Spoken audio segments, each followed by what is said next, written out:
Hey y'all. Welcome back for the fourth part of What If Naruto Was the Emperor. As always, huge thanks to all of my Patreons. Making these videos would be impossible without you guys' support, especially with all the restrictions YouTube places on my type of content. As always, the full story is already out over there for you guys along with about 30 other different stories you can enjoy. Also, feel free to send me any messages over there if you have any questions or even if you just want to chat. Link to all of that will be in the description. Anyways, everyone, enjoy the video. Chapter 12, The Emperor's Dream. Flashback. Hiruzen stared at the danger sign at Naruto's door. There was indeed danger inside. Not in the way the villagers thought. No, there was something much dangerous than what anyone could begin to imagine. Naruto was not the Kyuubi, he had never been. But Hiruzen had come to learn, Naruto possessed a dangerous mind, the passion and dedication of a mad lustful demon. He could compare Naruto's passion towards the Uzumaki with Orochimaru's obsession over immortality. Perhaps Naruto's will was greater. He indeed possessed the patience to wait for years even when nothing looked like it was happening. It had just been over 2 years since they went to Uzushio, the greatest blunder of his life. But Naruto had looked so innocent and he had asked earnestly. Hiruzen had not thought that things would change. He had not thought he would come to the realization that there were members of the Uzumaki clan who were still alive. Itachi had said he came across one of them. The Hokage sighed deeply before opening the door. He did not knock this time. He just stepped into the apartment. It was dark. But he knew, while other kids were sleeping, this person was not. It was just as he expected. When he opened the door to Naruto's room, he found those blue eyes staring at him from the window, body motionless. He almost froze at that look. For a moment, he had thought it had looked so cold that it sent a chill down his spine. "We need to talk, Naruto," Hiruzen said to Naruto in a serious tone. The blonde turned away from the Sandaime Hokage and faced the outside. The moon was at full force. Perhaps it was a time that called for this kind of engagement. "Preferably, I would have wished for things to never come to this point, old man," the blonde said in a quiet tone. "So, did I, Naruto. But when I lied to you about the space/time ninjutsu, I knew I had messed. It was a stupid mistake on my part, a massive blunder that I should have just avoided by telling you the truth. But I had known that you possess a mind that I feared. Still, it would have been much better to tell you the truth than be caught lying," Naruto said in a flat tone, but there was anger and frustration over his inability to sell the act to the third. "I have also lied to you, Naruto," Hiruzen admitted. "Perhaps I underestimated your ability to read between the lines. But I had never actually thought that the Uzumaki would still be around. Honestly, if I had known, I wouldn't have taken you to Uzu." "No doubt," Naruto said with a nod. "What do you want to talk to me about, old man?" "The Uzumaki and if you have connections with them." "No, at this point, it is likely that you have a connection with them. There might have also been something in the whirlpools that I did not see. Your clan is good with Fuinjutsu, it would not surprise me that they would create barriers that would even fool a Dujutsu. You are probably learning that jutsu to be able to travel between here and them," Hiruzen said. "Do you hate Konoha? What are you planning with them, Naruto?" "I'd hoped that we would never have this conversation until I was ready, but it does appear that there is no avoiding it. However, if I agree to talk to you, you cannot talk to anyone, write to anyone or even leave notes about anything regarding me and the Uzumaki." Hiruzen narrowed his eyes. "What is that supposed to mean?" "We are going to keep things just between us," Naruto said. "If it doesn't happen like that?" "Konoha has not loved me. I do not care for it. I do not love it. My father may have sacrificed himself for this village, but it doesn't mean a damn to me. They have tormented me, day and night. They have accused me of being evil, the child of a demon, and blamed me for what happened in the village. I will not forget that. I will not just get up and work for this village when I must bring my own clan from the shadows and into greatness." Hiruzen had never heard Naruto speak like that. He was concerned, worried. "Naruto, you have to understand that they are just angry." Naruto cut off the Sandaime before he could finish talking. "Don't take those excuses with me, Sandaime. I respect you, don't make me lose that respect by telling me irrational things. They are angry and sad? You can understand it, right? But you don't condone their behavior. Then it is very simple, old man. If you can apply those same standards to them, you can apply them to me. I have every reason to be angry with them." He then smiled bitterly. "What have I done to deserve this, old man?" Hiruzen could not say. After all, there was nothing that Naruto had done. He was just born into the family of Minato. "Nothing, Naruto, you have not done anything wrong. And I am sorry for what has happened. I told you about your clan because I wanted to give you an identity. And I have found it, Naruto said in a quiet tone. My words to you will not change, nothing of this will be told anyone. And you have my word, and as thank you for what you have done for me, although I will never forget what this village has done to me, I will not attack it. Not unless it decides to attack me. You are threatening the hidden leaf, Naruto. I don't think even you have the arrogance to assume that you can do any harm to this village. The killing intent was massive. Naruto nearly thought of jumping out of the window. Frightening, Naruto thought. He then smiled, head tilted to the side. He then placed his right hand on his belly. I've learned enough about this village to understand that you're the only one aside from Jiraiya who is familiar with Fuinjutsu. But the Sannin is not in the village. If I feel that living is no longer worth it, he snapped his fingers. A bit of the Kyuubi's chakra was released, causing Hiruzen to freeze. The Kyuubi can have another feast. I know you are not going to try to have me re-educated because of what I have spoken. I know you are a genius, and I cannot match that. Openly saying that, Hiruzen said with a bit of his killing intent dozing out. The Uzumaki are indeed alive, and probably watching. They are probably in this village. I understand you well enough to know that you wouldn't say that to me unless you were sure you could get out. Besides, space/time ninjutsu affords you that mobility. He then paused, shaking his head. What do you want to do with the Uzumaki clan, Naruto? I just want to raise my clan from the dead and make it become great again, that is all I wish, Naruto said in a firm tone. I do not have war with anyone. And those responsible for the fall of the clan? I would have more reasons to hate Konoha than those who were responsible for the destruction of the clan, old man, Naruto said in a flat tone. I can't trust your promise and you can't trust my words, but we can trust the majestic work of Fuinjutsu, can we not? End of flashback. Konoha. An airship belonging to Uzushio Gakure, this represented aerial threats from the whirlpools. This was dangerous news. It was going to get nations like Kumo and Iwagakure panicking. People were going to die. The shinobi world was staring at chaos as things stand and the Uzumaki were fueling it. There was no need to show it off like this unless they wanted people to see it. They wanted the shinobi world to start talking and thinking about their new toy. They were pushing villages into a panic mode. Anyone would feel threatened by this power. How could they guard against aerial threats? This was nothing like what the Sky Nation had done. This was doom. Tsunade now understood why Princess Koyuki had gone to Uzushio. She now knew that her village had participated in the building of that thing. She had been used. Uzushio had been in lockdown because they were hiding things. She should have demanded more information. She laughed bitterly thinking that if Danzo had been alive, he would have been laughing at her. He would have been telling her that she should have listened to him to avoid this situation. But who would have thought that things would turn out like this? The god Hokage stared at the message from the hidden sand once more. She had read it and handed it to Jiraiya to read it before he returned it. Everything was clear, yet she was failing to accept it. Her former teammate had been silent since reading the message. Tsunade glanced at him for a moment before staring at the message once more. She was hoping it would change, that maybe she had been reading it wrong. The message did not change. The words were clear but it was difficult to accept. I should have known, Jiraiya finally spoke. His tone was filled with anger and bitterness and his eyes were sharp, hiding the pain and relief he felt. How could you have known? Tsunade asked in a quiet tone, eyes staring at the toad sage. The signs were there, Jiraiya shook his head. I was just naive. I didn't want to believe it. I wanted to see what suited me because I was afraid. Is there something I am missing? Tsunade demanded in a hardened tone. Is there something that happened during the training trip that could have set off the alarms that you didn't tell me? Jiraiya was silent for a couple of moments before shaking his head. No, he said.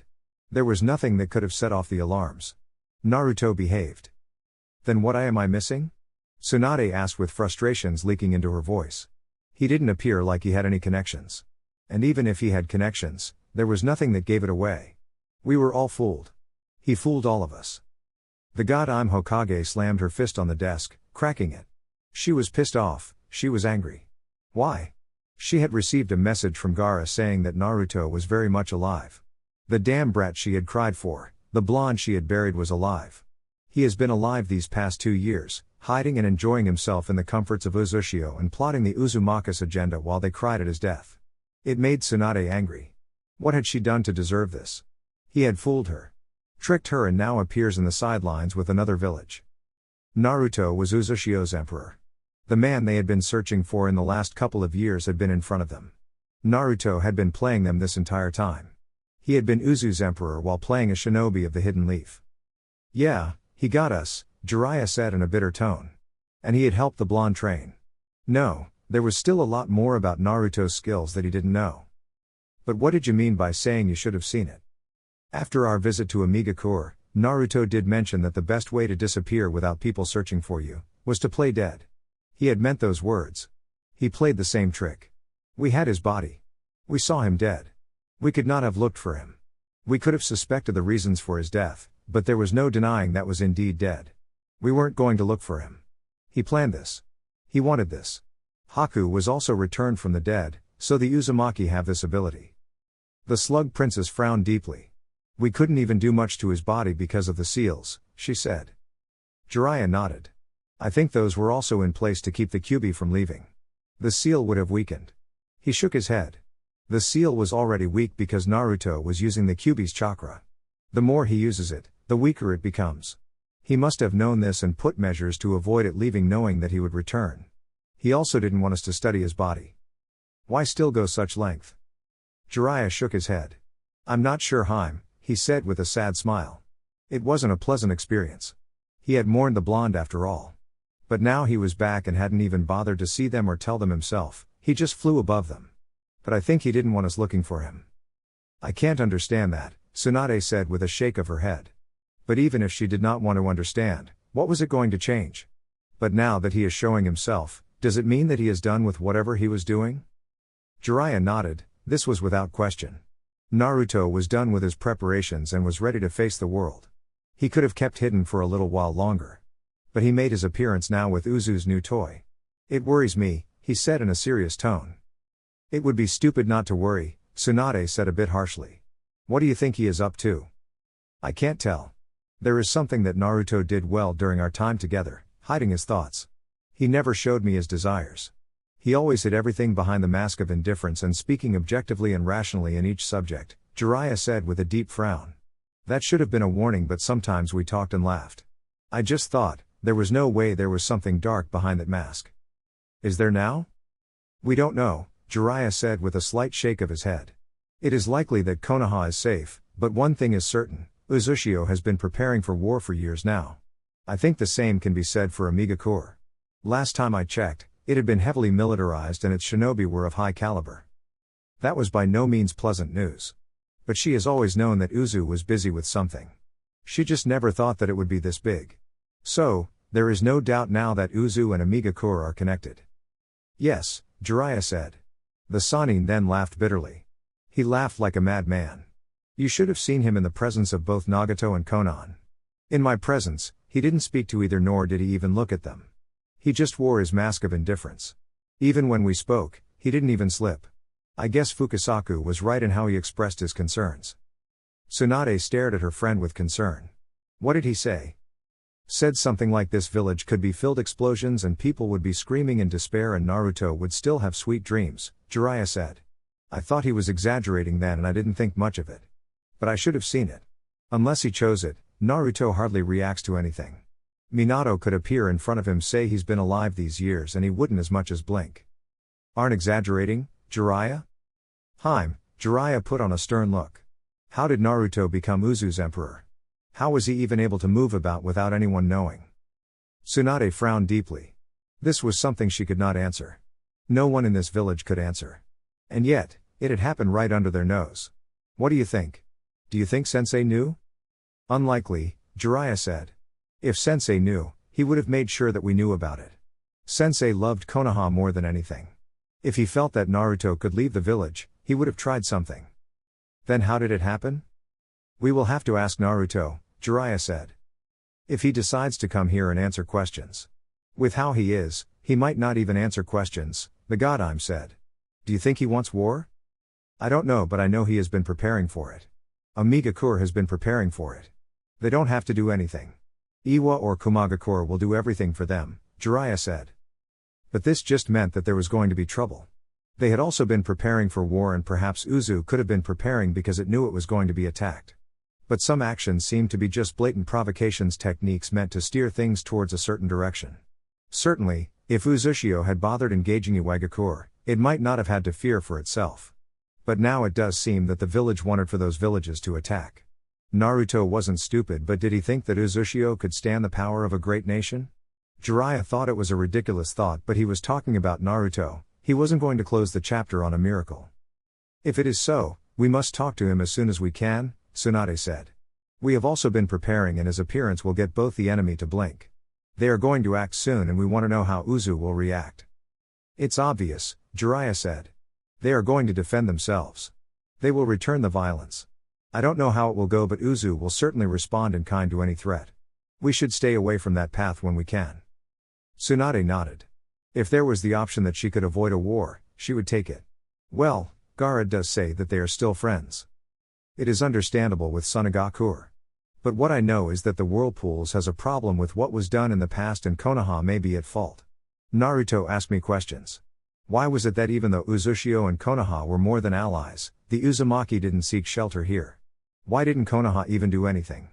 Jiraiya frowned, thinking. Rationally speaking, you'll ask those questions. But I think for Naruto, it was personal because this was his clan. Tsunade was silent for a couple of moments.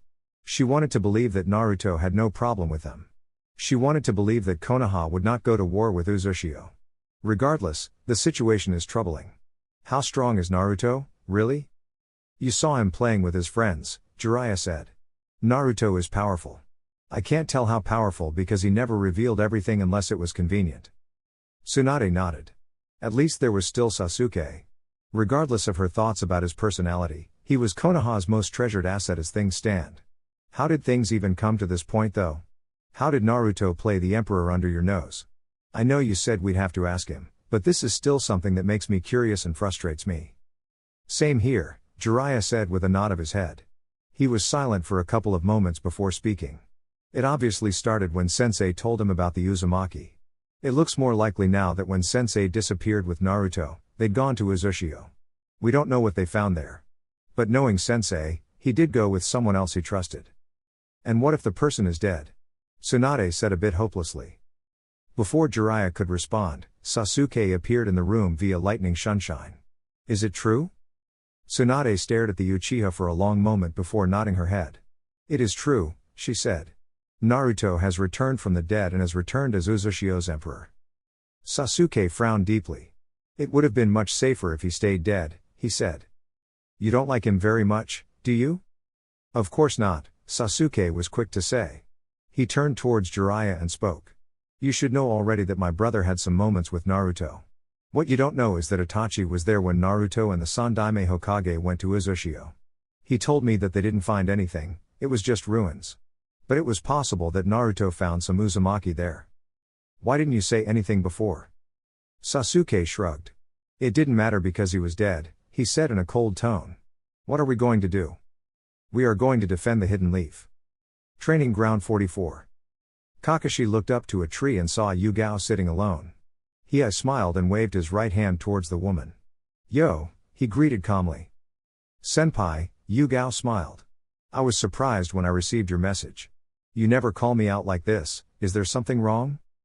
Can you stop calling me senpai? Kakashi asked. I'm no longer your captain.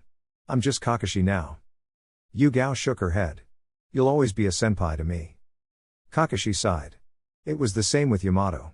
He just couldn't get away from it no matter how hard he tried. He glanced at Yugao with a serious look and spoke in a stern tone. I was with Tsunade-sama and she showed me a message from Iwagakure. I think you already know about it. Yugao stared down at the Jonin for a long moment before asking. Yes, she said. Is that why you called me? Kakashi shook his head. I want to know about your relationship with Naruto. I don't have a relationship with him.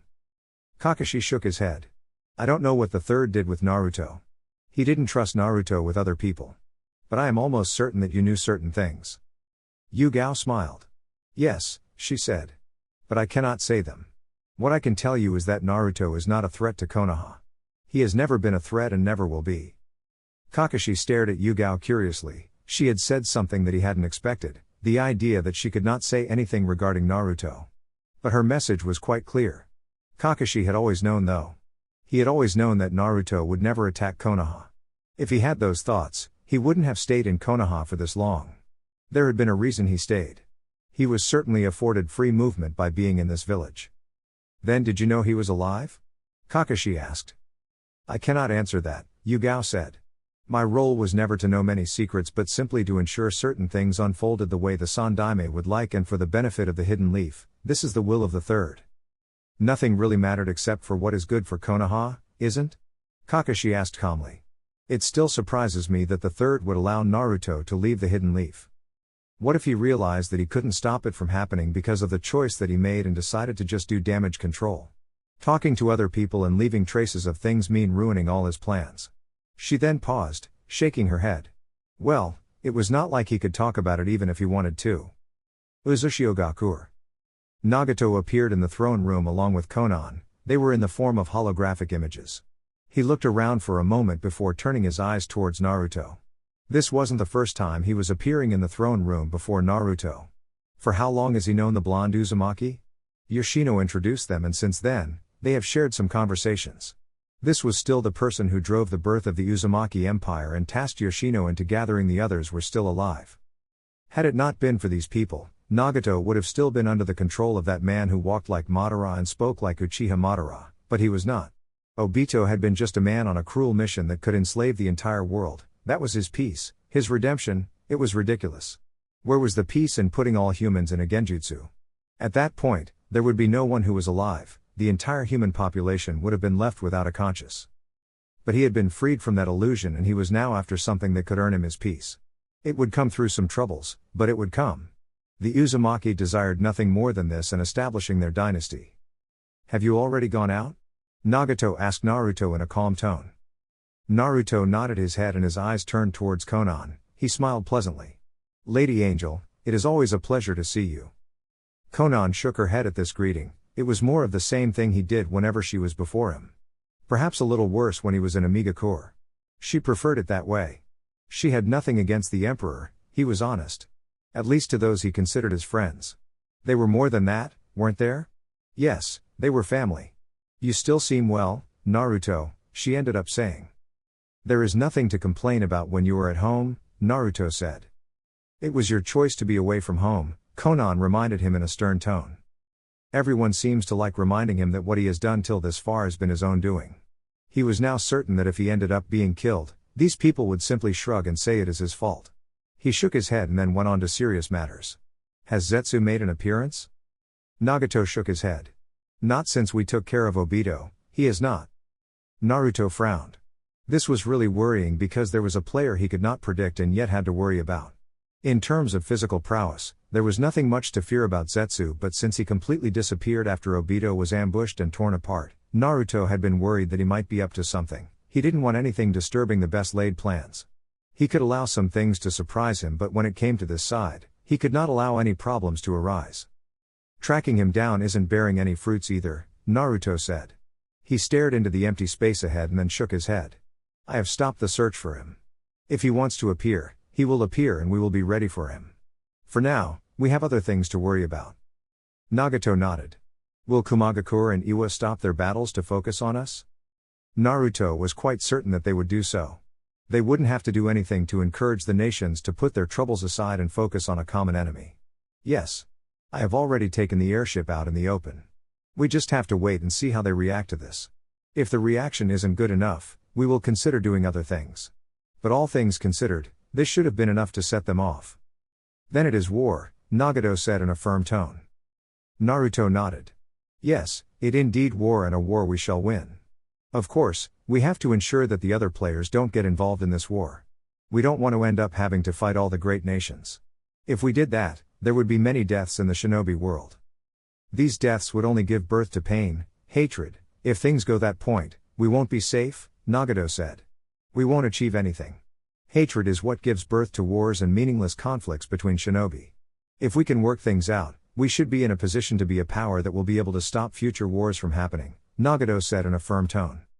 At the same time, we must be careful not to grow too strong to make even allies nervous, Konan said. If we are too powerful, the cycle will just repeat itself. That would be unfortunate and I would have failed in my role as the Emperor of Uzushio Gakure. Naruto paused for a moment, thinking. Because the war will be designed by us, we will not reveal everything about our powers. If things remain this way, You will fight Iwagakure along with Konoha. Without your shinobi getting involved, and I will handle Kumagakure. This should keep some of your weapons hidden. We can deal with Iwa, Nagato said. What about the future? We will handle that in a careful manner, Naruto said. I will go to Kirigakure to try to win them over to our side. Suna seems to be one. As long as we don't throw in the first stone, we should be fine with other nations. Besides, we will only be defending ourselves. Naruto said those words with a wide smile on his lips. Nagato merely shook his head. We must still not be too idealistic as Jiraiya is. Konoha warned. Of course, Naruto said with a nod of his head. People will always fight, there will always be conflicts. As long as we live and remain unique, we will disagree. The problem now is that there is no one to manage the conflicts. This is why there are always wars and great nations do as they please. But we shall show them that there is a consequence to an action and evil will be punished. The following day, Guren watched with an amused look as Haku checked Naruto properly to ensure that he was dressed like the emperor. The ice user truly cared for the blonde, there was not a doubt. At some point, she did think that he perhaps cared more for him than other Uzumakas in the village did. Then again, even though he was Uzumaki, Naruto was still somewhat of an outsider since he hadn't been born in this village and he was still not Uzumaki by full blood. No one could still argue with him though, he hadn't been put as emperor by anyone as far as Yoshino has said, he made himself emperor. I don't think the people who look after him will be too pleased with you, Guren said to Haku with the amused look on her face. Haku shrugged. I just have to make sure, he said. But he seems capable of handling himself just fine, Guren said. The emperor was not a messy person, his hair was something he didn't seem to care for though. There were days it would be so wild you'd think he had been fighting with a civilian girl. I know but I can't help it, Haku said. Besides, we are going to an important meeting with the Mizukage. We have to look our part. His eyes turned towards the hair and he frowned. No matter what he did, Naruto would not allow him or anyone to dictate how his hair must look like. Would you like to take over? Naruto asked Guren with a smile on his lips. I wouldn't mind if it was you. Guren stared at Naruto for a moment before shaking her head. I don't want to get killed by Karen, she said calmly. Naruto laughed. She wouldn't go that far, he said. You don't know her, Guren said with a shake of her head. I have seen that woman when she is angry. Naruto shrugged. That is nothing. But I did hear that my mother was also like that in her days, he said calmly. Do you think the Mizukage will like me? Guren blinked. She was quite certain that Naruto wasn't going to Kirigakure to get the Mizukage to like him in the way he seemed to suggest. She shook her head, he was thinking something personal. One day, we are going to get into trouble because of such things, she said. I wouldn't put the empire over risk by something like that, Naruto said. He checked himself for a moment before nodding his head. Let us go, our ship is ready for us, he said as they started to move away from the throne room, heading out. There was silence until they reached the streets. The people in the streets welcomed them with open eyes. Guren soaked it all, feeling good about herself. It wasn't often that she got to walk around like this with the emperor of the nation. There was nothing better than this moment. Naruto was sure loved by his people. Then again, he had seen the nation rise to this state and the people enjoyed the empire's riches. He didn't care for much but seeing the empire grow into a powerful force that could be compared to the great nations, and he had set himself apart by calling himself the emperor. After they reached the village gates, Naruto teleported the group towards the harbor. They found ships waiting in line for their next journeys. There was a small ship that was painted in crimson, the emperor's small ship. Guren looked around for a moment before boarding the ship. Naruto settled on a large chair and the captain of the ship docked. I thought Yoshino would see us, Guren said with a slight shake of her head. Had it been in Odogakure, she would certainly worry and be suspicious of certain characters. Everyone looked suspicious in this place. Sometimes she could even question Yoshino's loyalty to the emperor. He was the one who brought her here, but the past years with the emperor had made her feel that she owed everything to him. Her loyalty was not anyone but to the emperor. He is busy with other things, Naruto said in a careless manner. He then released a long breath, a frown on his lips. Is there something wrong? Haku asked. The old fools that I picked up and convinced to start the village once more are not growing some spine because the village has grown. Well, Yoshino had been theirs, but I didn't expect someone to openly say that he should be the emperor instead of me. Naruto shook his head. They could have just done that when I was away. Haku was surprised upon hearing this. I didn't think there were such politics in with the empire's court, he said. Everything had always looked normal and fine. Naruto after all has been able to do as he pleases without any restrictions. Then again, he was the emperor, they couldn't do anything to stop him. You are with people, of course thoughts will always differ, Naruto said with a shake of his head. People see things differently. You don't need people who will disagree with you in your court, Guren said in a firm tone. Orochimaru would have gotten rid of such people and I would have done the same. There is no telling what they will do behind your back. If you do such things, you only lead by fear, Naruto said with a shake of his head. You need people to cooperate with you to create something that will last. I don't need to have people fearing me. I allow people to express their thoughts. I am not naive. Of course, anything treasonous will be handled. But there is just the case of someone disagreeing with you. I can't kill people for that, but I still expect them to follow my orders. Guren shook her head. Well, you have us to watch your back, she said with a smile. Yes, Naruto said. What did Yoshino say about this? Haku asked curiously. Yoshino was many things but he was not a backstabbing bastard. He would not betray Naruto, and he was certain that Naruto knew this. We both laughed and asked the man if he was trying to lighten the mood, Naruto said with a smile. Of course, he said he wasn't and we both were disappointed but we did not reproach him for it. Why would anyone want to remove you anyway? Guren asked. I am not a full-blooded Uzumaki like them, Naruto said with a shake of his head. If it was up to me to revive the Uzumaki clan, the only thing that would be revived would be the name but the blood would eventually die out. Well, if I don't try it with another Uzumaki. Guren looked curious. Naruto certainly had the pull to make everyone bend to his will. But he doesn't do that. The people in Uzushio didn't fear him. They were not afraid of pissing him off. Of course, they were always conscious of his thoughts, especially when it involved Uzu. Naruto ruled differently from Orochimaru. Perhaps Naruto's way was the reason there was actually harmony in their village. There was competition, but nothing as dangerous as people thinking about killing each other. Why do you permit this?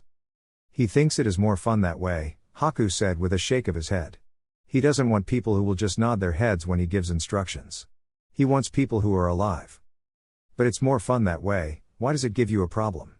Guren asked Naruto with a raised brow. It doesn't, Naruto said with a slight shake of his head. It just annoys me when it comes at the wrong time. Some people fail to read the mood at times. This is how you made things, you shouldn't complain.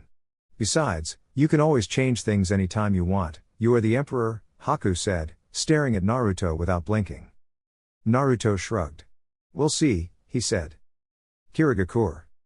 Despite everything, Mei smiled seeing the emperor of Uzushio. He was truly a handsome young man. She hadn't been expecting to see someone like this. When they said the emperor, she expected to see a greasy old bastard with red hair but she was seeing a handsome young man with long wild hair. He had a charming smile on his lips. But the appearance was very familiar. She could not forget the image of Konoha's shinobi who died about 2 years ago. Even so, the god Mizukage put on a smile and greeted the blonde warmly. Your Majesty, she greeted respectfully with a slight bow of her head. He held out her right hand, wanting to shake it. Mizukage-sama, Naruto returned the respect and looked at the hand for a moment. I usually keep the hand shaking with men, he said calmly. Mei raised an eyebrow for a moment, trying to figure out his words. By his smile, she figured what he meant and smiled slyly. What do you usually do? To strong women, I prefer to be embraced by them, he said but took Mei's hand. The touch was warm and gentle. But let me keep my hands to myself, for now at least. I wouldn't have minded either way, Mei said with a smile. I can see that, Naruto said before turning to Haku. You didn't tell me that I would enjoy my conversation with the Mizukage, Haku, he said with a stare. I considered it but I figured you'd get overly excited if we told you, Haku said with a shrug. There are serious matters to be discussed. He stressed those words. Naruto shook his head. You and Naoki need to get punished, he said. But this is a good surprise. Perhaps we might get along. Or maybe not. I hope we get along, Mei said. She was smiling but there was a serious undertone in her voice. Likewise, Mizukage Dono, Naruto said calmly. Shall we? I'm afraid we have a long journey ahead of us and we will be quite busy over the next weeks. I'm certain of that, Mei said in a serious tone. If he had chosen to make his appearance known, then he was certainly going to be busy with the interests of other villages. Please follow me. Naruto silently followed Mizukage in silence. As they walked, his ever-curious eyes glanced over the village, amazed that it had managed to rebuild and repair itself like this. He wasn't talking about the buildings, but the peace that seemed to flow within the atmosphere. It was certainly something interesting, and it spoke volumes about the kind of leadership the Mizukage had over this once great nation. When they arrived at the tower, Mei had the guard stay outside the office because she wanted to talk alone. Guran and Haku didn't object. It was only Mei's guard who had objections, but it was quickly handled. Naruto settled gracefully in front of Mei's desk and stared at the Mizukage, who was staring at him with curiosity while studying every inch of his face. "So you have finally decided to meet me after all these years," Mei said to Naruto. "I'd given up hope in ever meeting you." "All in good time," Naruto said calmly. "Wasn't that you were still busy playing a shinobi of Konoha?" Mei asked with suspicion. Her eyes never left him. It appeared that she didn't want to miss anything that might slip from his mask. "There was that, but if it was a good time to meet you, I would have done so," Naruto said with a slight shake of his head. "Playing shinobi was quite fun though." "I can't imagine," Mei said. Naruto shrugged and didn't bother trying to explain anything to the Mizukage. "I will get straight to it. Uzushio would like to form an alliance with Iwagakure. We have already ironed out trade deals, and I think we should move to the next level." Mei stared at Naruto with an expressionless mask before folding her hands across her chest. "Why? Why not?" The Mizukage blinked. She certainly didn't expect him to give that kind of response.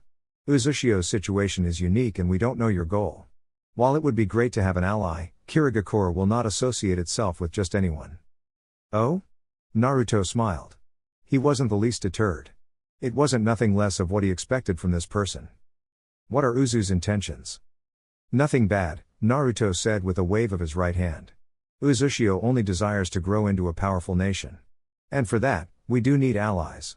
Of course, there will be enemies, and regardless of whom the enemy is, they will be crushed." Mei frowned slightly. "You say that you don't have any bad intentions, but it looks like there will be war." "It does look that way," Naruto said with a nod. "And Uzu will defend itself and its allies. We will not allow history to repeat itself." "I'm sure you don't want that." "Not anyone would want that," Mei said with a slight shake of her head. "But I believe that you could have stopped this situation if you wanted to do it. You could have done things differently, but you did not. What do you think about war, Emperor?" Naruto tilted his head to the side and stared at the Mizukage for a couple of moments. He decided to give a simple response. "War is bad, really bad." He was amused at his own response. Mei merely stared at him. "Can you take this a little seriously?" she said in a firm tone. No doubt, from how amused he looked, she was certain that he was fooling around. Was this just a joke to him? She was talking about something that could claim the lives of many people, and he was looking at her with an amused expression on his face. Did he not care about the state of the world at all? "You ask an interesting question," Naruto said calmly. "I have not seen war, I have not experienced it. But you have. You understand war better than me. People have different views on war, but no one can disagree that it brings nothing more than pain and hatred. You are asking me this question because you want to know if I would willingly throw the first stone to start a war, isn't it?" "I don't think you have to go that far," Mei said with a stare. "You already know that the situation is tense and you just have to do certain things and the others will react. Perhaps it will be over the top, but nothing you didn't calculate. I could be wrong, of course, but that is what I think in this situation. I believe that Uzushio's actions so far have been calculated and with the intentions to start something." Naruto smiled. "We are not that devious, Mei-san. It is fine if I call you that, right?" The Mizukage nodded her head. "A person's thoughts about war are irrelevant, in most cases anyway. Whether you understand the pain of war or not will not stop you from moving towards it. Shinobi are the kind of people who often struggle to grasp difference between right and wrong. Shinobi villages often stray on the path of what is morally right but will only do what is right when there are consequences for doing the wrong thing. Perhaps this comes with the human nature. In any case, Uzushio is a peace-loving nation. And we will not attack any nation. Anyone who has a problem with what we have been doing needs to be mentally checked for paranoia. We have not threatened anyone, we have not done anything against anyone. Those who feel threatened have major problems and we cannot help with that. We will not apologize for growing our village. No one questions the great nations when they grow their military strength, and we will not apologize. We will not apologize for being alive, Mei-san. And we will defend our home, from anyone or anything." Those words, they came in a chilling tone. Mei frowned hearing them. She was certain now, if Uzushio really had the strength, it would not show mercy to anyone who attempts to do anything to it. But she didn't want to get in the crossfire of things. Kiri supplied the ships during Uzu's destruction. Are we going to talk about that? This village has just seen a civil war, you are a peaceful nation and what happened in the past has happened. You were not there when things happened, if you were there, we would have a major problem. But it is a fact that this village did offer its assistance in our destruction. But we still won't hold it against this village. We don't want to destroy the peace you have created here, we don't want to be a nation that destroys peace, this is why we are trying to form an alliance with you. Strategically, we benefit from an alliance, we are all surrounded by the sea after all and we rule over them. It would be best not to make enemies of an unknown quantity. Uzushio was dangerous, there was no doubt about that. Mei didn't want to make enemies with the nation. Well, they have been able to work around things in the past couple of years even though there was nothing formalized in terms of an alliance because she had refused to sign anything unless she saw the emperor. There was an agreement that I had discussed with Haku and then with Yoshino, we can just add a few things on it. You could have signed that agreement with Yoshino. He is the leader of Uzushio and would be well within his rights to make a trade agreement, Naruto said. My agreement with you will be on behalf of the Uzumaki Empire and that will include certain villages. The information is confidential, and we hope it keeps that way. Mei frowned. Well, no wonder you are called the Emperor, she said. Which villages? You have Iwagakure, the Wave and Nadeshiko. The latter is a great friend of ours and we have a good relationship. We don't rule over it, it is just a strategic partner. And very soon, we shall add another. An hour later. Mei was staring at the empty space ahead of her, Naruto had just left. She had realized, she was dealing with people who certainly knew what they were doing. Uzushio was indeed dangerous. Naruto wasn't some stupid man who was after power. He was a person with a clear idea of what he wanted to achieve and Mei was afraid of it. He had seemed honest with her though. Yet, she wondered if the agreement she signed with him would be held up. So far, they had worked well in the informal trade deal. So far, they hadn't given her any reason to think they couldn't be trusted, but you could never know when it came to shinobi nations. People could stab you in the back while smiling pleasantly. When Ao walked into the office, Mei stared at the man for a long minute before speaking. It appears that we must prepare for war, she said to the man. Ao frowned. With Uzu? Mei shook her head. She doubted Uzushio would want to go to war with them. It had to deal with Komagakure and Iwagakure on the other side and those two villages were superpowers. Perhaps this was why they were trying to form an alliance. But Naruto hadn't requested that she give him aid in terms of military. I don't know but this world is heading into war and we must be ready for anything. With Naruto. Naruto settled down gracefully and looked into heavens for a long minute before closing his eyes.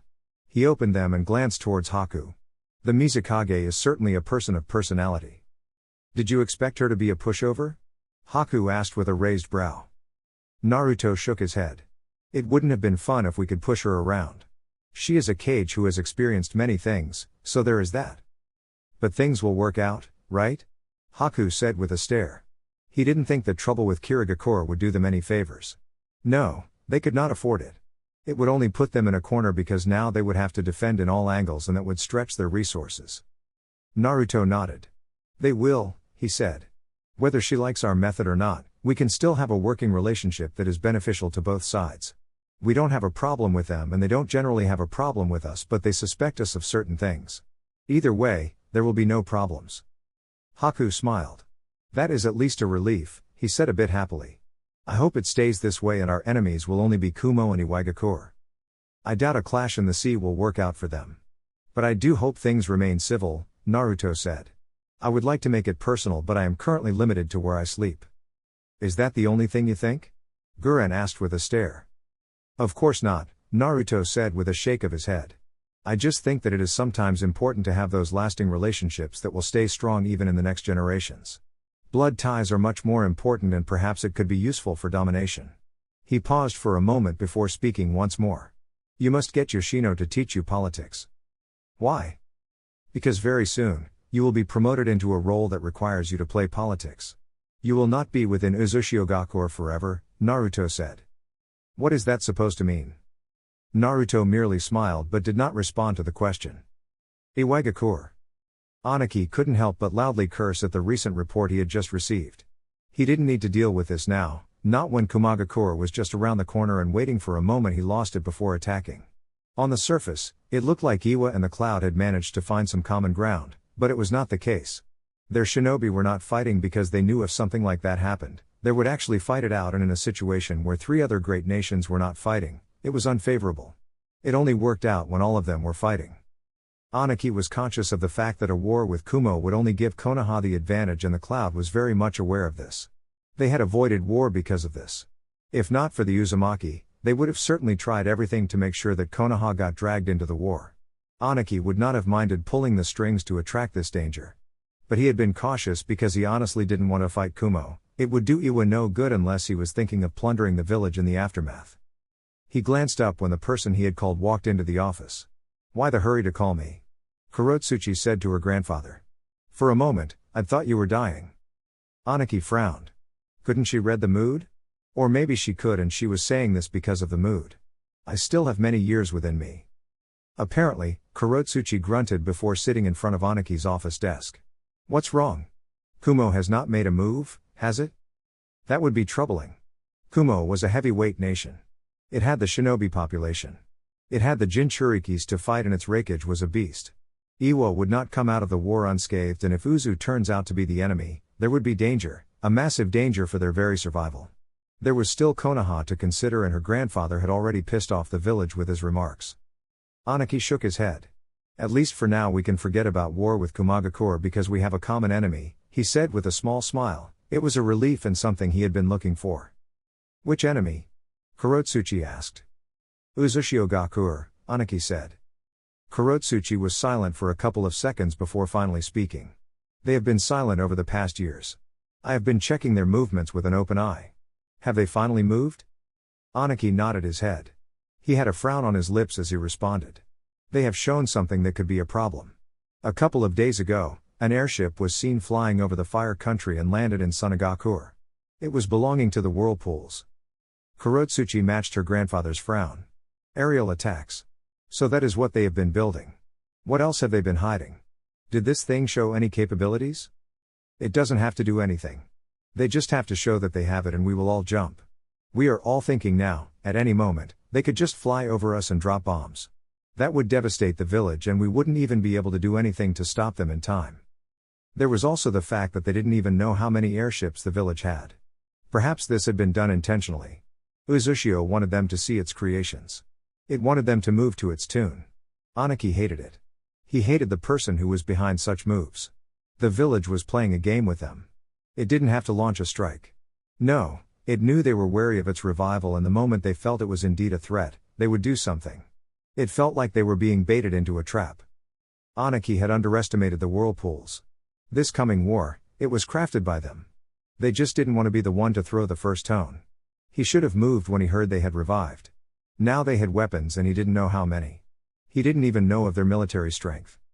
"We have to do something about them then," Kurotsuchi said in a firm tone.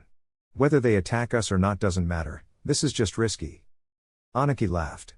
It was a bitter laugh. He amused himself thinking that Uzushio had been expecting something like that. Snakes. He was dealing with crafty people. "I assume that is what Uzushio wants," he said. Kurotsuchi looked confused. She didn't understand those words. "What do you mean?" "I mean that Uzushio planned this, but it doesn't matter anyway. If it is war the village wants, it is war it shall get," Anaki said in a firm tone. "Its emperor turns out to be someone you know." "Who?" "Naruto Uzumaki." Kurotsuchi stared. "That person? That indifferent blonde Jinchūriki who got her drunk and attempted to play her friend before dying when she wanted to meet him? Wait, he was dead.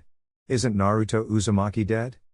"It turns out that he is very much alive," Anaki said. "He stood before me and said he had no connections with Uzu. He even looked indifferent when I spoke about destroying it. But he was its emperor. I should have suspected something was off and turned him into dust." Naruto had told her that he wasn't her enemy. Had he lied to her? Kurotsuchi cursed. That bastard probably wanted to manipulate her, and she had almost begged him to stay and talk to her. "I guess I can use that invitation now. He was saying he wants to be my friend. I can try to invite him." "And then you must kill him," Anaki said in a stern tone. "If he agrees to it. It must be somewhere away from Uzu, and you must get close to him. Once you do, you know what to do. He likes to drinking. I will offer him something and then wait for him," Kurotsuchi said with a grin on her lips. "I will write the letter and send it to him. I know the perfect place to meet him. I don't think he will disagree.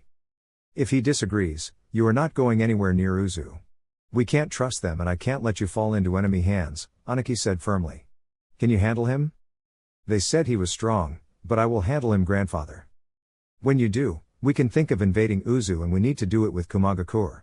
We can't afford to send men to Uzu while Kumo lurks. The moment we do that, they attack us, Anaki said. Uzushio Gakure.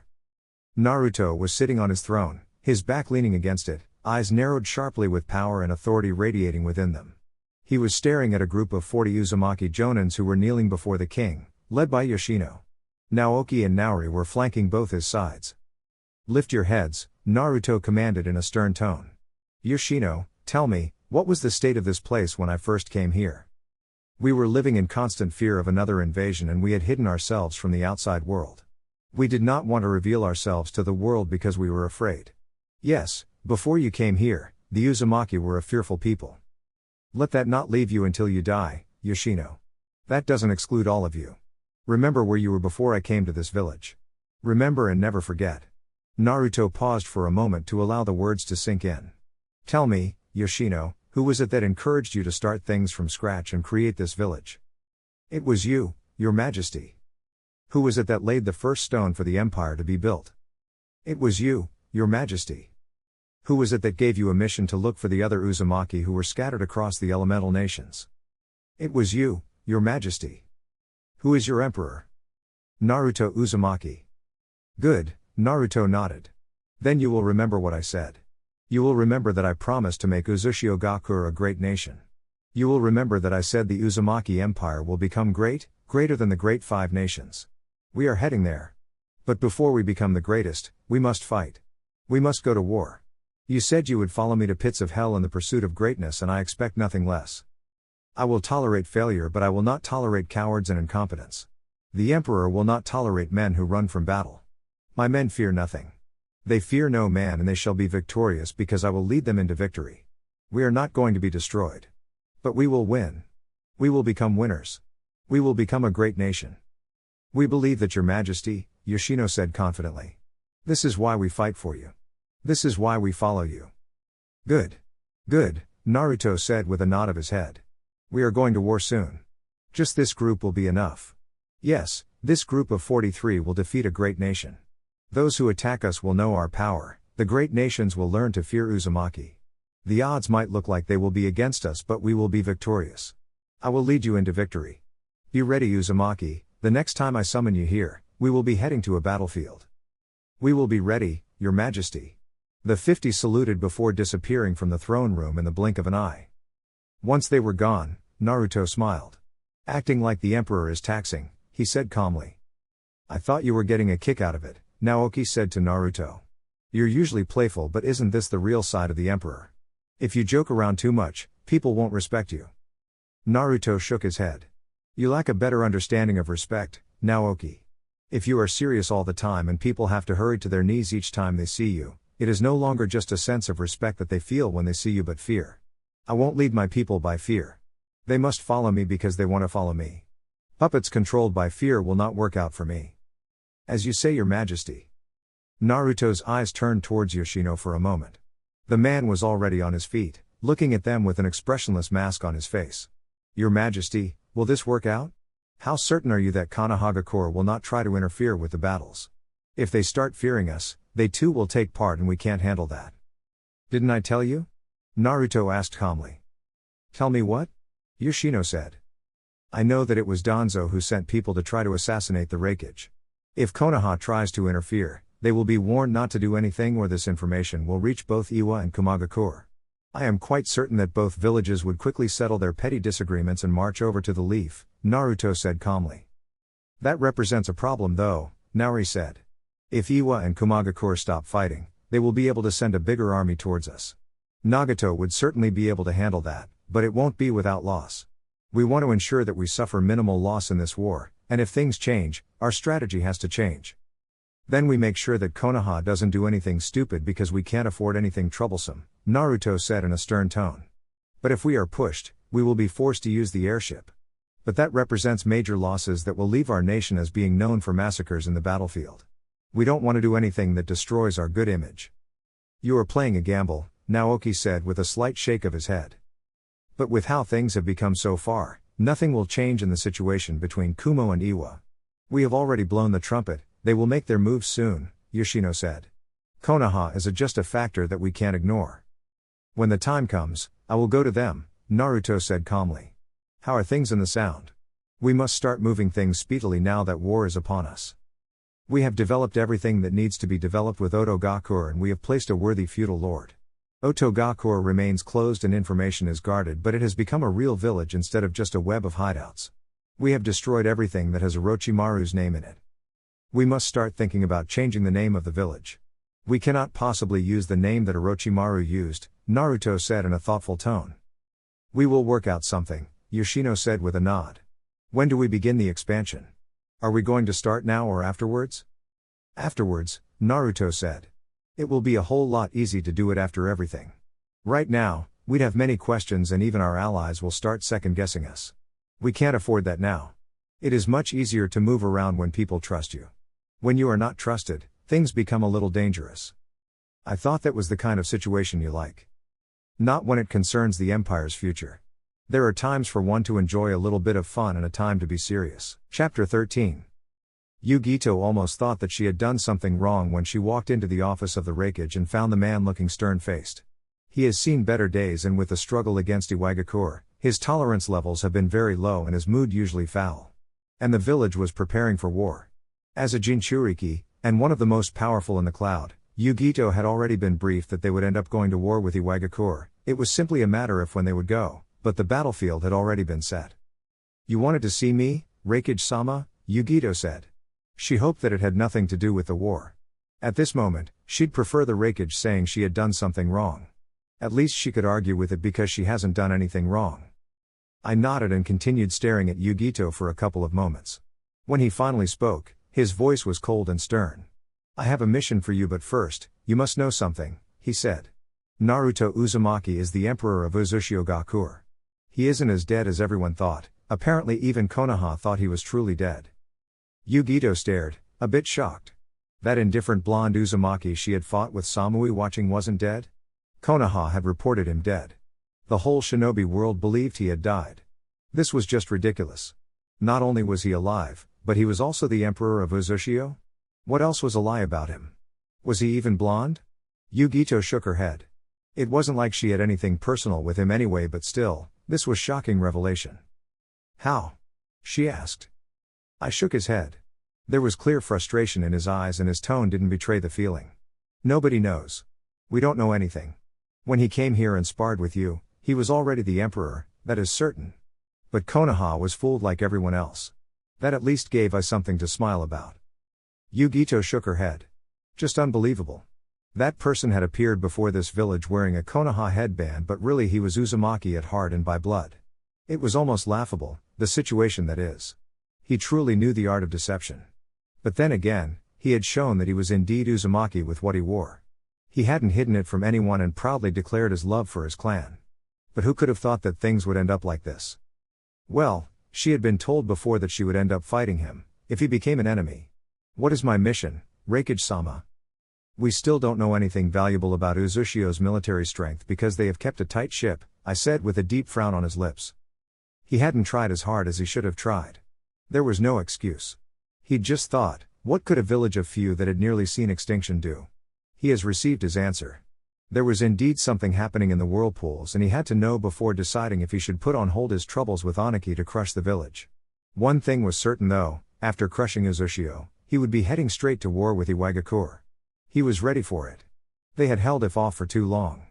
Perhaps even now with Uzushio involved, Konoha would involve itself. But the wave country is deeply connected with Uzushio.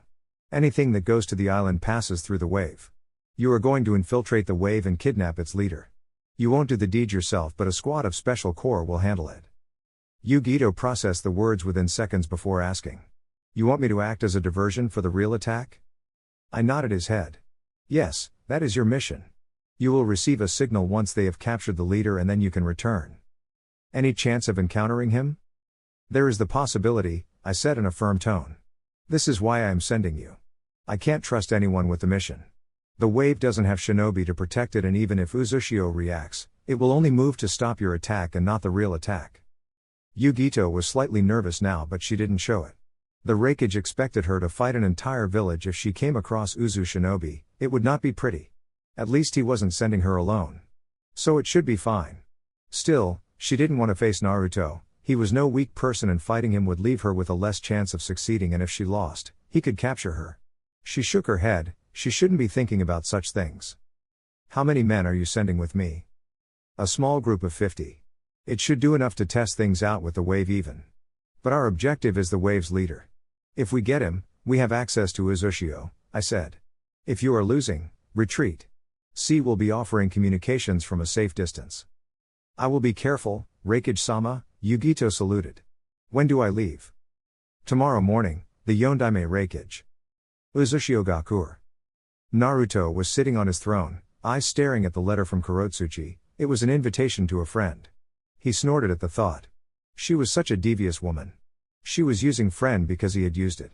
Even if she was his friend, she was still planning to stab him in the back when they meet where they first met. He was going to accept her invitation. He had predicted that something like this would occur the moment he returned from the dead as Uzu's emperor. Without thinking deeply about the issue, Naruto burnt the letter and closed his eyes before resting his head on the palm of his right hand. Everything was moving together now. He was going to be fighting soon. Uzushio would have enemies and the world would be looking at him. How long has he waited for this moment to come? For this time to finally grace him? His existence would no longer be ignored and the Uzumaki would rise from the ashes to become a great nation. No one was going to stop it. No one was going to stand in the way. All threats and enemies would be dealt with. Whether death or locked up in a prison cell, it didn't matter, as long as they were out of the picture. While he was thinking, Naori appeared from thin air and leaned over to his ear. Naruto didn't open his eyes as he listened to the man. Kumagakure is moving, Your Majesty. We are not sure what their target is, but they are moving and led by Yugito, the Nibi's Jinchūriki. It looked like he was going to get some work out soon. He had missed a good battle to death and he was going to get it. Kumo has always been aggressive and the Reikage isn't subtle like Aniki. Do you think they are actually trying to come to us? Naruto shook his head slightly. He still did not open his eyes as he responded. No, he said. The wave. Naori frowned slightly. The Akatsuki won't arrive in time to stop the attack from Kumagakure. We don't need the Akatsuki now, Naruto said calmly. We left the wave without shinobi for this purpose. It doesn't have anyone defending it. But we will do it. How big is the force? It's a small group of shinobi. Naruto was silent for a moment as he thought about the detail Naori had given him. They are definitely targeting the wave. Perhaps in an attempt to draw us out as well. But this plays out better for us, he said. Are you thinking of capturing the Jinchūriki? Naruto nodded. Go call Guren and Yoshino. He paused, thinking for a moment. And summon Narihiro for me. Yes, Your Majesty. Naori saluted before disappearing without a trace. Kumagakure was making a move and Iwagakure as well. It was a perfect moment to rejoice when things fell into places. It was a pity that he would have to end up locking up Yugito in a cell, but it had to be done and it would surely invite Kumo's anger. But it couldn't be helped. Not when the village was attacking them and this was war. Yugito was a great asset to Kumo's military strength. Her absence damages them, but not so much that they would think of stopping war efforts. It was just less problems for Uzushio Gakure.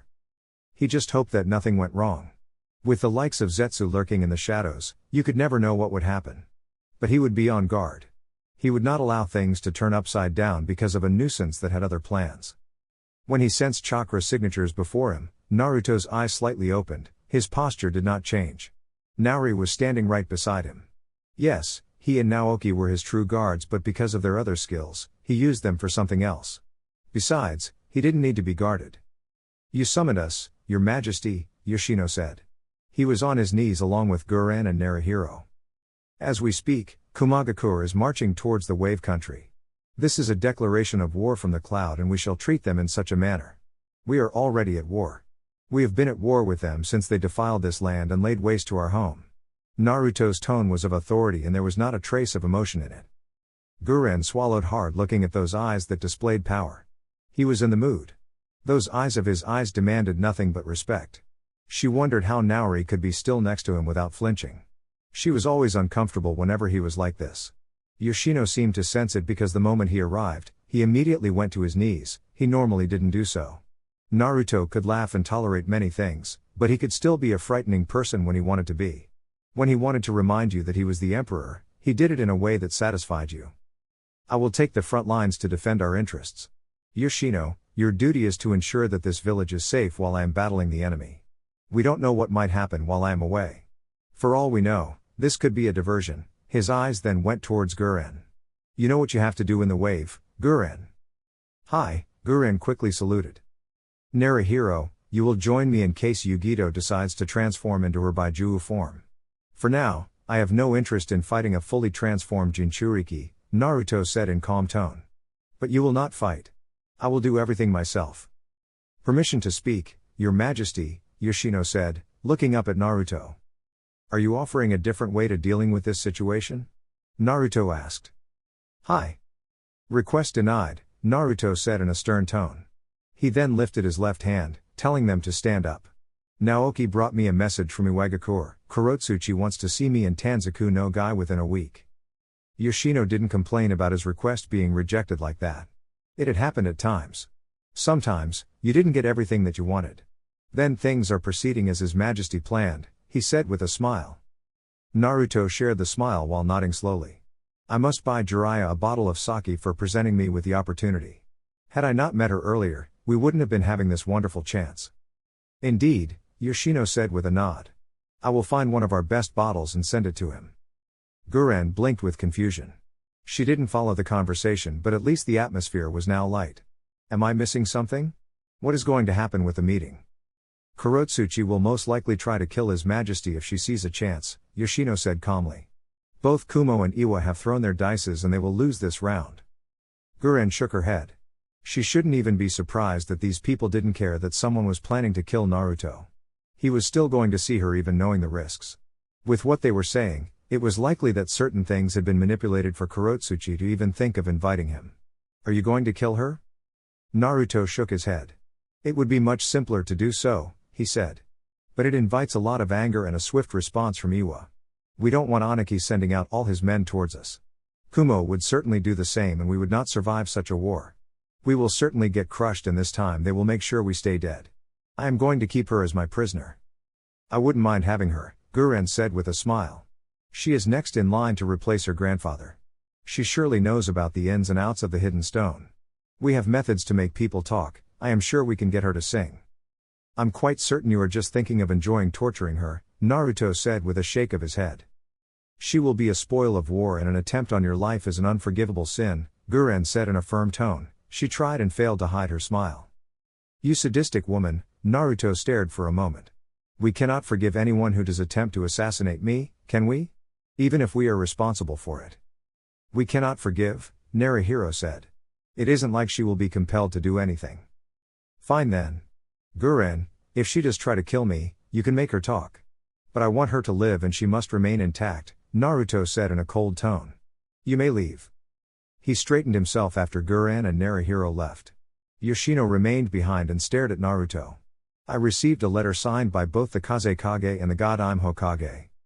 Naruto raised an eyebrow. "And? Temari-san is coming to this village for a diplomatic mission along with personal reasons. Are you assuming for the latter or was it in the letter as well?" "I was assuming," Yoshino said. "Your Majesty, you are not forgetting the laws that you helped draft for the clan, are you?" Naruto frowned. "No," he said. "The clan laws are absolute, but I am still the emperor. I have some leeway because my word is law. However, when it comes to protecting our blood, there will be no compromise. But it still doesn't mean that I can't have a relationship with her." "I am just reminding you of the limits," Yoshino said. "Temari cannot live here, even it improves diplomatic ties with the hidden sand." "I know," Naruto said. "Then, where are you?" "I have found someone but I want to get this chapter over with before anything else," Yoshino said. "Should I engage in the diplomatic ties?" "Just open communication lines but we are not taking any of them as allies, especially not Konoha.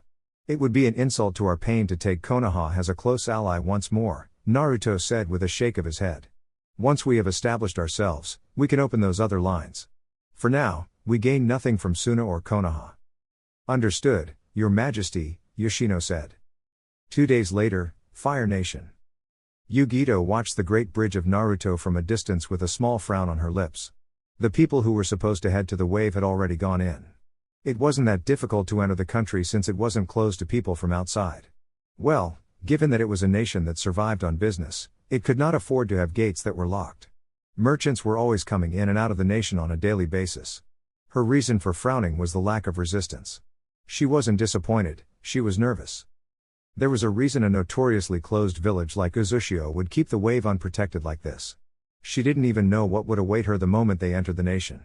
But because they had been a small group moving secretly, they had managed to avoid encountering shinobi from the Hidden Leaf or any nation. But still, they were too close for comfort. She had expected Uzu to know they were coming. But there was nothing to suggest that the village was ready to meet them. Yugito looked down from a tree as C appeared from scouting near the bridge. She had given him the mission to check for traps and any shinobi that might be lying in wait for them the moment they start walking on the bridge. "How is the security?" Yugito asked quietly. "There is nothing," C said with a frown. "It's empty. There is no one nearby and there are no traps. We are certainly being invited to come in." Yugito looked away from the jonin and turned her eyes towards the bridge for a moment before speaking. "It is looking more likely that they have a trap waiting for us in the village." "Likely," C said. "But I didn't sense anything. You can send someone to scout the area." "We have already done it and there was nothing to see," Yugito said with a slight shake of her head. "There was nothing. They only saw civilians. I thought they were perhaps hiding, that is why I sent you." At least Naruto wasn't around, she didn't have to face him. If he was around, C would have sensed him. The blonde had massive reserves that just could not be hidden away. Although his absence from the path increased the chances of success, it still didn't make her comfortable.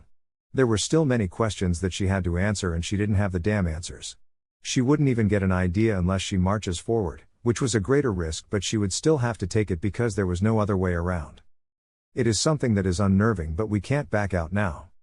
Yugito smiled towards C. "I didn't know we had that option," she said. "We have orders and we must follow them regardless. They could not go back and say that it was too dangerous. It would be a failure on their part, and if the others learned of this, the cloud would become a laughing stock with the rest of the great nations." C nodded in agreement to those words. "You just have to be careful once you get in. If anything comes up, I will send a message for you to pull out. Don't forget that Isama said we can't afford to lose you." Yugito knew that. She was going to be careful. Being reckless wouldn't do her any good, it would cost her. "I trust you will keep your eyes and senses open," Yugito said before jumping down. "I will." Yugito nodded. "Let's move out," she said while holding out a hand signal. The shinobi hidden within trees flashed around her and they began to move ahead towards the bridge. C didn't have a good feeling about this, but he still didn't say anything. He hadn't had a good feeling about the whole mission. Whether it was wrong or right was irrelevant. But if Uzushio turns out to be the enemy, their actions would be justified. Either way, he was just a shinobi who had to follow orders of the raikage. He jumped onto a tree branch and checked the earpiece on his right ear. He then hid his presence smartly before settling down. The second he relaxed, his body tensed as two figures suddenly appeared out of nowhere, flanking both his sides. C could not sense anything from them. It was impossible, but he couldn't sense their chakra. "They are suddenly moving," Naori said to Naoki. "Indeed they are," Naoki said before smiling. "How long do you think it will take for His Majesty to finish this?" "Depends on his mood," Naori said, eyes firmly by the bridge. Naoki nodded to this. If the Emperor wanted to enjoy the battle, he would prolong it, as long as the opponent was worth it. If not, he wouldn't waste time playing around. Then it is going to be short. He didn't even put on his armor. Naori nodded before. "Then let us enjoy the show," he said. C's body was tense. There was no escaping these two. They had appeared as if they were not paying attention to him, but he could feel it, any wrong move from him and he would drop down to the ground, dead. They must have obviously been watching them since they arrived here. It also meant that the wave was fully prepared to handle the danger. "Do you think His Majesty will be pleased that we announced our presence to the enemy?" Naoki asked. "Are you planning on telling him?" "You could always forget to tell him," Naori said. "Or, we could just kill him," he said, eyeing C. Seeing C's tension increase, Naoki laughed.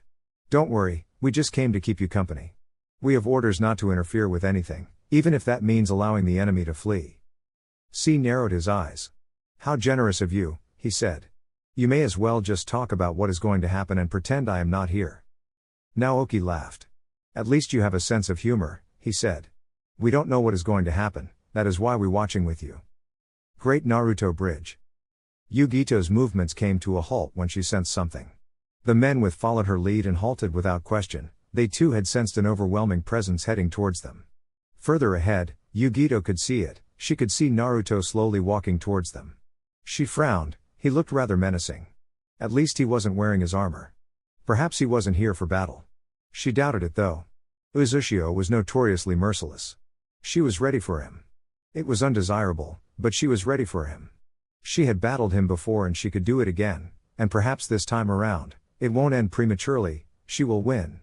No, she had to win. I was honestly not expecting for you to come here, Yugito said with a small smile on her lips. Really? Naruto said, still continuing with his movements. You are here to attack my nation. Shouldn't I step in to stop the attack from happening? It was only natural. Even she would be stepping up to protect anyone who is trying to attack Iwagakure. Even so, I'd thought that perhaps you'd be occupied with other things. There is nothing here, Naruto said with a shake of his head. I am expecting someone very soon, so I'd like to finish this quickly. Can you be merciful and allow these people to leave here? I will be your opponent, Yugito offered, stepping forward. At a time like this, you should be looking to escape while they hold me back. You are much more valuable than them, Naruto said in a cold tone.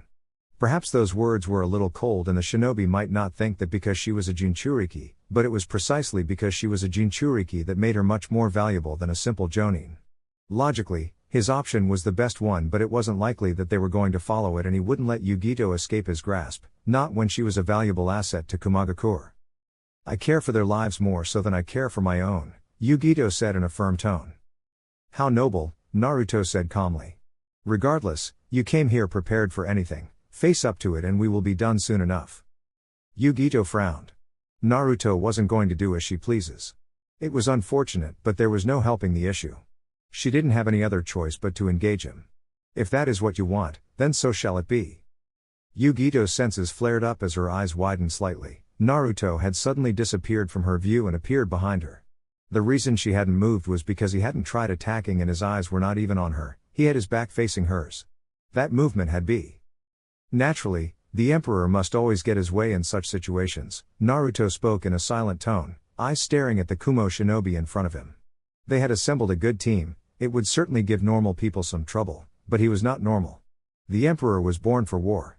You can leave if you want to, but if you decide to stay, know that you will most definitely die, he spoke in a low growl, a massive killing intent leaking. It was much that even Yugito felt uncomfortable. The Nibi's Jinchūriki turned around to face her comrades. If you want to leave, you can leave. He is also a Jinchūriki, I can handle him. One of them shook his head. We cannot run away from the battle, the man who stepped up said in a stern tone. This wasn't their mission, but the Raikage would certainly not forgive them if they went back having abandoned Yugito. There was war coming soon with Iwagakure. Iwagakure needed her power. They could not lose her now. Yugito understood. She would love for them to leave, but she also knew that their other mission was already taking place. Yet, with everything going around, she could not afford to fall in the enemy hands. They were probably most worried about their lives. But regardless, Yugito could not allow herself to fall into enemy hands. This is going to be dangerous, but I am not taking things easy with you, Yugito said before jumping into the air. While still airborne, she transformed into her Baijuu form and crashed into the bridge. Her massive form shook the bridge. Naruto eyed the woman for a moment before shaking his head. He could not fight her at this place. The bridge would only get destroyed. It would be irresponsible for him to destroy this vital piece of infrastructure for the Wave Country and Uzushio. He could not allow her to go on a rampage. He held out his right hand and made some hand motions. A second later, Narihiro appeared into the bridge just behind Yugito. Adamantine sealing chakra chains. The Uzumaki summoned the adamantine chakra chains from his body and they burst through in speed before wrapping themselves around Yugito. The Jinchūriki cursed when she felt the binds were too tight, that she couldn't move once they had gotten held of her. She tried struggling to break free, but the chains would not budge. She felt herself losing power as the chains suppressed the Nibi's chakra. She cursed silently. Was it that simple to deal with her? They just had to summon those damn chains and it was over with? Yugito wondered as she fell onto the ground, the chains still binding her. It was ridiculous to think that it would take just one person sneaking in from behind to subdue her. Perhaps this was what made the Uzumaki a bit more dangerous for a Jinchūriki. You certainly don't want to fight someone like them. As she struggled with her binds, Yugito glared at the man holding her down. He merely smiled, apologetically. It made Yugito feel the urge to curse him. I would not have preferred to end things this way, but if the place was right, His Majesty would have fought you. Yugito had forgotten that she was on a bridge. She should have realized that he wouldn't want this bridge to be destroyed. Having transformed, she would have wasted it. But last time she faced him, he had said collateral damage could not be avoided at times. You seem rather kind, Yugito noted from his tone. So it seems, Naruhiro merely said without offering his thoughts. Naruto glanced at Yugito for a moment and then Naruhiro, telling him to keep her like that. He was now going to lay waste to the people that she came with. With Guren. The guards stationed at the leader's tower were just mere chunin. They hadn't put up much of fight to the Kumagakure shinobi. So far, they hadn't met any other cautious situation. The intel had been right, this was truly a civilian nation and Uzushio didn't seem to have any desire to change it. It certainly had the potential to have its own shinobi with how its economy was growing. Do you think Uzushio keeps things this way just to make sure that the wave continues to rely on it? One of the Kumo shinobi asked as they silently moved towards the office where their target was located. Most probably, the other responded. The last leader met an unfortunate incident. It also seems that there is always a change in the leaders. I heard that Konoha's Black Orps once apprehended the leader and tried to extract information from him. I don't know if they were successful, but Uzushio didn't make noise about it. It is almost like they really don't care about the leaders. But it isn't that simple. It never is with Uzushio. But at least intel was right this time. They came to a halt as they sensed Yugito's transformation. I guess they are busy on that side. We should move ahead. They both nodded before checking their henges for a moment. They had arrived at the door of their target.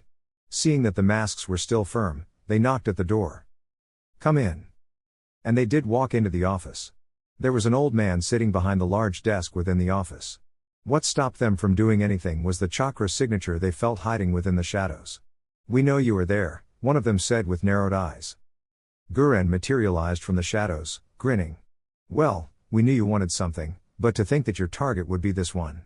Regardless, to get to him, you need to get through me. We came prepared for that, Guren-san.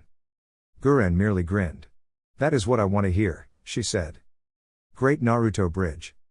Don't take your eyes off the opponent, a Kumo jonin said to Naruto as he flashed in front of the blonde, lunging forward with his right fist pushing the airwaves, heading straight towards Naruto's face. Didn't they teach you that at the academy, your majesty? Another said mockingly while his feet danced as he twisted around, a sword strike directed towards Naruto's neck. Naruto saw both attacks coming his way. He held out both his hands, flicking a kunai on his left hand before moving it towards the incoming swing from Kumo jonin. The wind-enhanced kunai collided with the sword, stopping it in its tracks. A second later, Naruto's right hand caught the punch that was directed towards his face. If you are going to do a surprise attack, be silent about it, he lectured in a stern tone. Two more shinobi blasted past him. He realized, they were going to try to free Yugito. Naruhiro was occupied with holding her down to be doing any other fighting. He sighed before vanishing in the blink of an eye. He moved so fast that he managed to catch the two before they could even touch Yugito. It was a bit too close for comfort though. The two were silently above the ground, had their right hands stretched out to get hold of Yugito.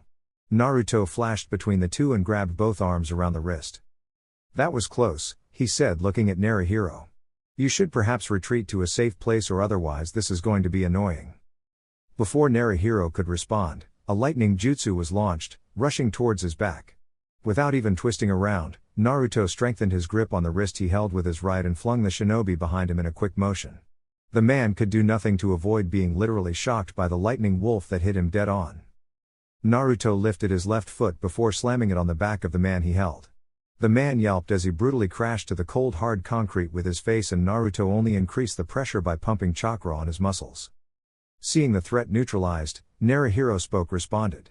Or, I could just put a barrier around me. That would be best, Naruto said after a second of silence. He noticed Yugito was glaring at him and looked at her with a raised eyebrow. What? How can you talk so normally in a situation like this? Naruto merely shrugged. Do you want me to shout? Yugito only hardened her glare, but it did nothing to Naruto. He just continued staring at her with that raised eyebrow. What are you going to do? Naruto knelt to the ground, and ran his right hand across her cheek. Such defiance, it's amusing, he said with a smile.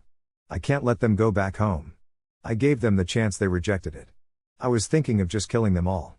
There is new jutsu I wanted to test, I think it would work best here. Do you perhaps think I shouldn't? Do you even need to ask? Naruto smiled before standing up. You will live. I gave them a chance to live as well and they rejected it. You also gave them the chance and they rejected it. They die. He finished in a deathly cold tone.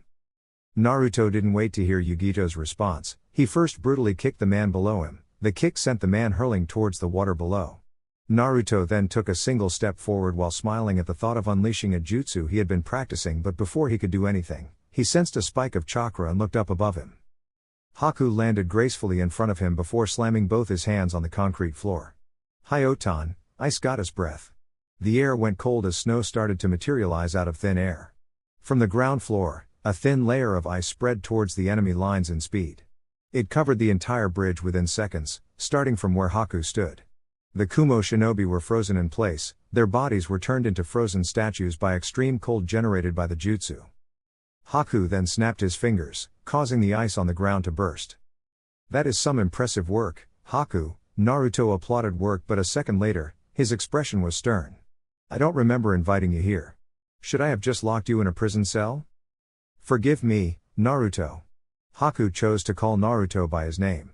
They were still people, and when you didn't leave with your armor, I was certain you were going to do something dangerous that would have most likely ended up destroying the bridge. It can be rebuilt, he said with a shrug. Yet, you avoided fighting her because you didn't want to get the bridge destroyed, Haku reminded the emperor. Is it only fine when you are the one destroying things? Naruto sighed but did not offer a response to Haku. He merely twisted around and started walking away. Suppress her chakra and carry her. We go back to Uzu, he said. About them, Narahiro said, looking at the frozen shinobi. Haku will deal with it. It is his mess to clean, he said with indifference. Meanwhile, C wasn't happy with the situation. He hadn't been wary for nothing. This had indeed turned out bad as he had felt it would, and it hadn't even taken more than 5 minutes for everything to be done. And it hadn't been a battle. There was no fight that occurred. It wasn't even a massacre, it was just a brutal subjugation. Well, that was rather anticlimax, Naoki said with disappointment. We should go before His Majesty notices that we left Uzushio. Don't you think he has already noticed? Naori said with a raised eyebrow. You never know, Naoki said. And they were gone after he said those words. C didn't linger around for too long. He knew this was no kindness, letting him leave unharmed. No, they wanted him to be a witness to their power. They wanted him to go report what they have done today. He was their witness. I wasn't going to be happy though. He was going to go on a rampage after this. Uzushio was devious. They had left the wave open for attacks because they wanted people to attack it. It had been their mistake and it had cost them dearly. He hoped that the others had succeeded. Because if not, they were going to have a serious problem. More so than before, Iwagakure now had a reason to invade Uzushio. Uzushio. Temari looked around the village with a curious look on her face. The buildings were tall, but there was nothing taller than the red tower that stood on the other side of the village. Village leaders always sat at the tallest building, so there was no doubt that she was going there. She did wonder if Naruto lived there though. No, she shook her head. From what she received from Konoha, Naruto had his own compound. She wasn't here for him though, perhaps later. But first thing first, she had important matters to handle, representing both the interests of the Hidden Leaf and Sand. The village seemed rather peaceful though. The air even felt fresh. Perhaps it was because this was an island. Her escort led her straight towards the tallest building in the village without any trouble. One thing she noticed was that the village was a lot bigger than she had first thought. It was still a small village, but you could not mistake that it had a lot of people living within it, and it didn't look poor at all. Then again, this village was led by that person. When Temari arrived at the office of the leader, she was surprised to see the man Tsunade had talked about. She wasn't expecting to see him but Naruto. She thought since Naruto had come out of hiding, he would be acting in his role. He was the leader of the empire, wasn't he? Yoshino smiled seeing the look on Temari's face. Disappointed to see me? He asked calmly, while pointing at a chair in front of desk. Temari noticed something. The floor was one giant crest of the Uzumaki clan. She shook her head. She hadn't seen a clan that loves itself as much as the Uzumaki do. She settled quietly before looking at the eyes of Yoshino. She didn't know if she was going to like him. I was expecting to see Naruto. She finally said. His Majesty, Yoshino said a bit sternly, while still smiling. You came here for diplomatic ties with Uzushio, didn't you? Temari nodded. Yes, she said. Then you should not be disappointed. You are talking to the right person. Yoshino said pleasantly. Temari stared at the man curiously. According to Tsunade, this man had presented himself as the leader of Uzushio when Neji and Kakashi came to this village. Perhaps he was still the leader even though Naruto was the emperor. It appears so, she said with a sigh. Yoshino Uzumaki, I am the leader of Uzushio Gakure no Sato, Yoshino presented himself to Temari. Temari blinked before following the man's example. Temari Subaku, Jonin of the Hidden Sand, but here as a representative of both the Hidden Sand and Leaf. Yoshino studied her for a moment before speaking. This is rather rare. It isn't so often that another village would trust someone to carry out such a mission in its behalf. You never know with shinobi. As you are with Suna, Konoha wouldn't be wrong to think you'd screw them over in an attempt to benefit your village more. Yet, the god I'm Hokage trusted you with this mission. I have to say, this must mean that you two share a very trustful relationship not seen in the shinobi world. Well, we have a long history and the Kijis have been working together over the years since the invasion to make the relationship better, Temari. Perhaps she could also thank Tsunade for being a willing participant in Suna's attempts to smooth things between the two villages. Had it been someone else, Konoha would have invaded Sunagakure and they would have been enemies now, but Konoha had no better ally than the Hidden Sand, likewise for her village. That is what makes it something to admire. Unless there is an enemy to be fought, shinobi villages rarely work together in this form. Relationships in the shinobi world are always conditional. It is never about mutual trust but about using the other for what you can gain, Yoshino said, his smile slipped for a moment before he paused. Should we get to it? Temari nodded her head. Both Konoha and Sunagakure would like to form an alliance with Uzushio Gakure. Konoha is a traditional ally, and is still technically an ally of Uzushio. We want to reaffirm this relationship for a better tomorrow. Both villages have no problem with the Uzumaki and would be willing to back it in case both Kumo and Iwagakure attack. Yoshino shook his head. Given the current situation, that is no longer a question, those two will attack us. Is Konoha offering its services? Temari was a little uncomfortable with how Yoshino stared at her. Those searching eyes made her think carefully about her response. Tsunade had already taken her through the history between the Leaf and Uzushio, but this does appear to be a troublesome situation, as Shikamaru would say. Yes, but so is Sunagakure. Yoshino smiled, it was a flat smile. I find it curious. But you are not the person I will about this with. Perhaps if I was talking to someone from Konoha, it would do. But you are not from Konoha, you can only try to look at things from the point of view and that makes a difference. His voice didn't betray the flat smile on his lips. Why should we make an alliance with Sunagakure? We offered protection. Yoshino spoke before she could finish. Protection? He laughed. You people seem to be under the impression that we cannot protect ourselves. I also find the notion of Konoha offering its services quite honestly baffling. They failed to do so the last time around, and we cannot possibly trust them this time again. That aside, we don't need protection. He stressed the last word in a slow tone. What else can you offer us? We were just thinking that we should be allies. The emperor of this nation still considers the Kazekage as his friends. Shouldn't they be allies if they are friends? In a normal world, yes, Yoshino said with a nod of his head. But at the moment, being allied with Suna or Konoha doesn't benefit Uzushio in any matter. For now, we will handle our issues. To be quite frank with you, until we have handled our problems, there won't be any alliances, because we don't need it and we don't want it. It will only complicate things. You can come back after we have handled our enemies. Temari narrowed her eyes. This wasn't going anywhere. She wasn't even expecting this kind of response. She had thought things would go well since Naruto had called Gaara his friend and given their history, but this was the cold welcome she was receiving. She was shocked but she did not display it. Is Konoha considered an enemy? Who knows? Yoshino said with a shrug. Has the Leaf done anything against us? No, not that I can think of. Then there is no need to worry about anything, Yoshino said. Uzushio will not have a problem with any village that doesn't pick up arms against us, but those who do so will be crushed and those who stand in the way will also be crushed. Temari frowned. Suna and Konoha included? Yes, Yoshino said in a hardened tone, his eyes flashing cold for a second. If you want to speak to His Majesty, someone will escort you to the compound, if not, we will send you to your hotel. That just signaled the end to the conversation, just like that. Temari wanted to curse the man for the way he conducted things. But she bit her tongue. Gaara wasn't going to be pleased to hear this. She was going to speak to Naruto and interrogate him so much about this. But given his personality, she doubted she would even get anything unless he was willing to speak to her.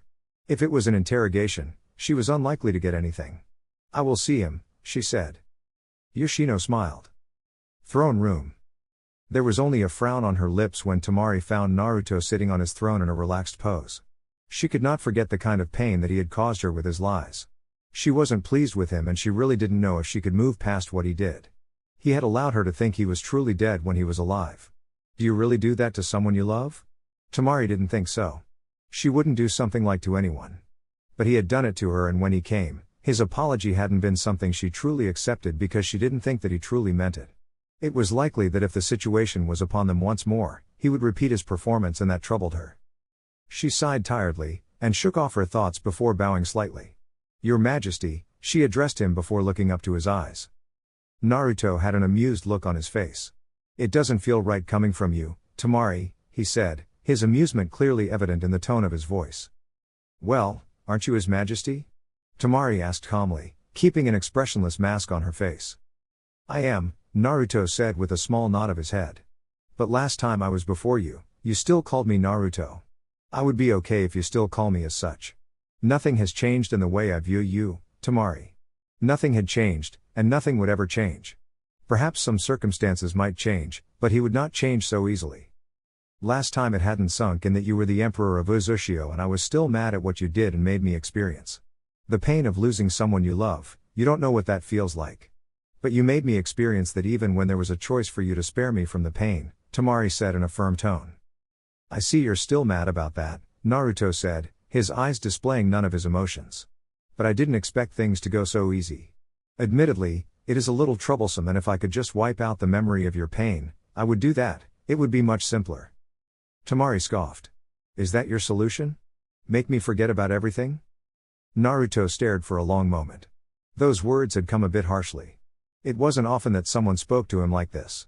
It was a bit refreshing, but because the situation was serious, he resisted the urge to smile.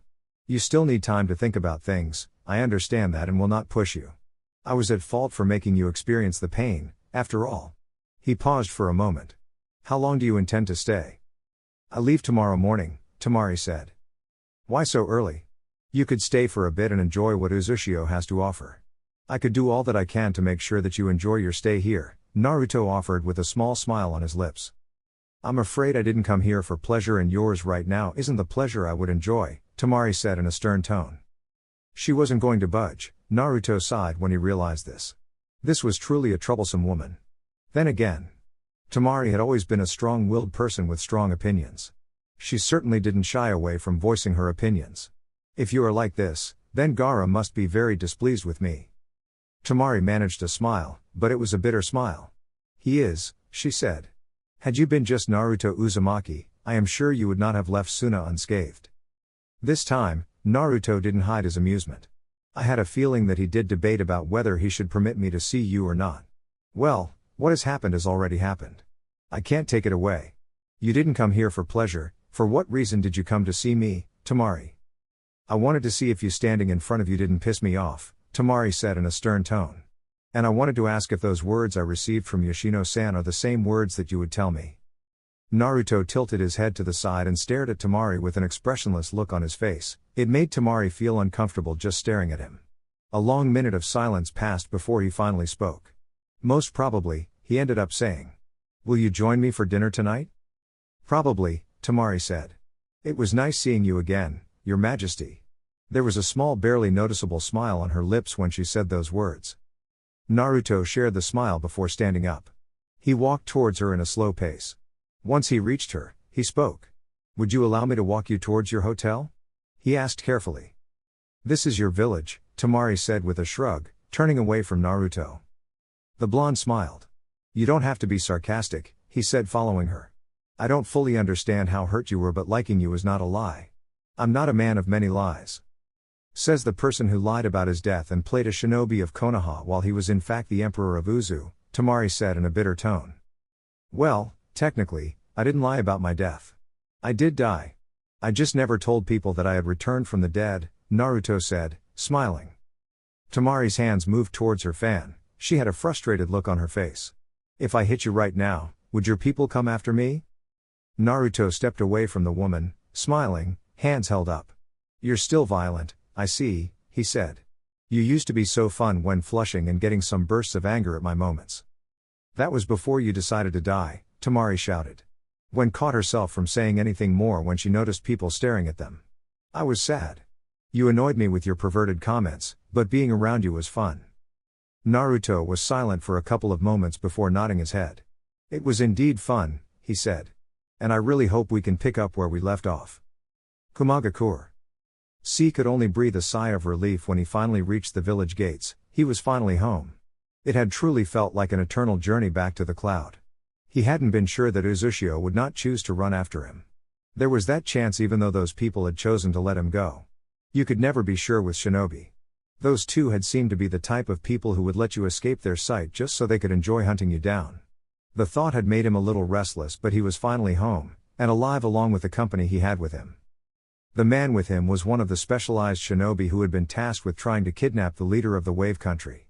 He hadn't escaped fully intact though, and had it not been for him, he would have probably died along the way.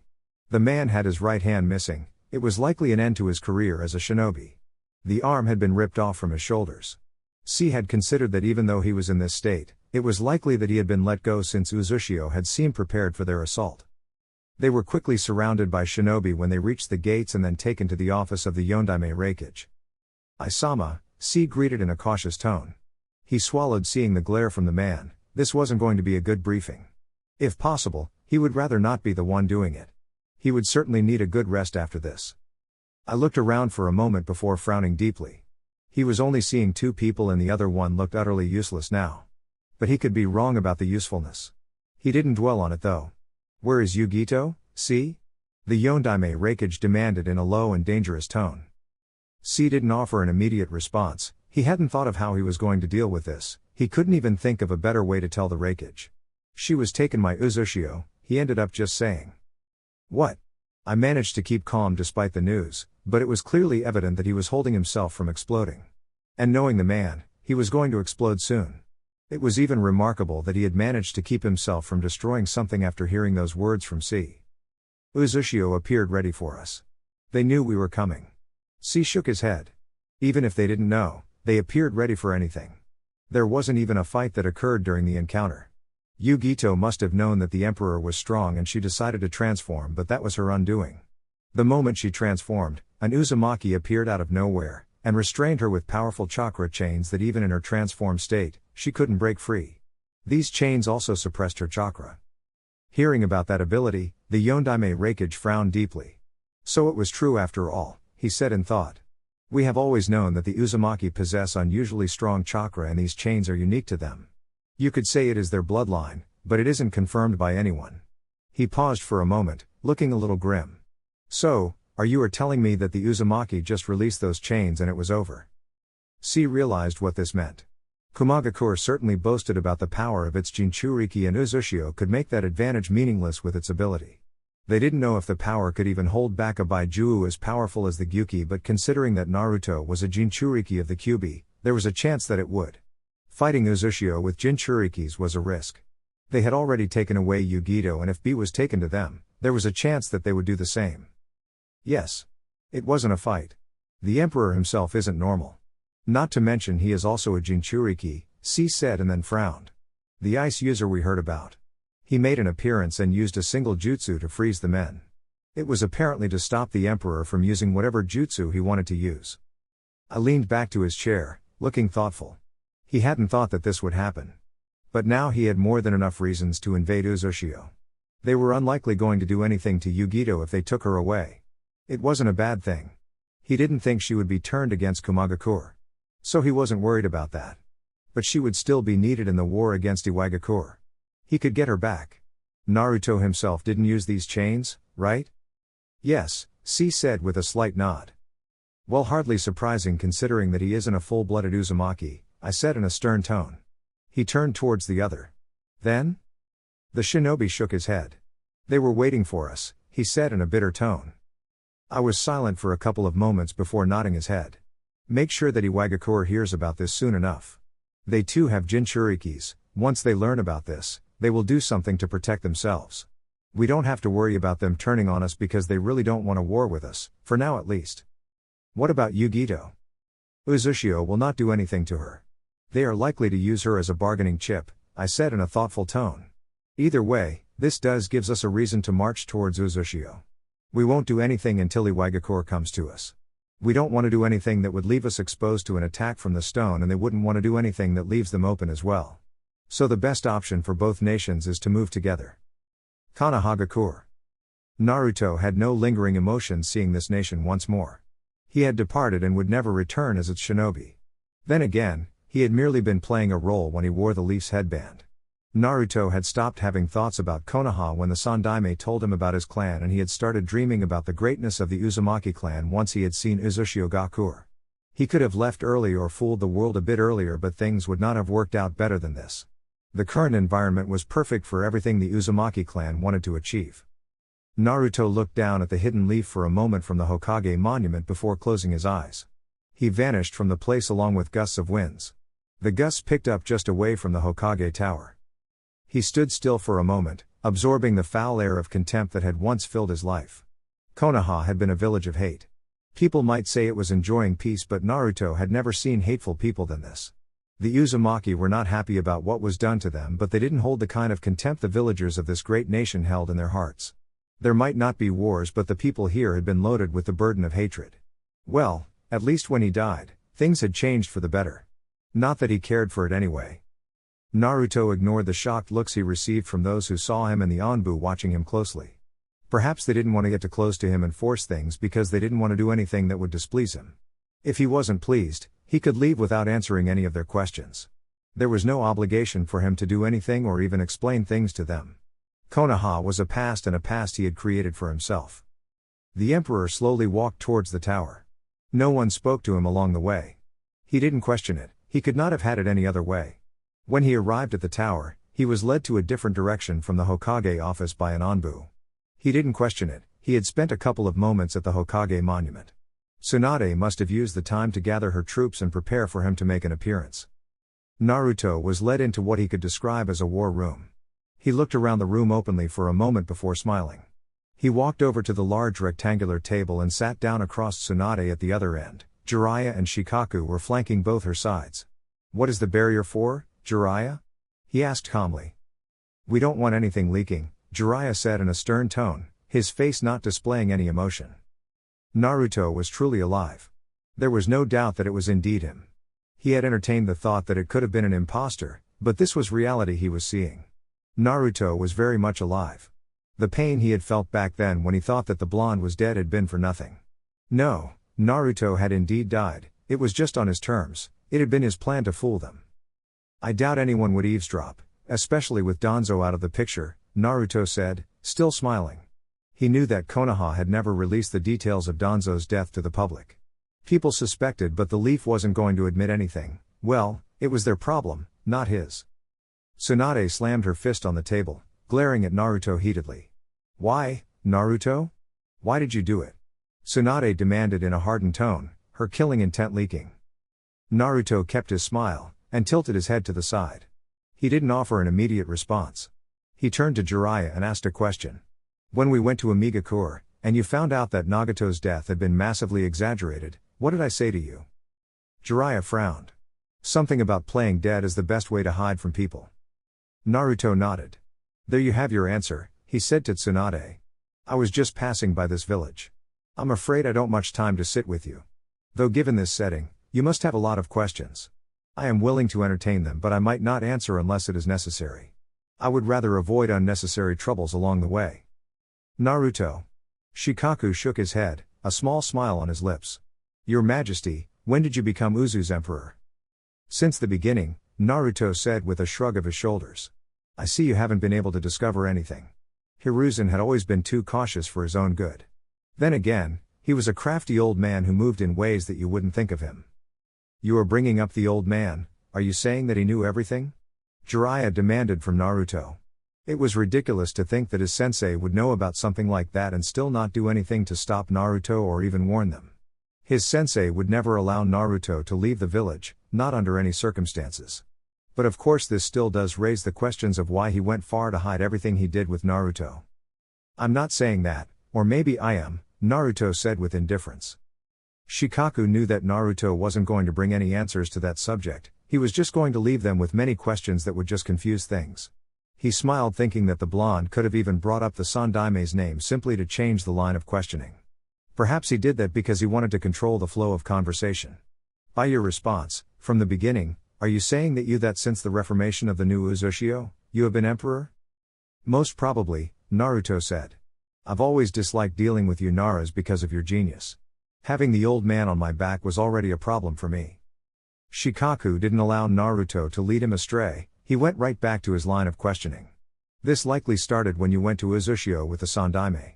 I doubt he had anything to do with the rise of the Uzumaki. He probably didn't know anything until it was too late, and when he realized that he couldn't do anything, he was forced to make some deals with you. Going with you to Uzushio in secret was probably a way to avoid suspicion from within and outside of the village. Given how things at Uzu ended, any appearance in the land by Konoha would ultimately raise suspicions. How accurate am I? Naruto looked thoughtful for a moment before replying. About, he said with a raised finger. Tsunade shattered the table in anger at the kind of responses Naruto was giving. She tired of them. She could not stand for them anymore. What was the use of coming here if he wasn't going to answer questions about how things went? Listen here, Naruto, she said in a hardened tone. You took your time here in this village, playing a Konoha shinobi for years. I believe you owe us an explanation. What have we even done to you? Both Jiraiya and I have always been trying to help you. Is this how you thank us? Naruto sighed tiredly. I really didn't come here for this nonsense. We have a reality that we must face, and nothing you say to me will change anything I have in mind, he said in a cold tone. Instead of getting emotional, you should be asking me about how discussions with Temari went. I know she hasn't arrived here yet. Seeing that Tsunade was about to explode, Jiraiya started speaking. Nagato, what are you trying to achieve with him? What do you even want, Naruto? I only want the Uzumaki to reign, Naruto said in a calm tone. Have no fears, we have nothing against the Hidden Leaf. I guess you can thank the Sandaime Hokage for that. Chapter 14. Yoshino looked around the hidden cloud. This was not his first visit in the village, but he had never come here looking for a talk with the Raikage. The last time he was here, he had been looking for survivors of the Uzumaki clan. He hadn't found anyone who'd ended up wandering into this aggressive village that loved power and bloodlines with everything. They would not get their hands on Uzumaki though. Not now, and certainly not when the current emperor reigned supreme over all the Uzumaki. He was certain though, this was not going to be a pleasant conversation with I. But it still had to be done. He had been sent to deal with the outcome of Kumagakure's little adventure in the Wave Country. Sighing tiredly, Yoshino stepped deeper into the village, heading towards the Raikage Tower, flanked by two shinobi who had insisted on walking him and would have certainly used force to take him to the Raikage's office had he not made some force of his own. By the time they arrived at the office, Yoshino realized the man was armed and ready to attack. The office had a couple of shinobi, and a censor Naoki had mentioned was with Yugito before the attack. He was glad he was a clone. Otherwise, he was unlikely to leave this place. Why had the Emperor sent him when he knew this? He shook his head. Perhaps it was some sadistic sense by the man to make him sweat over this meeting and to entice Kumagakure, as well as have some reasons on why they should be enemies with the Cloud. All moves were usually calculated, unless the reason for doing things was simply convenience. I have been trying to get one of you Uzumaki for some years now, the Yondaime Raikage started in a flat tone. I didn't think that you'd actually walk in the village like this. Circumstances forced me to be here, Yoshino said in a quiet tone. My name is Yoshino Uzumaki, I am the leader of Uzushio Gakure. I have been sent by His Majesty to talk to you about what has happened to Yugito. We have nothing to talk about if you are not going to bring her back, I said in a stern tone. Yoshino had not expected anything less from the man. He just smiled. I'm afraid that we are not going to do that.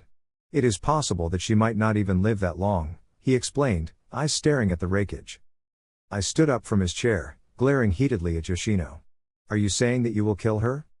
She attacked the Emperor. Uzushio does not forgive that, and nor does it forget, Yoshino said in a hardened tone, matching the Raikage's. Emperor? I snorted coldly. You mean the Kyuubi's Jinchūriki? He is just a boy. That is your perception, though for your own future, I implore you to change that thinking. You really do not want to see His Majesty as just a boy, you will not live long enough to regret it, Yoshino stated. The moment those words left his lips, he was hit by a wave of killing intent from all directions. It also appeared that the Raikage was also doing everything he could to stop himself from lunging at him.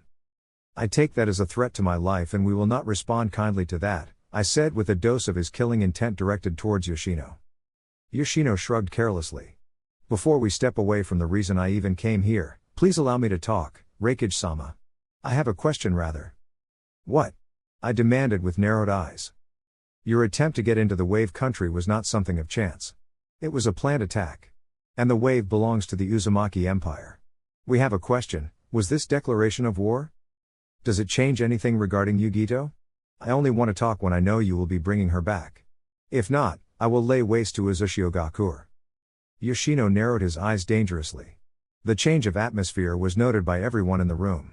The man did not address the threat to destroy his village nevertheless. It changes nothing really. The moment Yugito decided to challenge the emperor, her life was to forfeit. She will not be returned. Not now, not ever. We own her, and if Kumo does try anything, there will be hell to pay. I assure you of this. I would have looked amused by the situation, but he grew serious. It was now certain that the Uzumaki were shedding their skins. The calculated red-headed bastards were looking for this. If they didn't want trouble, Yoshino would not say such words to them. That does sound like a threat, the Raikage said. This makes things simple for me. You are not going to leave this village. You are the leader of Uzushio, and until we get Yugito, you will be our hostage. Yoshino laughed upon hearing those words. Predictable, he said with amusement. I do apologize, but that will not be happening. Only an idiot would come to you without thinking that you would resort to such methods. We know how Iwagakure operates and we have taken account of it. I shouldn't even be asking if you are declaring war on us. Perhaps you could say I'm just going through the formalities, but the moment we took Yugito, we were certain that we would have a problem with Iwagakure. Do what you want, but we will be ready, and will not be very forgiving. After saying those words, the man burst into a cloud of smoke. Where did he go? I demanded, looking around for C. C blinked for a moment, expanding his senses. He shook his head. He should have known. These people were not stupid. He had seen it with those two who sat with him and then just let him go like that. They did not fear Iwagakure, that much was certain. Yoshino had come here knowing that they would simply not let him go. This was perhaps a warning to them. That was possibly a clone. One of those cage bunshines the hidden leaf uses. I frowned. He was not going to let this go, he was not going to forget this. He settled down. He could not forget that he had Iwagakure to think about. And if they do learn that one of their Jinchūriki has been taken by Uzushio, they were going to grow confident enough to try to attack them.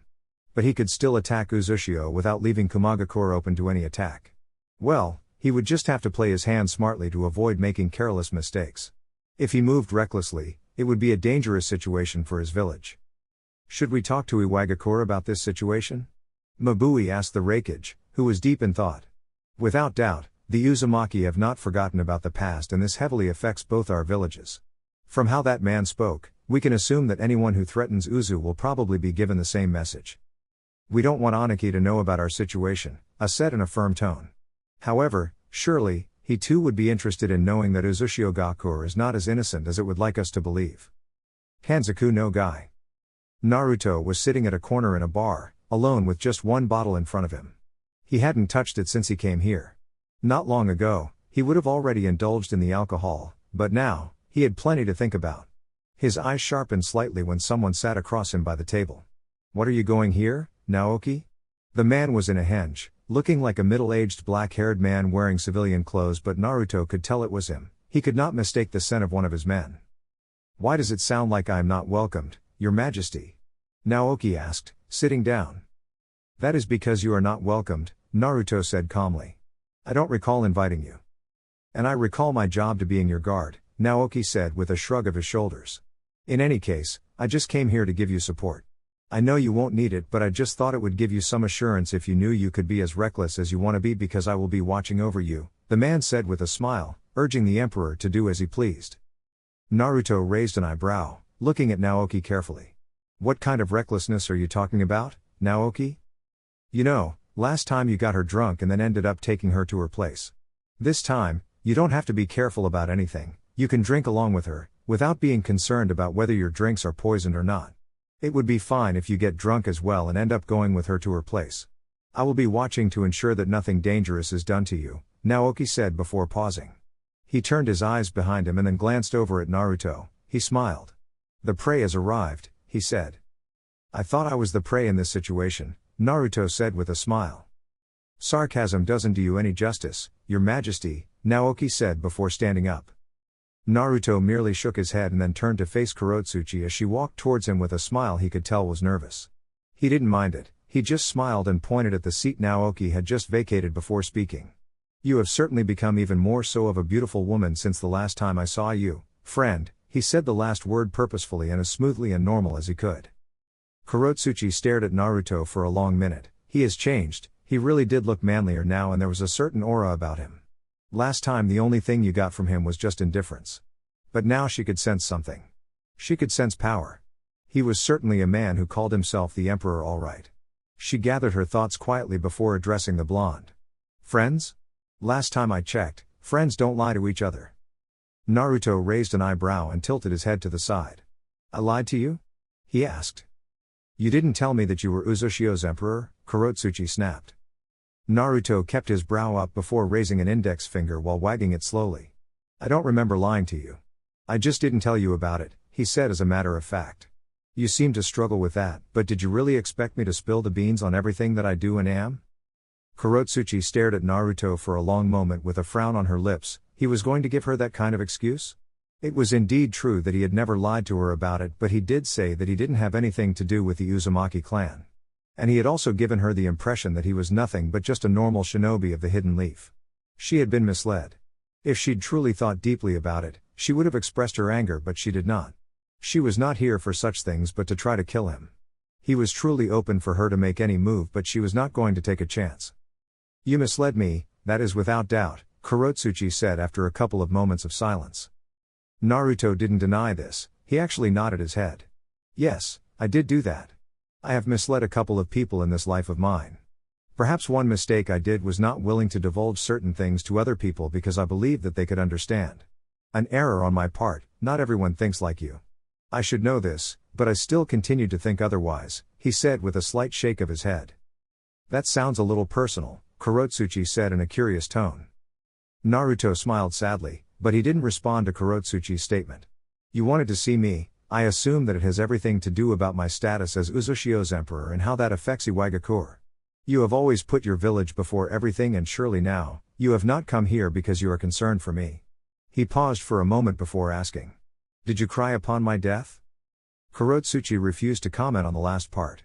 "Your position is the reason I called you, but when you spoke about friendship, you already knew what I did not know. You wanted something from me," she said with a stare. "The question though is, what did you want from me, Naruto?" "I didn't want anything from you," Naruto responded in a firm tone. When Kurotsuchi just stared at him, he spoke once more. "What? Is there something you think you can offer me?"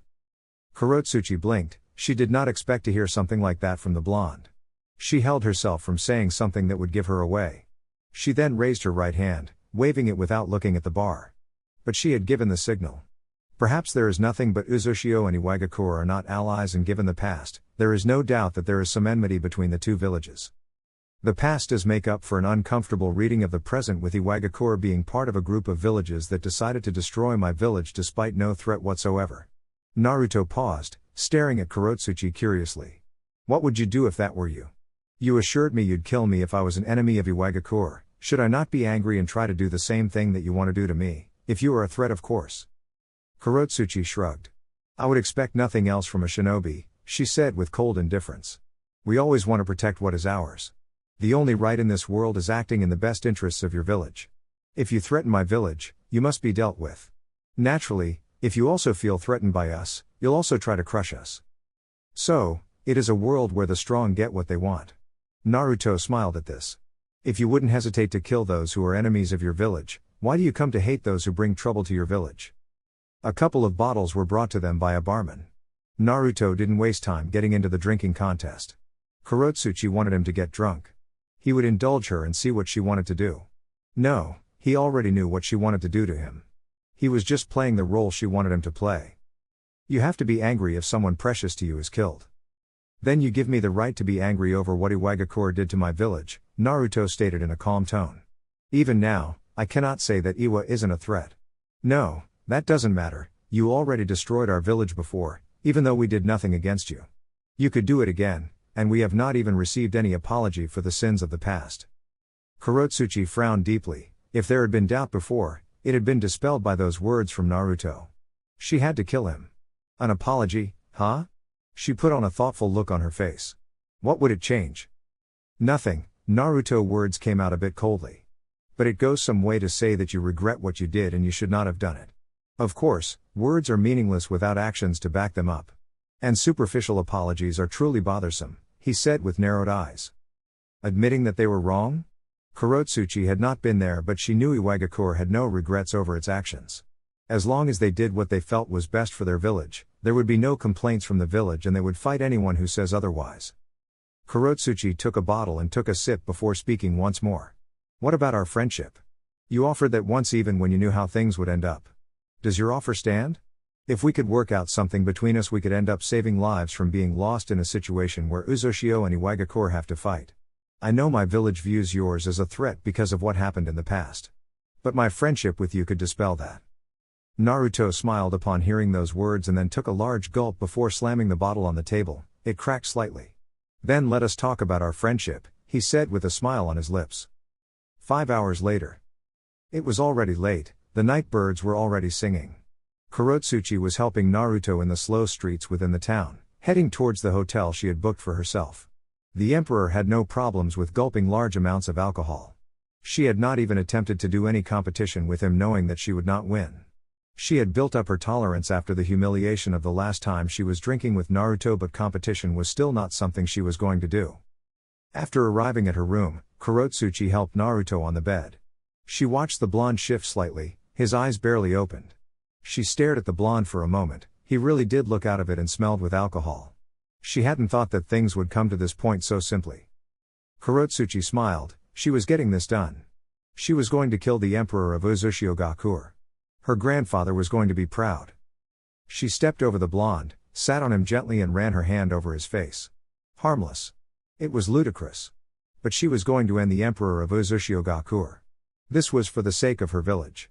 Kurotsuchi allowed a kunai dipped with poison to slip into her fingertips. But she did not stab him immediately. She stared into his face for a long moment. Naruto stirred slightly and she pressed the kunai on the bed before leaning closer to his face. She hated this part. But she still needed to do it. She had to. Her lips brushed against his. The warmth of her breath seemed to jolt him to life and he responded to the kiss. Kurotsuchi did not allow it to distract her. Her right hand moved slowly towards the side of his neck. She was going to stab him. She was going to poison him.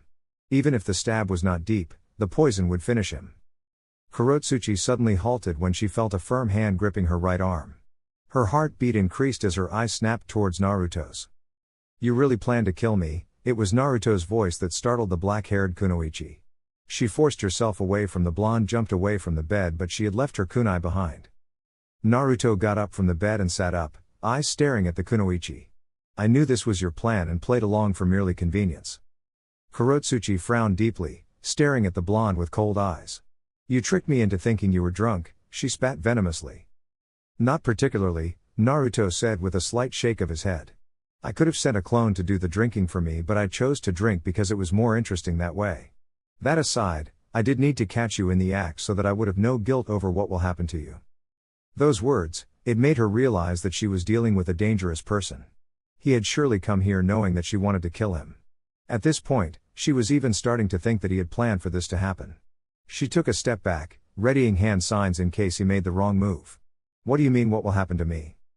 Naruto waved his right hand. You'll find out about that eventually, he said carelessly. Naoki, he called. The Uzumaki flashed right behind Kurotsuchi. When she sensed his presence, she could do nothing to stop the chains that had managed to wrap themselves around her.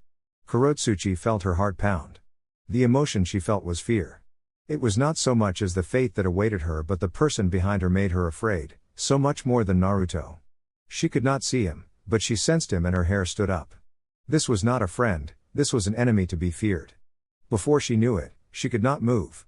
She glared at Naruto, who was staring at her with indifference. You bastard! My grandfather will not let this pass if you don't let me go.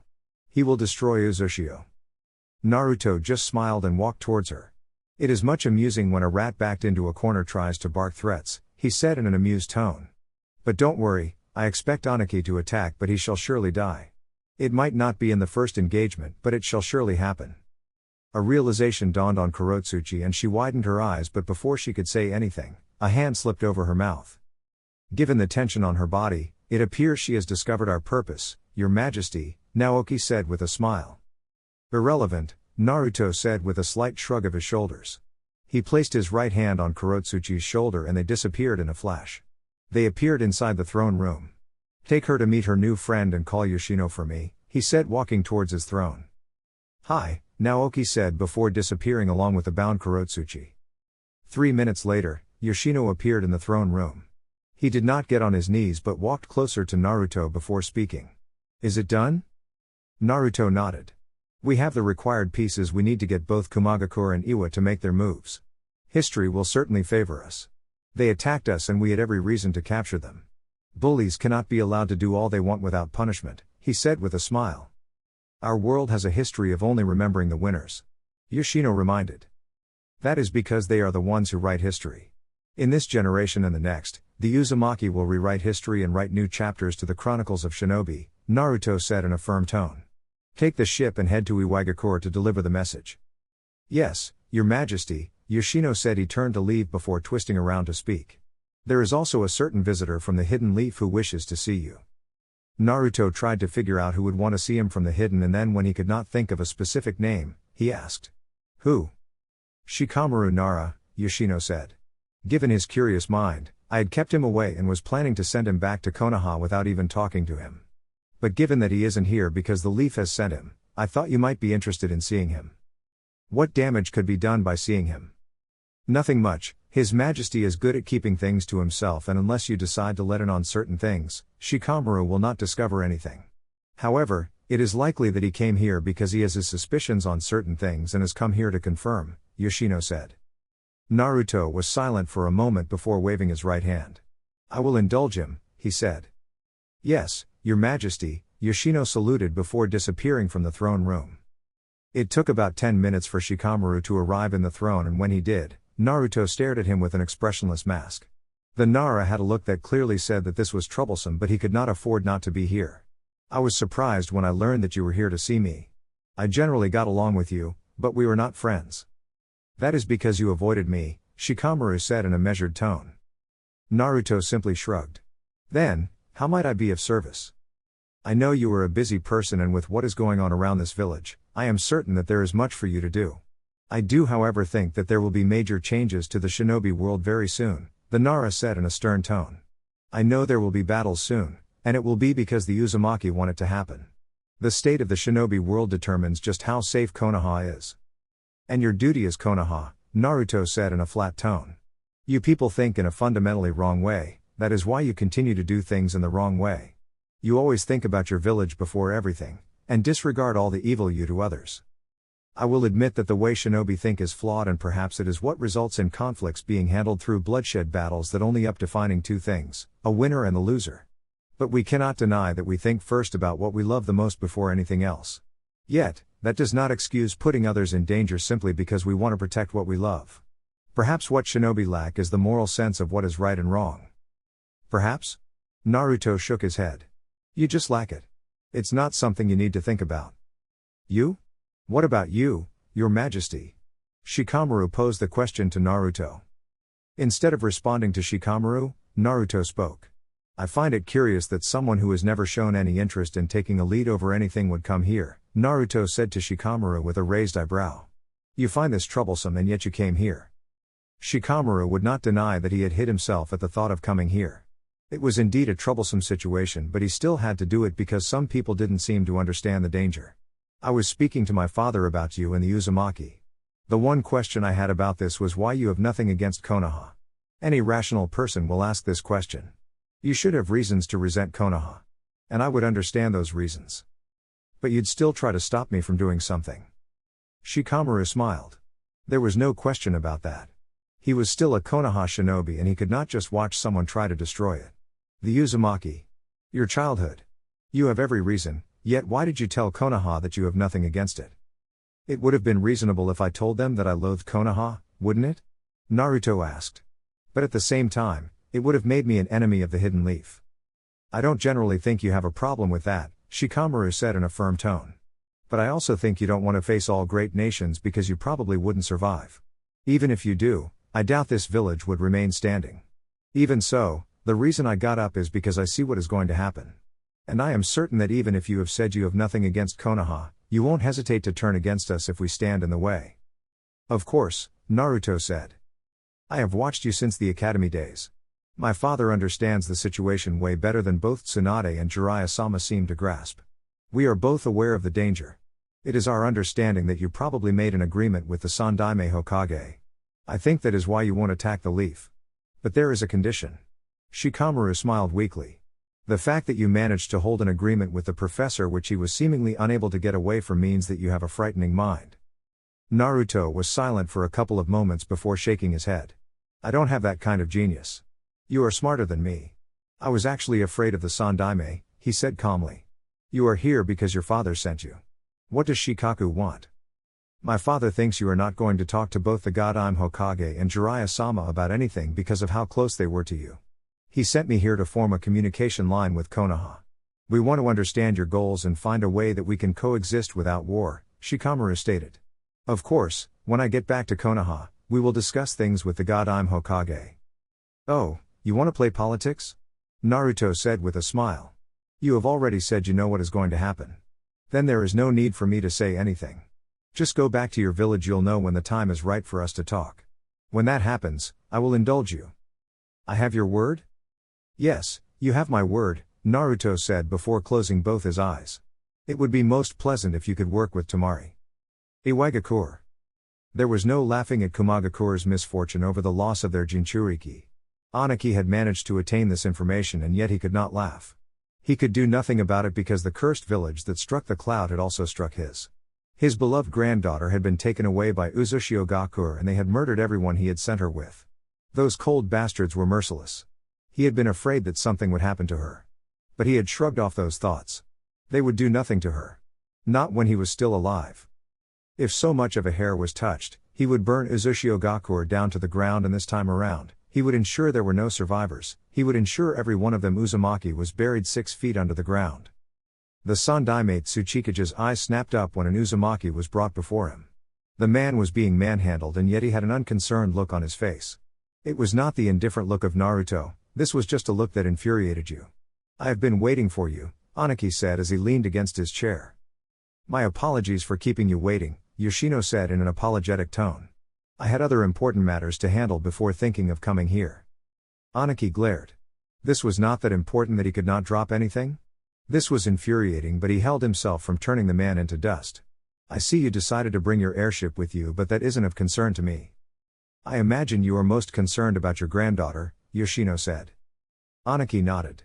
If you didn't come with her, you are not leaving this office, and even if you leave, just know that until I get her back, Uzu and everything related to it is not safe from me.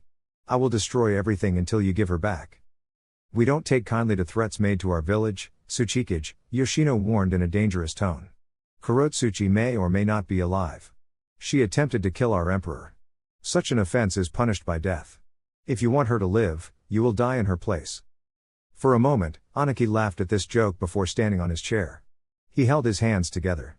Give me one reason I shouldn't just kill you now. Uzu has your granddaughter and we are not afraid to snap her neck, Yoshino said with a snap of his fingers. We will not give her back. She has become a property of Uzu and she will remain so until the emperor decides whether she lives or returns home. If you want to fight us over it, you are welcome to do so. You are no longer hiding the fact that you want war, Aniki said in a stern tone. Uzushio will be destroyed. You have already pissed off the cloud. You will face your end. Well, I wouldn't complain either way. Yoshino shook his head. I pity you, he said in a quiet tone. You are very experienced and yet remain full of yourself.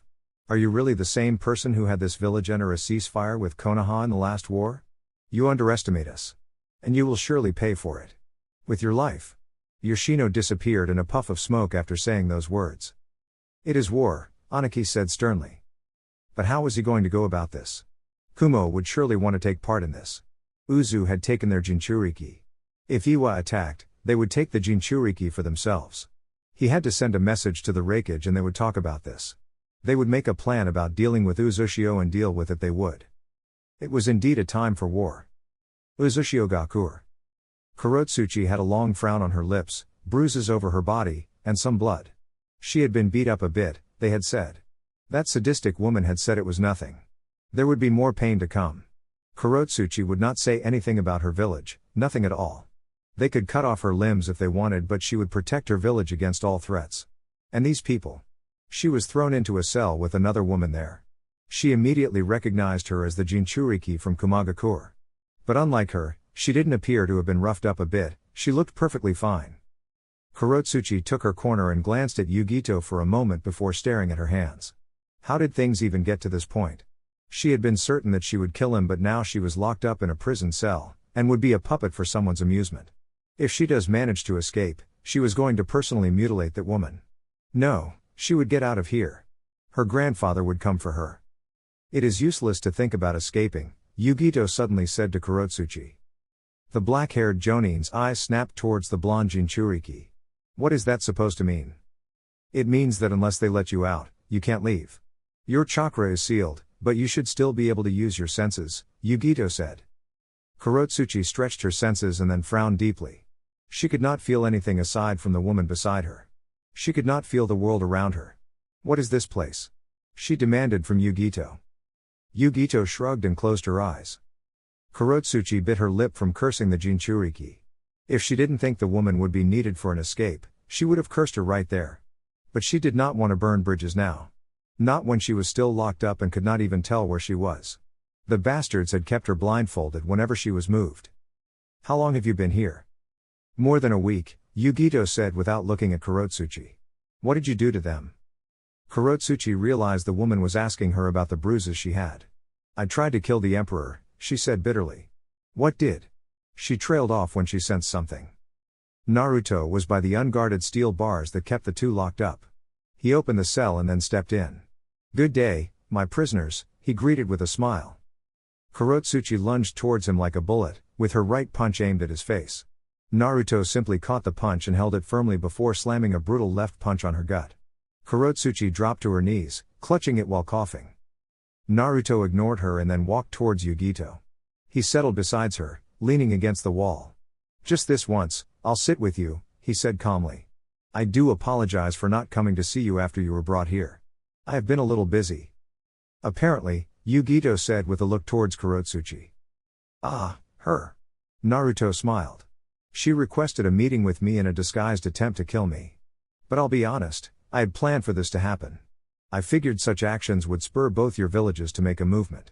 I planned nothing for you, but when you appeared, I could not just let you be. It doesn't explain why she was tortured, Yugito said. Tortured? Naruto looked amused. No, my dear, she hasn't been tortured. She was just roughed up a bit to see if she can experience pain, he said with a smile. Kurotsuchi had to freeze upon hearing those words. She crawled away from the two blondes and then glared at Naruto. You can do whatever you want, but I will not tell you anything. Naruto shook his head. You are mistaken, he said. Your pain will not be an attempt to get you to talk. If we want you to talk, you will talk. Guren is just a sadistic woman who likes pain in the eyes of other people. And I permitted it because you get to live. We normally kill everyone who tries to kill me. The simple way in which he said those last words made Kurotsuchi realize she was dealing with a person who would not blink when killing people. He didn't even seem to care about anything. How fortunate I am that I get to keep my life, she said sarcastically. She is an angry, bitter woman, isn't she? Naruto said to Yugito. Yugito not figure this person out. He was the emperor and yet he was sitting in a cell with her. She hadn't even been asked anything since she was brought here. She was tortured and you just told her there will be worse. She tried to kill me, Naruto responded in a flat tone. And that should make her feel comfortable? Naruto shook his head. It should make her feel grateful that she only gets to experience a bit of pain. I had not done anything bad to her and yet, she sat with her grandfather and decided that I needed to be killed. You'll still die, Kurotsuchi said confidently. My grandfather will not let this go until I am brought back and this village is destroyed. We suffer for nothing, Naruto said with a shake of his head. Those words from Kurotsuchi just spelled out everything that was wrong with this world. Those who were powerful could do everything they want and get away with it. Iwa had to kill him and yet when he stops the attack and tries to punish the one who tried to attack him, he must be the one to suffer. This world is just wrong. But then again, I have been able to move around because it is flawed. So, I can't complain. For nothing? Kurotsuchi scoffed. You just admitted to have planned for such things to occur. You can't blame us if your plans fail to succeed. Naruto shook his head. You misunderstand something, he said. I may have planned for such things to occur, but I did not manipulate you into doing anything. It was your choice and nature that led you to this position. Kurotsuchi glared at the blonde. She had done nothing but act in the best interest of her village. She had been trying to ensure that things work well in her village's favor. No one could fault her for that. You are not going to let me go? She asked in a subdued tone. Naruto shook his head. Not now at least, he said. You'll just have to suffer a bit more before we decide on what must be done to you. We have already spoken to both your villages, they have declared war and neither of you will form part of it, he said before turning to Yugito. I actually came to see if you were being cared for. Yugito raised an eyebrow at this. Why do you care? I am here because of your orders, she said. I don't hate you, Naruto said calmly. My visit to Iwagakure was fruitful because of you and you are a fellow Jinchūriki. I don't mean for you to suffer any more than you have already. If I didn't think you'd try to escape, I'd let you live normally. Perhaps that is something for the near future, he said before standing up. Why am I being locked up then? It's quite simple, Naruto said. I just need to ensure that Iwagakure is slightly weakened. And I want you to become a kunoichi of Uzushio, he said while walking towards the exit. As for you, he said, addressing Kurotsuchi. Once your grandfather is dead, and Iwagakure is conquered, you might be freed. Well, things could change and you might join Aniki in death. Kurotsuchi spat out. But she was very much aware that Naruto held her life in his hands. It was apparent, he didn't give a cent about her and would kill her if it suited him. And to think you wanted to become my friend. Naruto laughed upon hearing those words. Aren't you the one who called me to talk about friendship and then attempted to kill me? To tell you the truth, if you had not attempted to kill me, I wouldn't have done anything to you.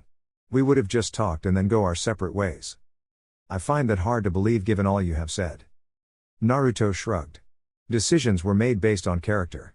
I ascertained something when I met you. You'll try to destroy anything you think is a threat to Iwagakure and you'll betray friends if it means securing your village. My meeting with you was even by chance.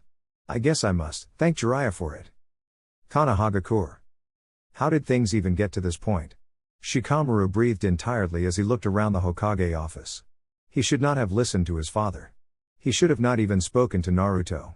If he hadn't gone to Uzushio, he would not have been in this position. He would have been at home, sleeping or just sitting outside getting some fresh air. But because he just had to be concerned, he was in this situation that was going to get him to move around the village and outside, a bothersome mission of being a diplomat. Shikamaru glanced at Sasuke. He hasn't been seeing much of the Uchiha in recent months. The Uchiha was hardly even in the village, but when he was around and the people saw him, they had the tendency to treat him like he was their lord or something. Perhaps it was the fear that Naruto would be coming after them. He was a Jinchūriki and they knew what they had done to him. They feared he might come back to haunt them. Their savior was the Sharingan. It was ridiculous, but after speaking to the Emperor, Shikamaru didn't think Konoha had to worry about an attack from Naruto. Temari gave me her report and she told me that Uzushio has no interest in forming an alliance with Konoha, and they also laughed at our attempts to offer protection from both Iwagakure and Iwagakure, Tsunade said to the people in the office. What made you think that you could achieve something when it is apparent that they have no interest in Konoha? Logically speaking, Uzushio shouldn't have a problem with forming an alliance with us despite the past, Shikaku started in a slow tone. And it is a past that they have not forgotten, Jiraiya added grimly, thinking about what Temari had said.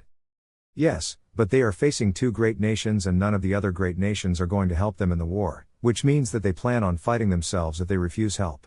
I thought given the situation, they would act cautiously and accept our help, but they have refused, which means Naruto believes that they can win, Shikaku said.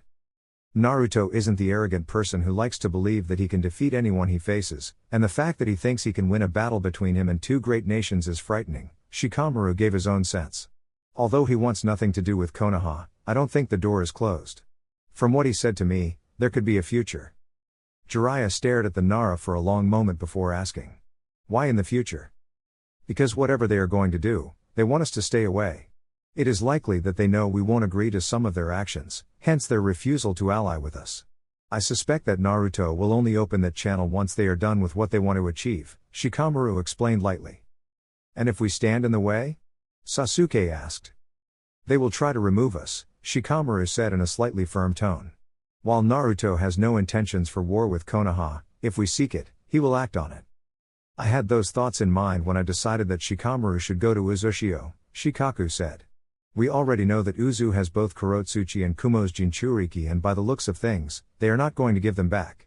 Kumo and Iwa are probably plotting for Uzushio's downfall. The only issue that remains is that they are wary of each other. Jiraiya nodded to this. Neither wants to make the first move in fear of the other taking advantage of it. Obviously, they are going to send a bigger force to Uzushio. They would need to be in the same page for either to make a move, he said. Iwagakure will probably play an important role in derailing Iwa's march. I assume Uzu's forces will deal with Kumagakure. Uzushio Gakure and Iwagakure were in the same group, there was no doubt about that.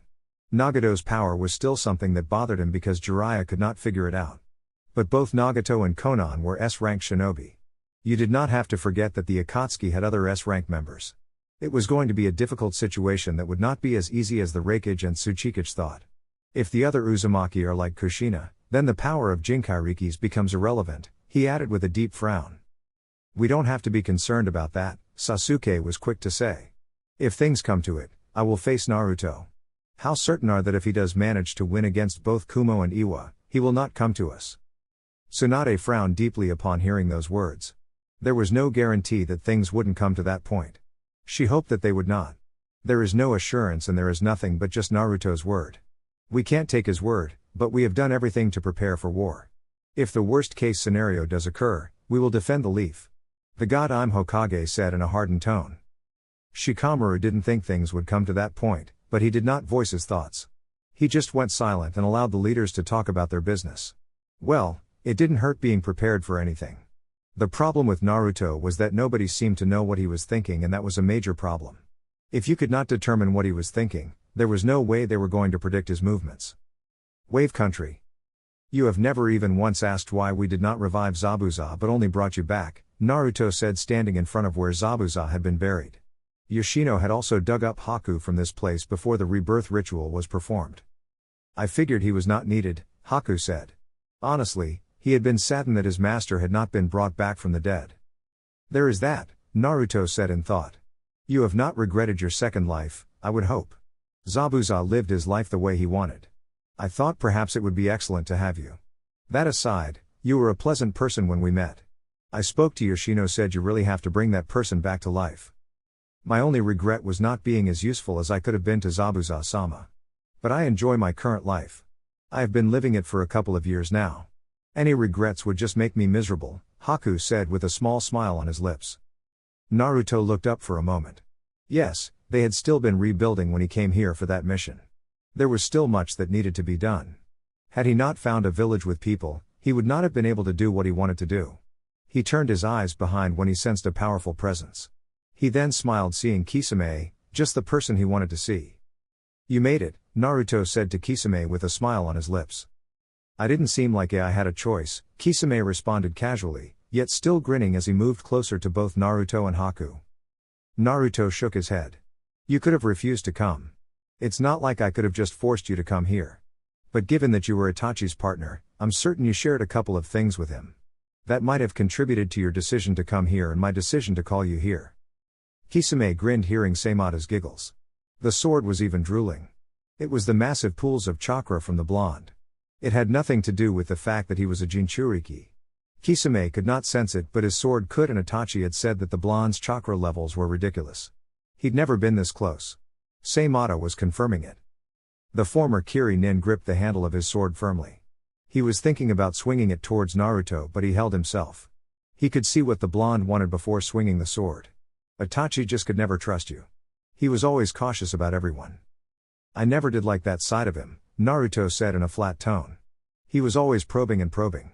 It annoyed me at times. I'm honestly happy that he is dead. But he died on his terms, Kisame said. He had always planned on dying that way. I just wish he had died on my hand. I'd always wanted to fight him to the death. But you respected his wish, Naruto said with his eyes staring at the grave in front of him. It was something strange. But still honorable, and it did say something about Kisame's character and his friendship with Itachi. I doubt you called me out to talk about Itachi, Kisame said without responding to Naruto's statement. I'm curious about what he said to you before he died. Surely he said something, Naruto said. But I called you here because you are the only one who is familiar with Obito and know about Zetsu. You were briefed about what he wanted to achieve with the Akatsuki, no? Kisame would not forget that Obito suddenly disappeared a couple of years ago. The other members would not have noticed because they did not know him. But Itachi had known. The Uchiha hadn't given the exact details, but he had said Obito was dead. Of course, Itachi hadn't known the true identity, but this person in front of him and the leader knew. They knew. Nagato and the Uzumaki had killed Obito. Zetsu had told him about this. Pain hadn't said anything about it. I was told, Kisame said, seeing no reason to hide it since the blonde likely knew the answers. I didn't think that Pain would actually manage to kill him though. It was not an easy battle, Naruto said. Has Zetsu appeared before you? Yes. But only to tell me that Obito was dead, Kisame said. Naruto frowned. It did look like he wasn't going to get any leads on that plant. It was a problem and he wanted to solve it as quickly as he could. But how could he solve it when he didn't even have a lead? Disappointing, I thought he might have appeared. I really want him dead. Haku shook his head. You shouldn't say such things like that, he said in a stern tone. He cast a glance at Kisame, he was wary. The man looked like he was ready to lunge towards them any moment he saw an opening. Naruto shrugged. It is the truth and there is no way I can put it nicely, he said. So, Kisame, are you still willing to fight for the Akatsuki even though the one who recruited you is dead? And if I no longer plan on fighting for the Akatsuki? We will have to negotiate your release, Naruto said calmly. But it does please me knowing that you are still around. We have a war coming and your strength will be needed. Kisame hadn't said he would still continue to fight, but the blonde had said those words. Perhaps he already knew and was merely asking just because he could. I could fight, but I do want to see just how strong you are, he said holding out his sword. Naruto glanced at the man for a moment before looking away. That would be interesting, but I am not in the mood and it would be pointless. I have no problems with a good sparring session, but this is not the right time. I have to go back to Uzushio. I wasn't planning on giving you an option, Kisame said before lunging towards Naruto, with his sword swinging through the air. Haku jumped away to create some distance while Naruto twisted around, right hand held out. A long sword appeared in a puff of smoke and he positioned it vertically on his left side. Kisame's sword slammed into the sword mercilessly, but Naruto did not move, not even an inch. It isn't really necessary to do this, but perhaps I will indulge you one day, Naruto responded in a measured tone.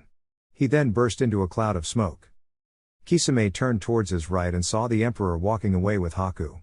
He sighed deeply. Next time, he said. Pain will contact you, Naruto said in response.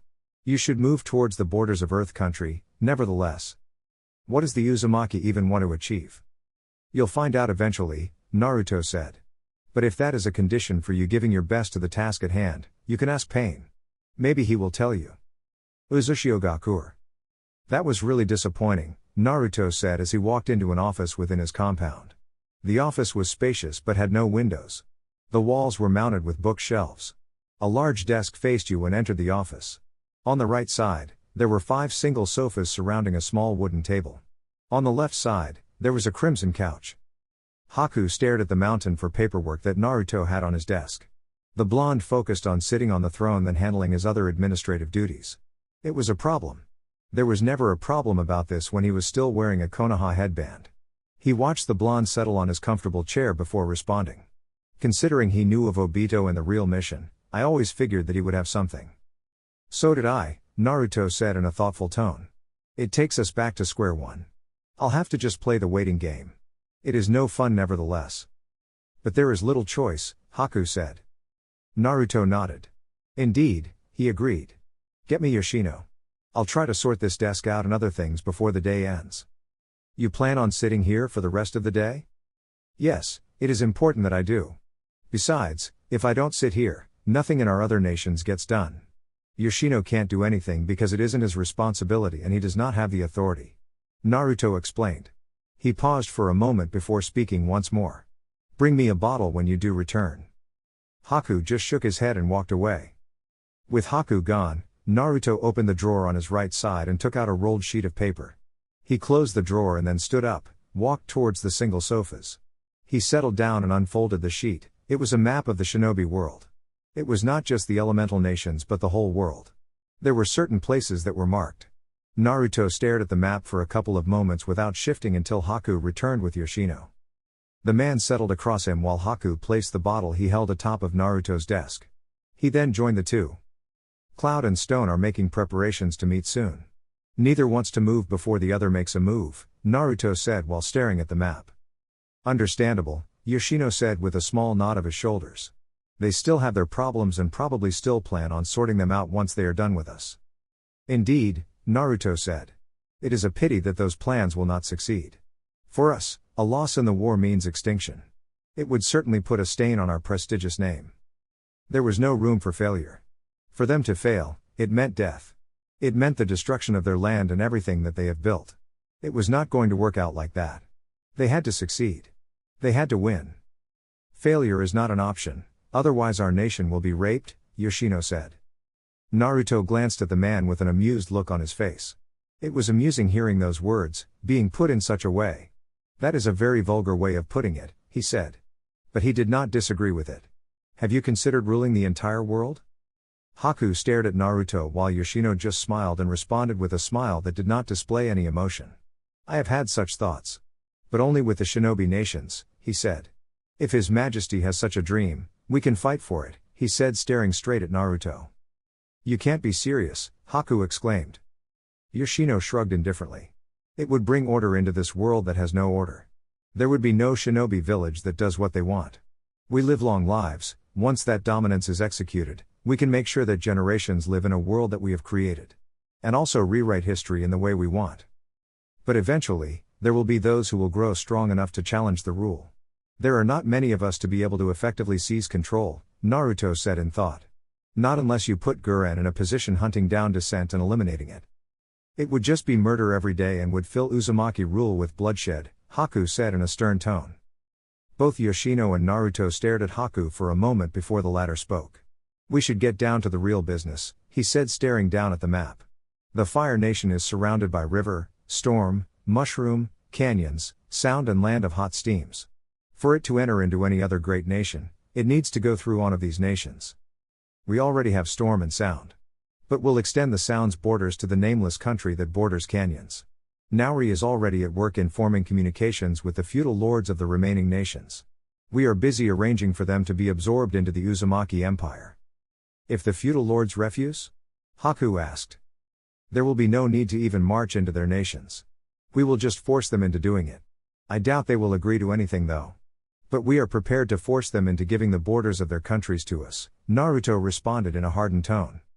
If we move now, the Fire Nation will take notice and try to act, Yoshino said. That is why you suggested we do it only after the war, he said, nodding his head in understanding. Konoha will not want to be surrounded by us. But if we get both Kumo and Iwa, there won't be much of resistance. If they do try, we will step on their throats, Naruto said casually. I want you to be ready. Because, we will start talking to them now.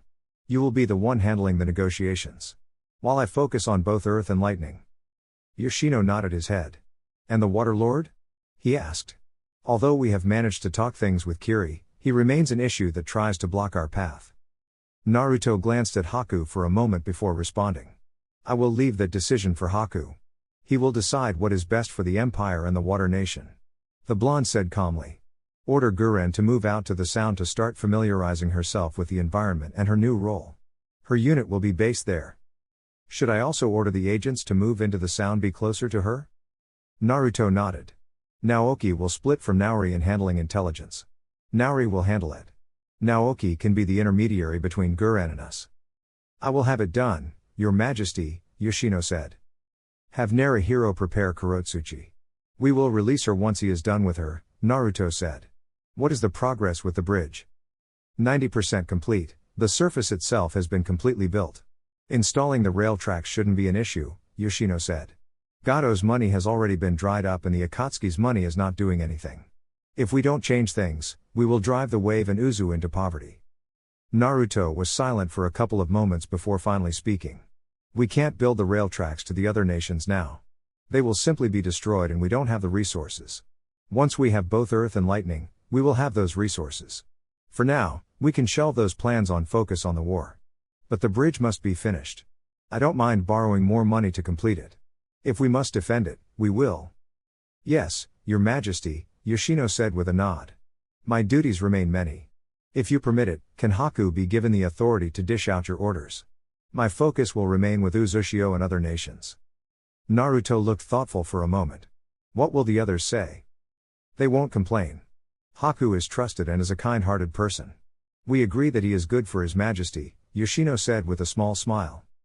Fine, Naruto said with a wave of his right hand. Will you be able to handle it? I considered your character when asking this. I will, Haku said firmly. Naruto closed his eyes for a moment before nodding while he stood up. Both of you may leave. I want to work alone. Chapter 15. Strange things did occur in this world, but Naruto didn't often allow them to surprise him.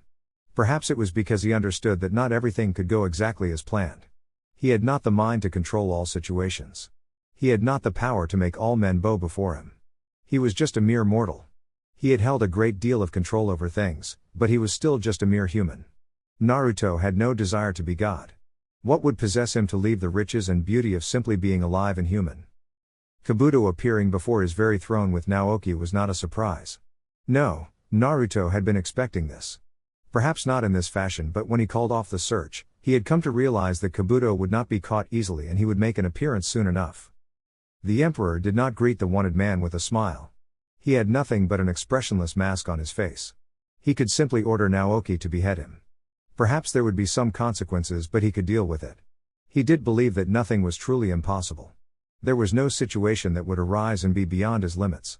Naruto could handle it. But it was important to handle things with care. He didn't want to end up doing something that would take away his focus from his beautifully crafted war. He needed his war to succeed. He needed things to fall into plan for his dreams to become a reality. Naruto's stern eyes faced Kabuto for a long minute before he finally spoke. You played your card right, he said. He didn't need for Naoki to tell him, but the reason the man was here was because he had allowed himself to be caught. I figured if I tried to live in hiding, I was likely to be killed. Kabuto said those words in a measured tone, yet with no hint of nervousness in his tone. Kabuto had known that once Orochimaru died, he had become a wanted person. It wasn't his physical prowess that made him a threat but his knowledge and resourceful. Uzu wanted to get rid of him. He had gone into hiding because he wanted to avoid this mess. He wasn't even sure if he would be allowed leave even now, but he came prepared for anything. He came prepared knowing that despite what he had to offer, these people might just decide he was too much of a threat and then kill him. I still want to kill you, Naruto said calmly. But perhaps since you came here, you have something to offer me. Indeed, Kabuto said with a nod. It will be my pleasure to share my knowledge with Uzushio. I could also be useful to the Empire and its agenda. We don't need you to cooperate with us, Yakashi, Naoki said in a stern tone. We can just get the information we want from your head. There isn't any amount of security that can you put on your brain that will stop us. Kabuto smiled. He did not doubt those words and he did not wish to test them. For certain, these people had ways and tools. You would need to have a brain for you to do anything, he said calmly. Naoki resisted, frowning upon hearing those words. That was possible.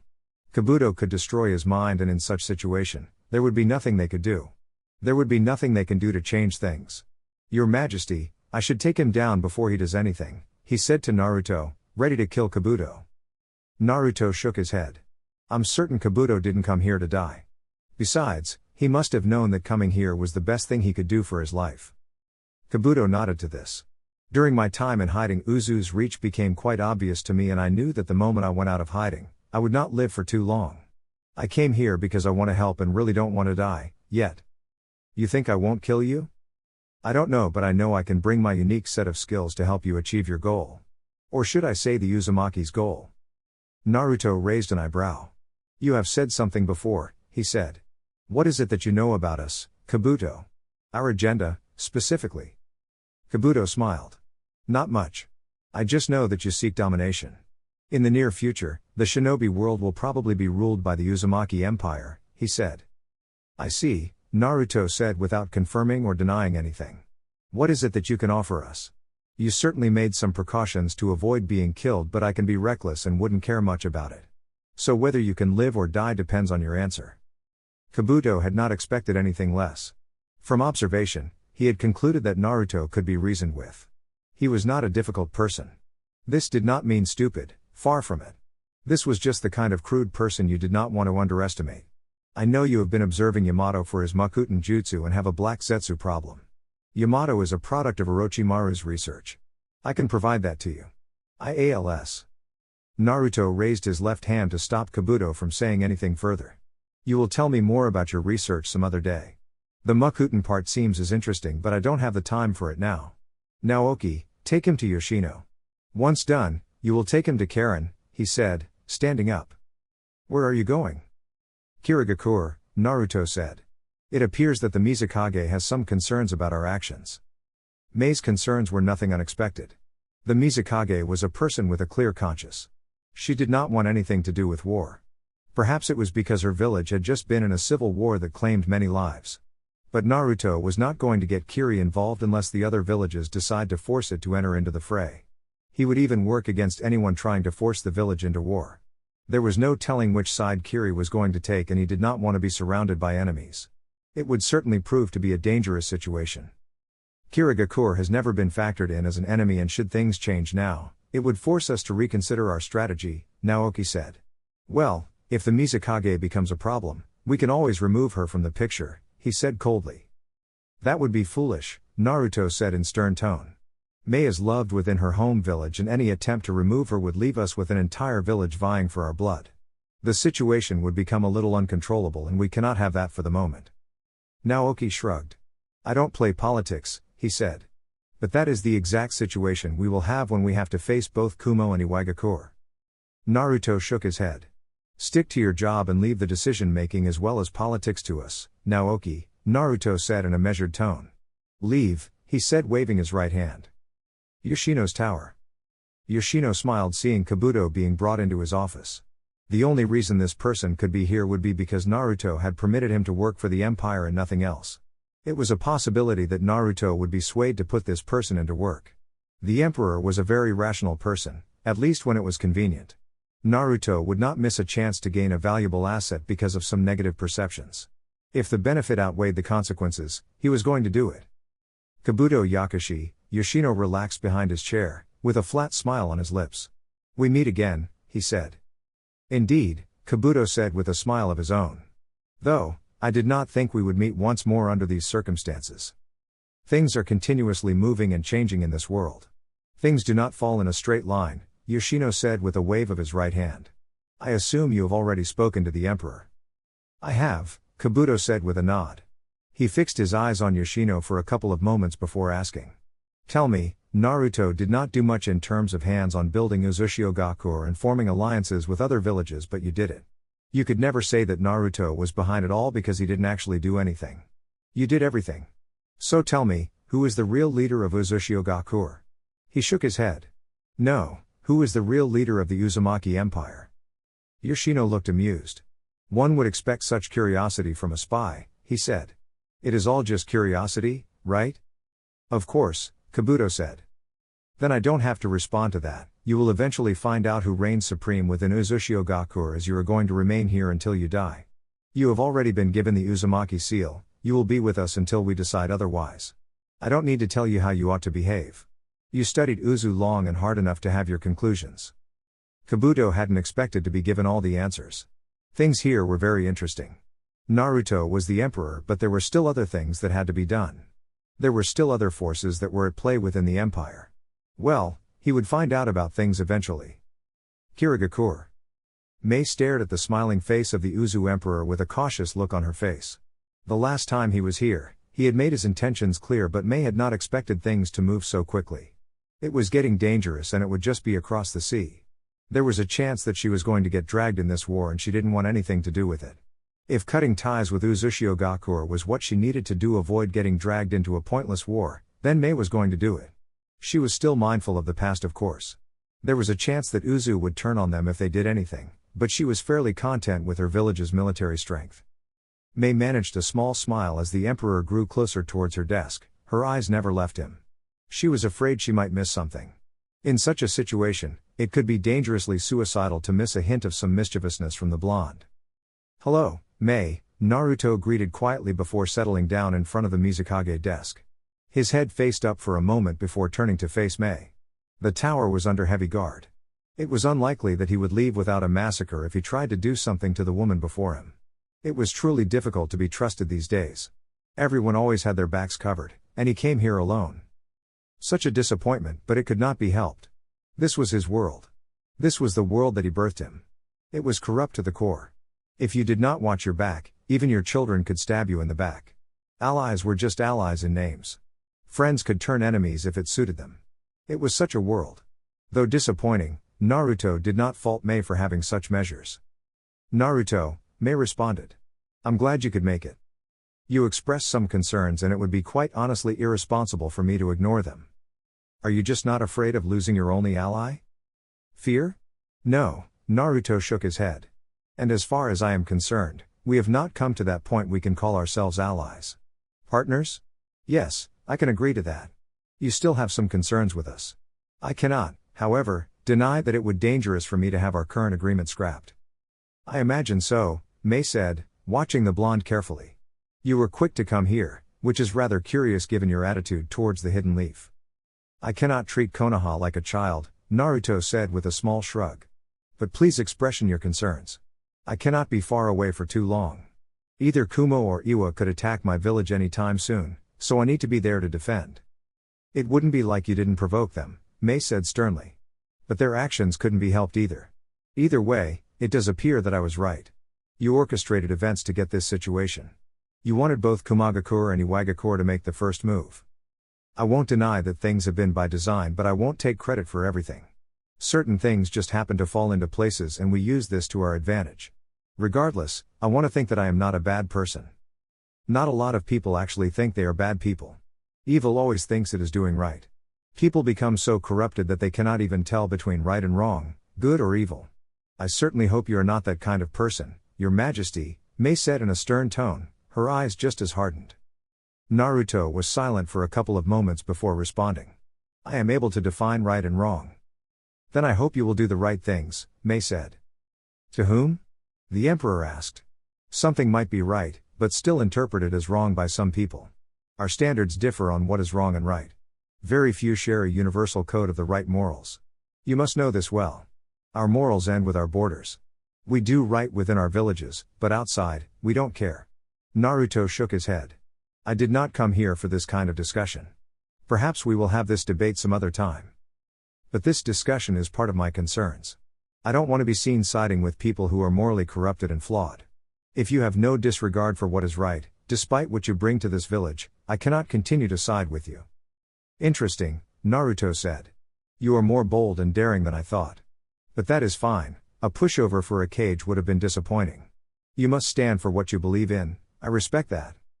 But? No buts, Naruto said with a shake of his head. I won't lie to you and say Kiri is a fundamental partner in future events. Uzu has no need for this village.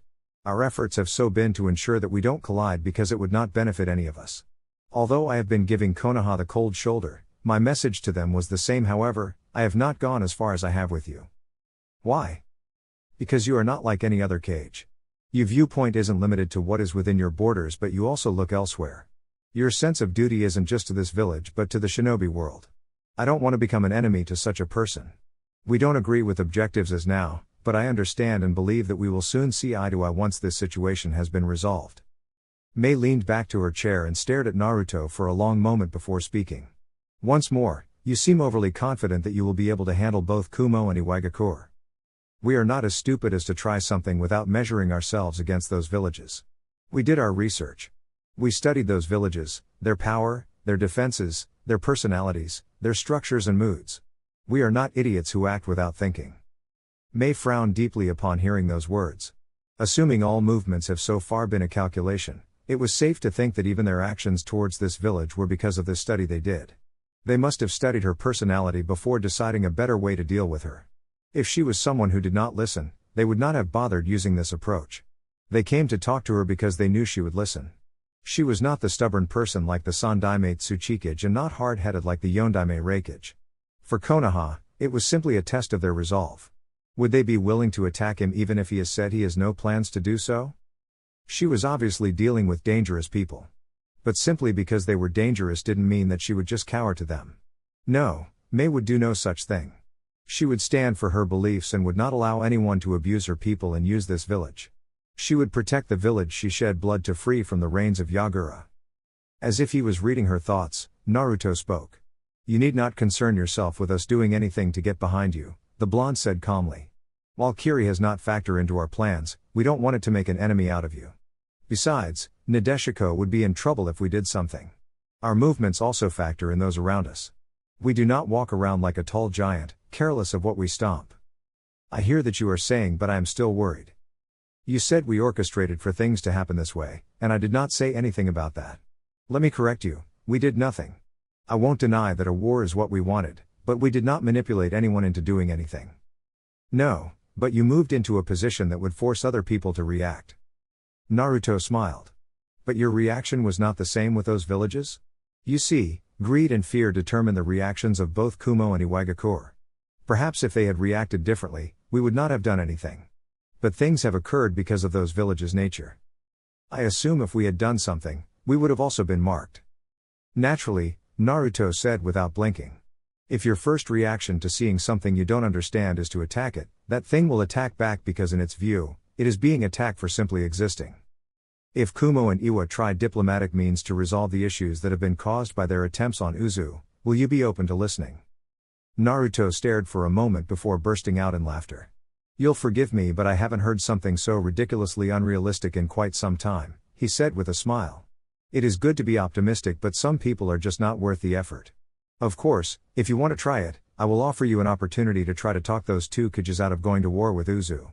I will even give you a helping hand by releasing that Tsuchikage's granddaughter. But a warning, your efforts will be futile, and one of those two will even go as far as to threaten you into taking against us or face the risk of an invasion. Naruto added those words in a cold tone. May put on an indifferent mask, but those words really shook her. Just how was the situation hopeless? That sickening laughter was the laugh of a man who had no hope that both Aniki and I could change. Was he really willing to give this a chance, or was it just another calculated move? No, May shook her head. At this point, those two have already declared Uzu an enemy that needs to be destroyed. You could also not forget the past when coming to that conclusion. Kiri will continue to partner with you in the case of food security and other things that affect the well-being of our people. Outside of that, in terms of military collaboration, the door shall remain closed. We will, however, continue to voice our political opinions regarding your actions. If there needs to be a political pressure we can put, we will do so. Naruto smiled. I accept, but you should know that politics mean nothing outside the borders. Kingdoms, feudal lords play politics, but hidden villages play military games. I truly hope things do come to a point where political pressure can even make the strongest cave in, he said while standing up. Is that your object? To create a world where talks can achieve something? Naruto just smiled before waving his right hand. He was gone along with gusts of winds. Once he was gone, May released a long breath before closing her eyes. Naruto's compound. Throne room. The lion of Uzushio was sitting on his throne. The only sense that could detect him was eyesight. Guren could not feel his chakra, his scent. Nothing, her instincts couldn't even react to that ridiculous ability of his. The Emperor had his head resting on the palm of his right hand, eyes closed. It was more like the scene that had welcomed Guren when she first came here. At least this time around, there was no darkness. Still, when he wanted to be, Naruto could still be a frightening person. There were moments when that agreeable and seemingly careless attitude was thrown out of the window. Guren honestly preferred it when he was in a happy mood and allowing people to express their thoughts. She walked into the throne room along with Haku. When they both kneeled before the Emperor, Naoki made his appearance before the man. He was just standing there, his presence almost non-existent.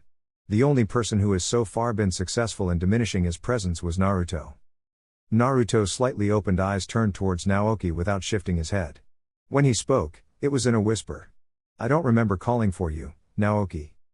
Although he was often allowed to say whatever he wanted to the Emperor even in serious moments, Naoki knew when not to cross the line. The look Naruto was giving him told him this was not a moment to say anything stupid, or else he would find himself gasping for air. You did not, Your Majesty, he said cautiously. Naruto looked away. Then leave, he said. I apologize, Your Majesty, but what brought me here will affect what you have to say these two. It may even force you to reconsider your decisions. I'm not reconsidering anything. And no one will force me to change the decisions that I have made, Naruto said in a sharp tone. Leave Naoki, you will tell me those concerns once I am done with these two, and you will explain it to me why you are only deciding to tell me now. The man hesitated for a moment before nodding his head. Once he was gone, Naruto's eyes turned towards both Haku and Guren before he settled straight up. He did not speak for a couple of moments. Gurren, I want to thank you for the service you have given to the Empire ever since you were brought in. You have been useful, and you proudly wore our symbol in all the battles you fought against spies and our enemies. We thank you for that. Gurren shook her head. There is no need for His Majesty to thank me, I was simply happy to serve in the opportunity that I was given. Shikamaru has been given everything here and I have been able to feel useful once more, that is more than enough. Humility has never been your biggest traits. It bothers me when you do something that seems to express humility. Naruto said those words with indifference. Regardless, Yoshino has already informed you about the sound and your promotion, yes? He did so. Our plan was not to immediately have the village linked to us at this time, but there is no helping the issue. We don't know what might come tomorrow. It will be useful to have emergency forces stationed somewhere else to call upon in case we are boxed. The moment he said those words, Gurren realized that the Empire was spread out in different locations systematically.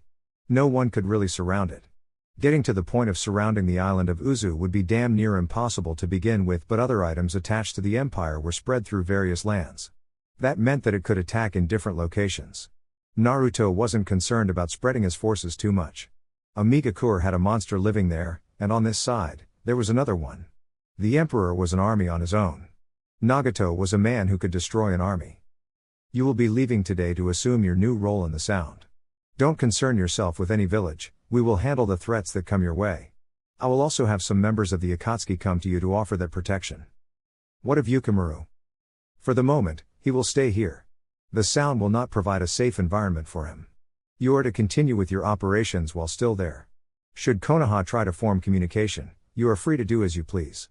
But you are not to reveal anything, and if you do anything dangerous, it should not come to this side. It stays between the borders, Naruto said in a stern tone. Understood, Gurren said. She was a little sad that she had to leave Shikamaru behind, but she understood that if things go in another direction, the Sound could become a war zone. Naruto might not have mentioned it, but there was that possibility. You are the leader of the Sound, we have taken out the Sound's feudal lord. No one from Uzu will question you on that, and no one will tell you what to do without my understanding. If there is any message from me, you know where it will come from. Gurren nodded. It would come from either Naoki or Haku, perhaps even Naori. She was going to be in the same position as Yoshino. But his position was a little bigger because this was Uzu. Either way, there would be more freedom in her new position. She also understood that inner politics were starting to play a role within the Empire, but Naruto was not having any of it. You may leave. Haku watched the woman leave silently before turning his eyes towards the Emperor. How did things go in Kirigakure yesterday? He asked calmly. Issues solved. I don't think we will have a confrontation with them, Naruto said calmly. The Mizukage is a person who understands things. She doesn't act rashly like certain people. Were you that worried about things? A little, Haku admitted. Depending on the situation, you may have decided to make Kiri a target. Naruto shook his head. You should know that we don't really hold grudges against the villages that attacked us and nearly wiped us out of existence. There is some bitterness of lost families. But if vengeance was the reason for our movements, even Kiri would have been put into the mix. I do not want to get the village involved. Haku smiled upon hearing those words. The mist had already seen much bloodshed. The wounds of the civil war were still fresh. That aside, the Mizukage looked like a decent person. No, she was really a pleasant person. With your permission, I would like to visit the Mizukage today, if possible. We don't know when our enemies will attack. I'd like to solve issues with the water country before they attack, Haku said. Naruto was silent for a couple of moments. I was planning on having you accompany me when I go out today. He paused, thinking. You can still leave later. You have my permission, but you'll still need to accompany me into the fire country. What is happening? It appears that Zetsu is trying to get around some members of the Akatsuki. I guess since we ruined his plans, he is going to try to ruin ours, Naruto said with a shake of his head. I knew he would make an appearance, but not like this. I really hope he doesn't insert himself in anything. Well, with what Obito wanted, we can say that whatever happens in this world is simply trivial to him. Who are we going to meet? The zombie brothers, Naruto said with a smile. Their immortality is also quite interesting. Well, at least Hidan's. I am quite certain Karen would love to cut him up to study just why he cannot die even if you chop him down to pieces, the blonde said. I thought Karen was no longer conducting such work, Haku said. Naruto just shrugged his shoulders before getting on to why he had called Haku. You do understand what your new role entails, right? Yoshino was more or less my right-hand man. Within the empire there is still no one with more influence than him. You will become my new right-hand man. What you say will represent what I say. When you speak, I am the one who is speaking. Anyone disrespects you, they disrespect me. Naoki made his appearance known once more. That is the reason I was here, Your Majesty, he said. I figured as much, Naruto said. Why did you wait only to tell me now? Surely even though Haku's new position was only proposed yesterday by Yoshino, there have been some people who were not content with his proximity to me, he said. I did not say anything then because it was nothing that needed His Majesty's attention.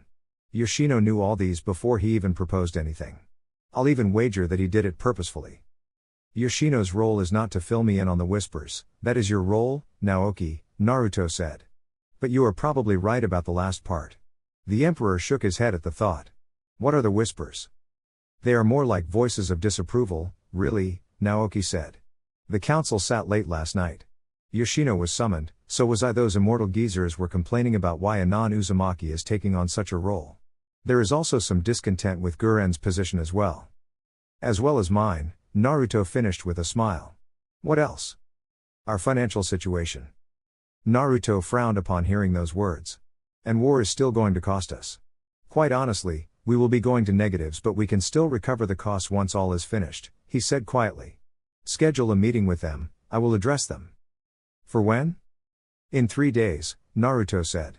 Guren should have already arrived in the Sound, and Haku should be away and Kiri handling his business then. I will get it done, Naoki said. Should I accompany you? No, Naruto said with a shake of his head.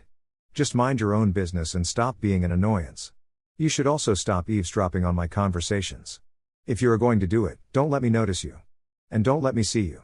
And don't make it obvious you are doing it. If I catch you, you'll go back to training. That isn't fair.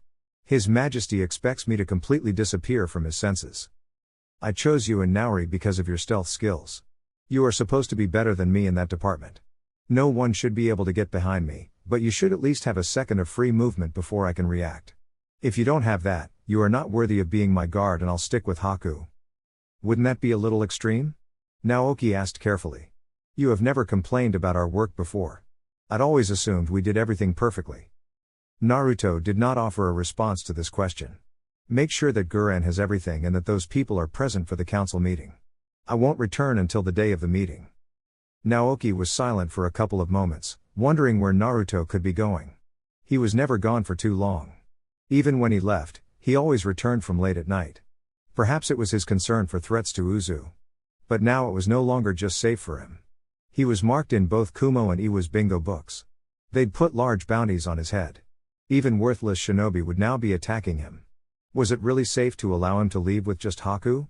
The ice user was strong. Naruto had ensured he was strong, but it was his reluctance to do what needed to be done that bothered him.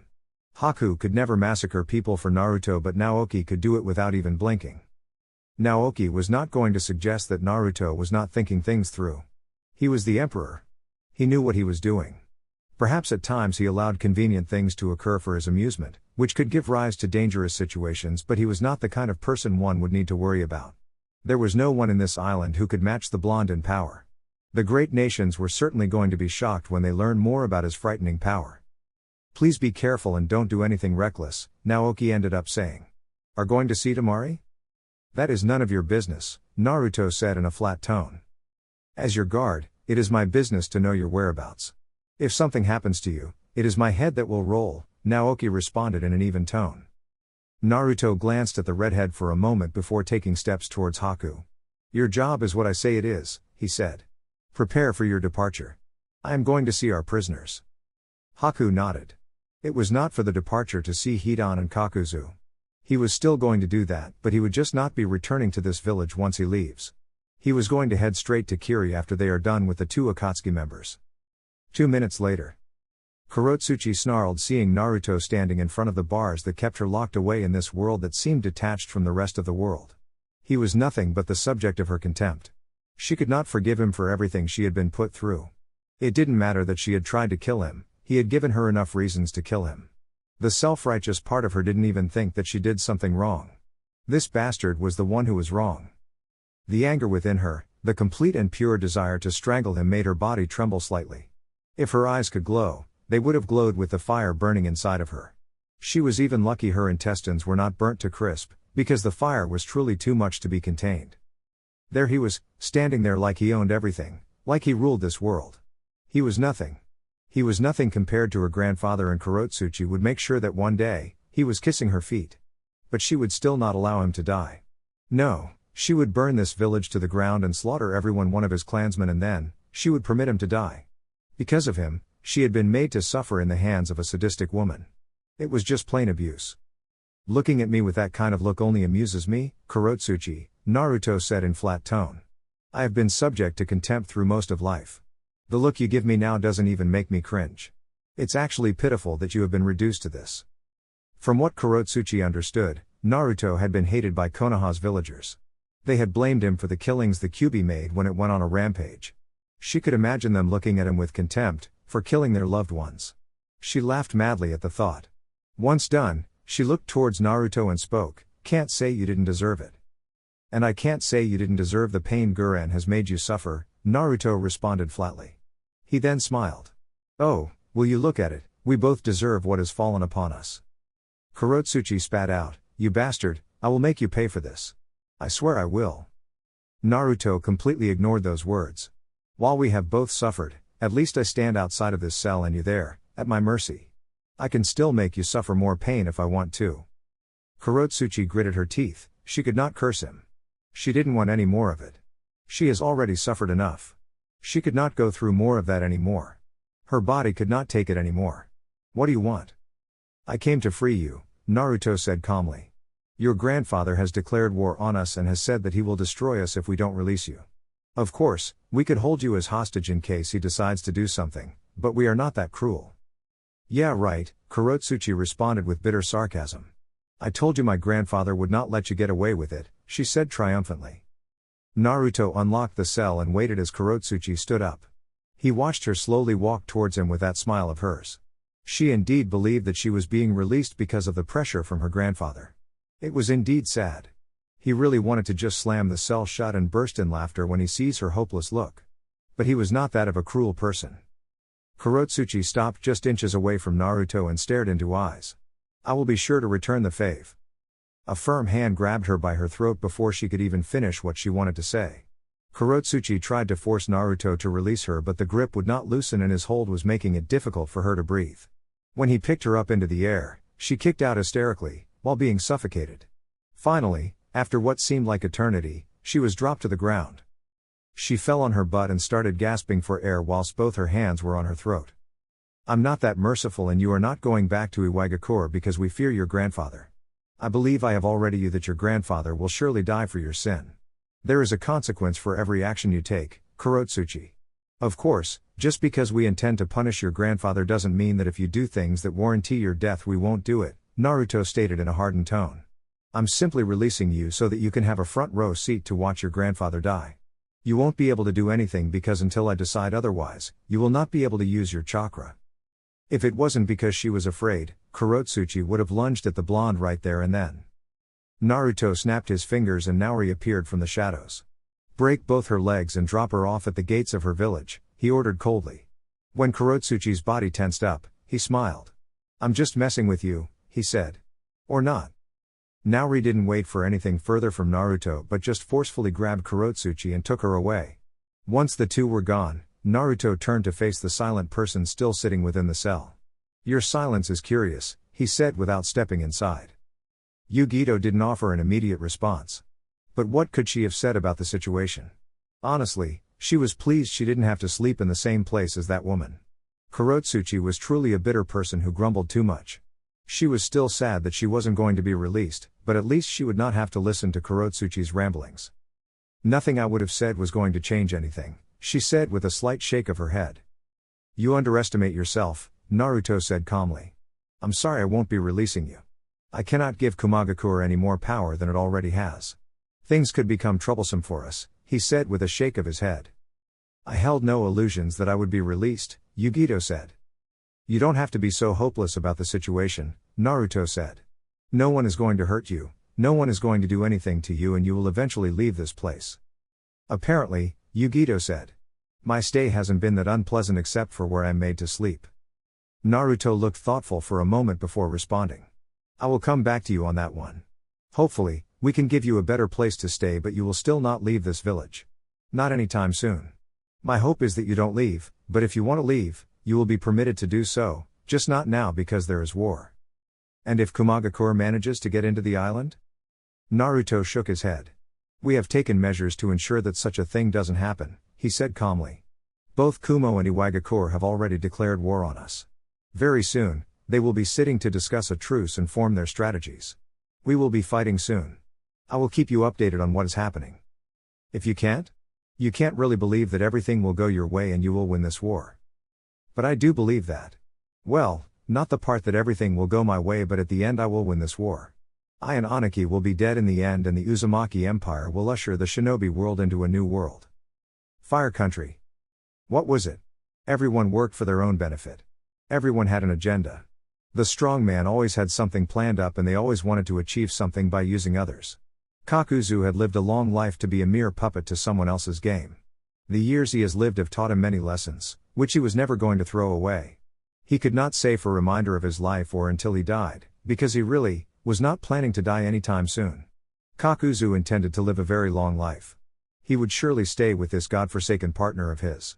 The cursed Hidan could never shut up, but he was at least a partner who could just not die. The internal battles of the Akatsuki didn't mean anything to him. He didn't care for them and had no interest in following them. It wasn't the agenda of the group that made him follow it, it was the protection that it offered him that he felt he could follow them. He was safe here. Zetsu could try to poach him into doing other things, but Kakuzu was not stupid. He had not lived this long life by being a stupid man who could be fooled by just anyone. The fact that Zetsu was even coming behind Pain meant that he could not fight the leader. He was weak. It would be illogical for him to follow such a person, no, a creature. A rock hit him on his forehead and Kakuzu looked towards his partner. The man was sprouting something, but he had turned off his ears to listen to his thoughts. For a moment, he got annoyed at being hit by a rock, but he reined over the emotion and listened to what the man was saying. Team, are you listening now? Contempt and frustrations, Kakuzu could tell those emotions from Hidan's tone. But he really didn't care for it. He was Hidan's partner, not his sponsor. What? He demanded. And if you hit me by a rock again, I will kill you, he threatened. Hidan grabbed his scythe firmly. Want to have a go at it? I dare you right now to have a go at me, and we will see who will kill who. Always ready to have a go at someone, this reckless bastard. One day, Kakuzu was going to sever his head from his shoulders and then sell it to someone for a high price. He could always retrieve it at a later date. It wasn't like there was nothing that could be done to destroy it anyway. It would be rather unfortunate if you two killed each other, Naruto suddenly spoke, appearing into the clearing with Haku walking beside him. Kakuzu was sitting on the stairs of a temple with Hidan standing below. It appeared that a battle had been occurring here. Who the fuck are you? I have heard that you have a foul mouth, but I didn't think it was like this. Does your god permit such a foul rat to be his worshipper? Naruto asked calmly, with an indifferent look on his face. What do you know about Jashin-sama? Nothing, really, Naruto said with a shake of his head. You two are still wearing the cloak of the Akatsuki, which is good. I thought Zetsu would have poisoned you into betraying the organization. And if we had done so? Naruto smiled. Isn't it obvious? He asked calmly. Both of you have large bounties on your head. I would have been forced to chop off your heads from your shoulders and turn you in for the bounties. It would have been rather ironic given that this has been your job for a long time, isn't it? Kakuzu wasn't amused by this statement. He knew who this person was. Hidan might not know because of his ignorance, but Kakuzu knew. He was alive because he knew what was happening in this world. You also have a bounty in your head, a very big one. If we capture you, I could make a killing. Indeed, Naruto said with a nod of his head. I'm quite certain that Aniki would even give you a bonus for your service. But you speak like you're a part of the Akatsuki. No, you have connection with Pain if what Zetsu said was true, Kakuzu said in thought. I'm not part of the Akatsuki, but I do know the man you call Pain, Naruto said calmly. I actually came here on his behalf. We are doing some cleaning of the house. We really don't want people backstabbing us. We are going to war and we need to know where we stand with you people. We are still members of the Akatsuki, Kakuzu said. Naruto nodded his head. I want to believe that, but... He suddenly lunged towards Hidan with a sword gripped fully on his right hand. The sword cleaved through the air in a vertical slash. Hidan blocked the swing with the back of his scythe and tried to push the blonde away, but he realized the blonde was not budging. "That is impressive," Naruto said to Hidan, who had managed to block his sword and still managed to stop the momentum while also trying to push him away. "Impressive? Are you mocking me?" "I was expressing my delight in your physical prowess as well as instincts," Naruto said calmly before doing a slight jump backwards to create some distance between him and Hidan. Hidan charged towards Naruto holding his scythe. He then swung it from his left, cutting towards Naruto's left shoulder in impressive speed. But Naruto still saw everything perfectly. He avoided the swing by ducking under it. His eyes watched it pass just above him in speed before he straightened up. He then twisted around, flashing his sword across Hidan's chest, but the man managed to hold out the handle of his scythe just in front of him to block the sword. Naruto absorbed a bit of wind before releasing powerful gusts of wind from his mouth whilst his sword was still pressed against Hidan's scythe. The gust slammed straight into Hidan, causing him to be hurled backwards. While he was still airborne, Naruto flashed above the man, both his feet crashed onto his chest. Boom! They crashed into the ground, with Hidan hitting with his back and Naruto on top of him. The Akatsuki nin brushed it off like it was nothing as he cursed Naruto. "That hurt," he shouted while pushing the blonde away from him. Naruto jumped away from Hidan and landed a distance away. The moment he touched down the ground, Haku also landed behind him, back turned against him. He narrowed his eyes towards the ice user before turning his eyes upwards the entrance of the temple.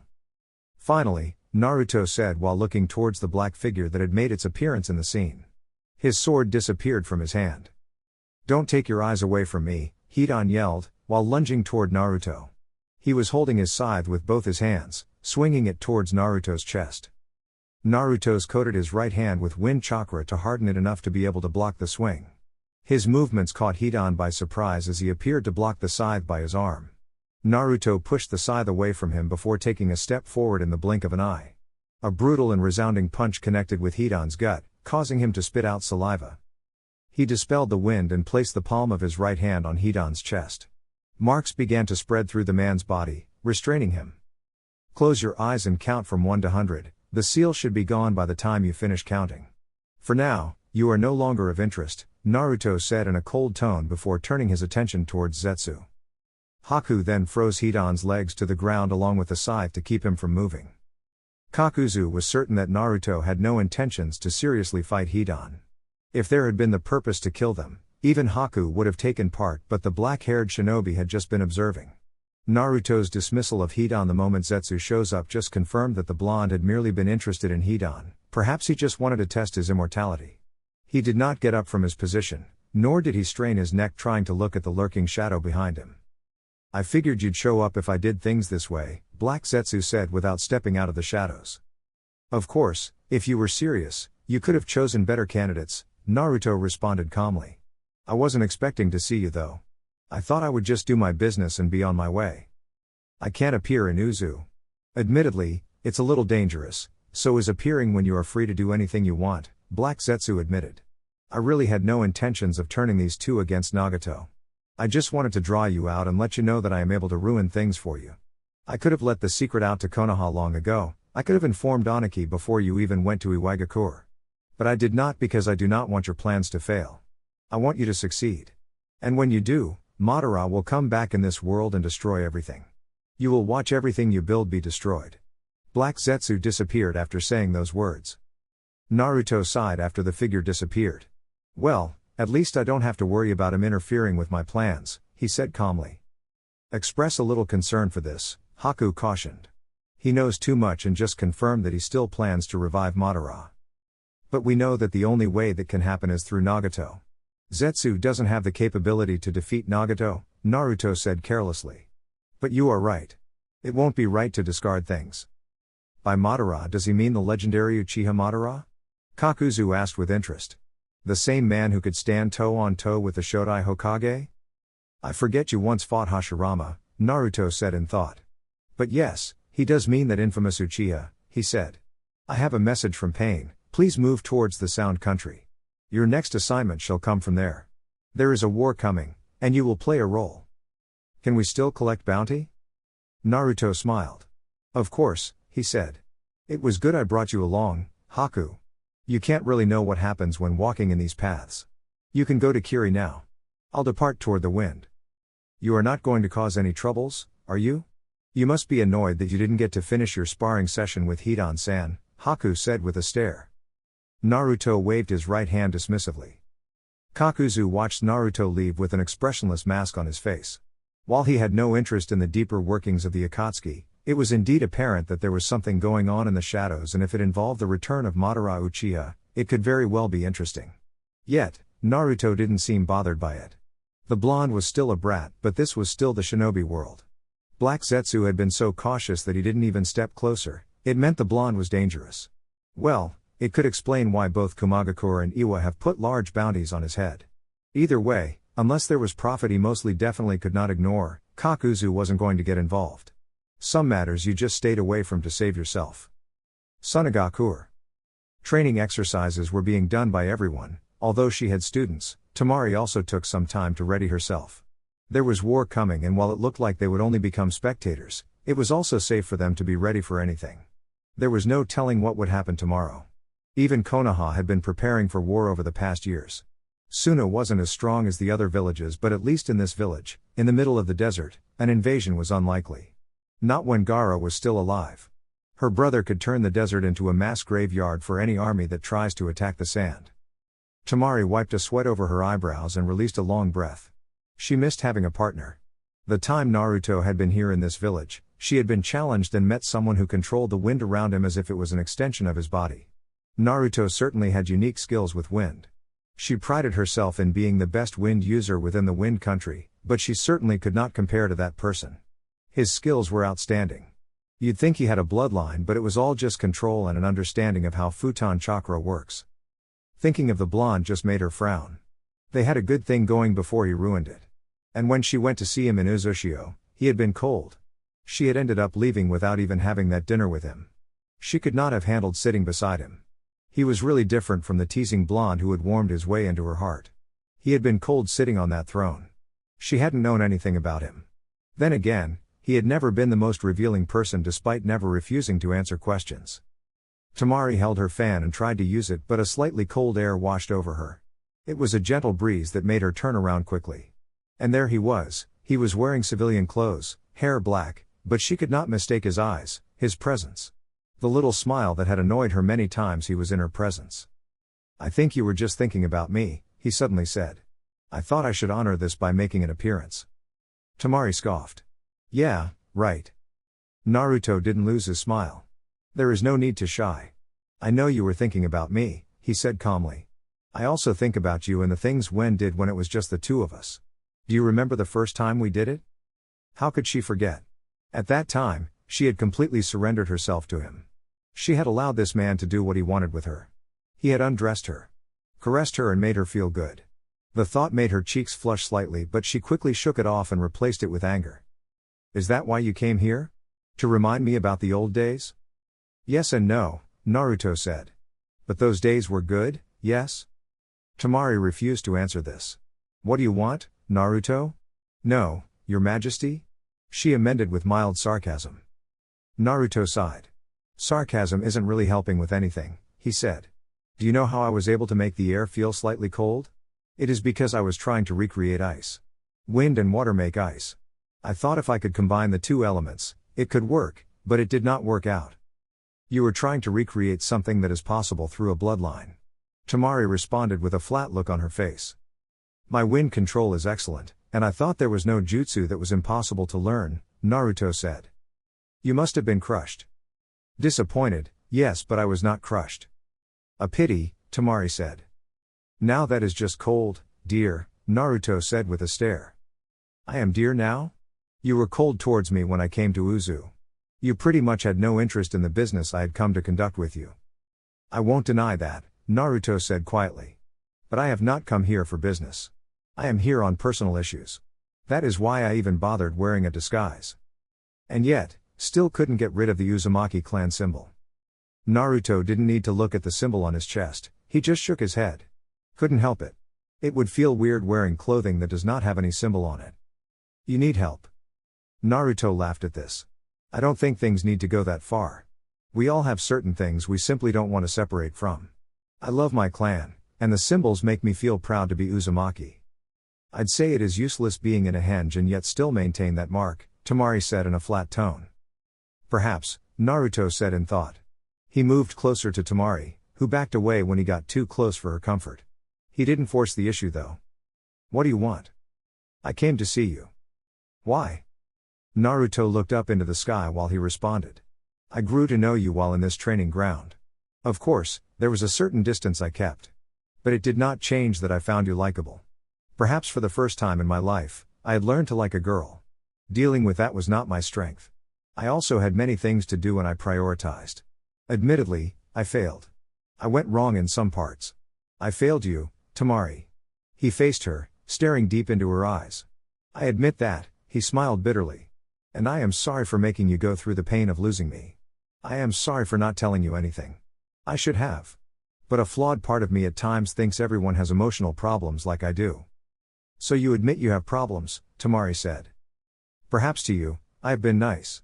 But with most people, I feel nothing, I express nothing. My childhood forced me to keep things locked up. The Sandaime once tried to have me make friends. I tried. I really did. But you know what? Those people had no desire to befriend me. They pretended and then led me into a death trap. From then, I just stopped trying. I'd always thought you were different from what my brother was. In some ways, I was different but not a better person.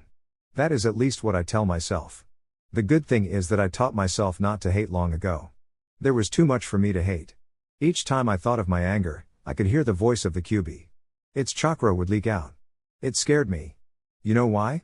Because I knew if I did not deal with my anger, I would eventually lose myself and I would never become what I wanted to become. How did you deal? I adopted a partially logical thinking mindset. Naruto paused for a moment, gathering his thoughts. I understand you were hurt. And I am at fault for that. You understand? Temari asked in a bitter tone. And yet you just watched me suffer without even telling me anything. You could have saved me a lot of pain if you just popped out of nowhere and said I'm actually alive, but you just decided to watch me suffer. Naruto did not give an immediate response.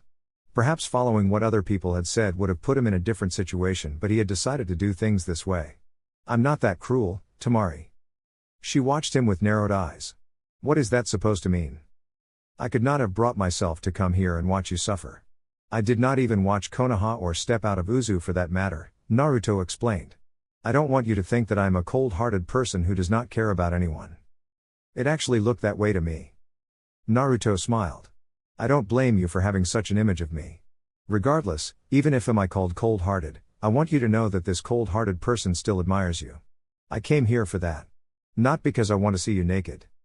Could you not say such things with a straight face? Why? Does it make you feel embarrassed or did you just picture something naughty? Temari was close enough to swing her fan towards Naruto's shoulder. But the blonde jumped away to avoid the blow. He still smiled. I did not know you'd become such a naughty girl, Temari, he said. I'm not. Really? Naruto disappeared in a show of extreme speed. He appeared behind Temari in a blur.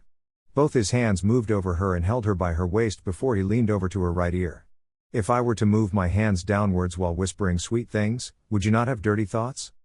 I'd grab that thing between your legs and break it before you say anything. What would please you if you did such a thing, Temari?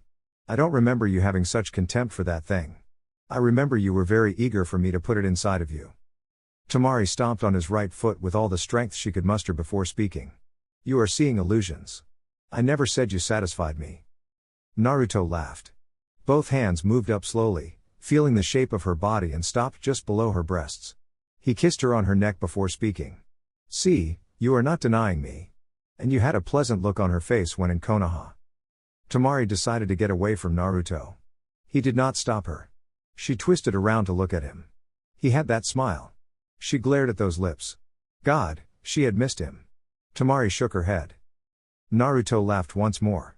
It was a pleasure speaking and seeing you once more, Temari. Please invite me when you want to see me. I will be eagerly waiting for that invite. He smiled once more before disappearing along gusts of winds. That was cruel, Temari thought mildly. Naruto had just come and gone. She hadn't even been able to ask him anything about his plans. Well, what would he have said that he couldn't have said to her when she was at Uzushio?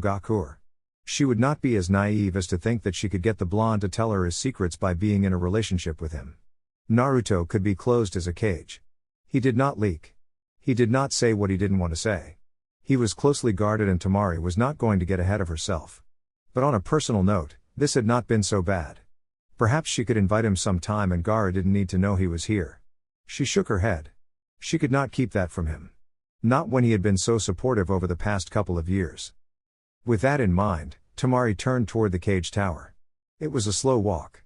She was still a little tired from the training she had been doing. When she got to the tower, Temari went straight towards Gaara's office. She was surprised to see Shikamaru there with him. "Hey, Temari," the Nara greeted lazily. "Shikamaru, I didn't know you were coming to Suna," she said before settling on a chair beside the Nara. "It was something hurried," Shikamaru said. Temari nodded. With Shikamaru around, she could not tell Gaara about Naruto's personal visit. If it had been politics, she would say. "So, what brings you to the hidden sand?" "War," Shikamaru said in a slightly serious tone.